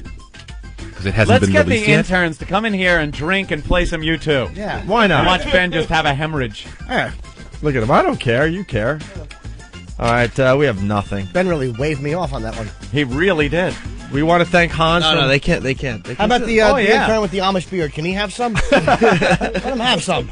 We want to thank Hans from Hustler Magazine for coming by and checking out the show. He's going to interview us, I guess, for Hustler Magazine. And the folks at Jägermeister, any final thoughts? No final thoughts. We appreciate being here, man. Are we going to do a spread in Hustler? Is it going to be a spread? Me and Opie lounging? No spreads, unfortunately. There's no gay porn in Hustler. Thank God. All right. And I guess that's it, right? Yeah. Yeah? Thank you. This is how everybody. it ends today? Time to drink? Oh, now the fast music comes in, which means we only got a little time left. Oh, a copy of Hustler. Do you have an extra copy of that, please? Thank you very much. They're hardcore now. I love it. Oh, my God. Look at that. One for me. One for me. Jenna and Brianna Banks. Oh, nice. How fucking good does Jenna Jameson look? Oh my God damn. Hustler just never cared. And I love it. Not like Playboy where you gotta look at that. Through in. Look at that. Wow. Hey. Wow. She's yodeling. There's something you don't see every day. She's talking out of her you-know-what. This girl could have the nicest badge I've ever seen. Another interview I'm never going to be able to show my mom. Looks like a homeless guy's mouth without teeth. Oh. I want some Brianna Banks movies. How hot is she? Wow. This is solid. Thank you. Thank you for the gift. How cool is that? We're going to be in Hustler. Oh, my God. Look at the clit on her. I swear to God, it's great. Yeah, you know, if you guys want to be on the Hustler mailing list, I can get you, hooked up with that. No problem. All right. 3, 2, 1, bye. All right, we'll see you tomorrow. How do you propose we get an entire nation to sit through a massive dick joke? The Opie and Anthony Show. Ever make fun of someone so much? In Collector's Gallery? Y'all got the Beanie Baby? What? Beanie Baby? What about Beanie Baby? You have them? You carry them? We don't want them. Well, come on, looking to buy them, not to sell them. I don't want them, don't have them, and I'm not interested in them. Come on, looking to buy them from you, not from selling them from you. You're not buying them from me because I don't have them. Yep. Okay, Carmelo know how this work, and he got money. He could grease the right wheels. Well, honey, I wish you a lot of luck. I'm not interested in this call. You have a nice day. Goodbye. Yep. Okay, then. Bye-bye. What about Barbie doll? What do you have? Carmelo don't have nothing. He's looking to buy some Christmas Barbie doll. Which ones are you interested in? Well, some of the beautiful Barbie. Okay, honey, there's a million Barbie dolls. Okay. If you tell me what type you want, I may have them. Okay, then. What about them Malibu? Carmelo, remember, his sister used to have a Malibu Barbie, and Carmelo used to look at that Malibu Barbie and go, what the heck? Look at this here. This little Barbie doll. Okay, are you locally? Yep, this little Barbie. Are you a local man? Okay, hold on. Could I ask you one thing about here? Y'all got the Beanie Baby? You asked me the same question. I told you I don't have Beanie Babies. What about the Beanie Barbie? Honey, you have a nice day. Goodbye. Okay, I'm hanging up. Goodbye. Don't hang up and come along. Ho, Beanie bitch. Friday, I was in a bookstore. I started talking to this very French-looking girl. She was a bilingual illiterate. She couldn't read in 2 different languages. I left the store and I went down the street to my bus. My bus came and I got on. I sat down beside this beautiful blonde Chinese girl. I said hello and she said hello. And I said, isn't it an amazing day? And she said, yes, it is, I guess. I said, what do you mean you guess? She said, well, things haven't been going too well for me lately. I said, like what? She said, I can't tell you. I don't even know you. I said, yeah, but sometimes it's good to tell your problems to an absolute total stranger on a bus. She said, well, I've just come back from my analyst, and he's still unable to help me. And I said, what's the problem? And she paused and said, I'm a nymphomaniac, and I only get turned on by Jewish cowboys. And she said, by the way, my name's Diane. And I said, hello, Diane. I'm Bucky Goldstein.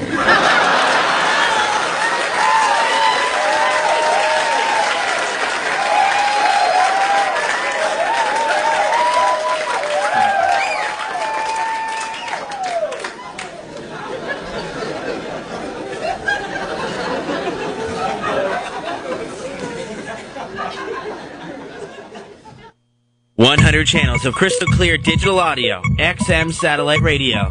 Radio to the power of X.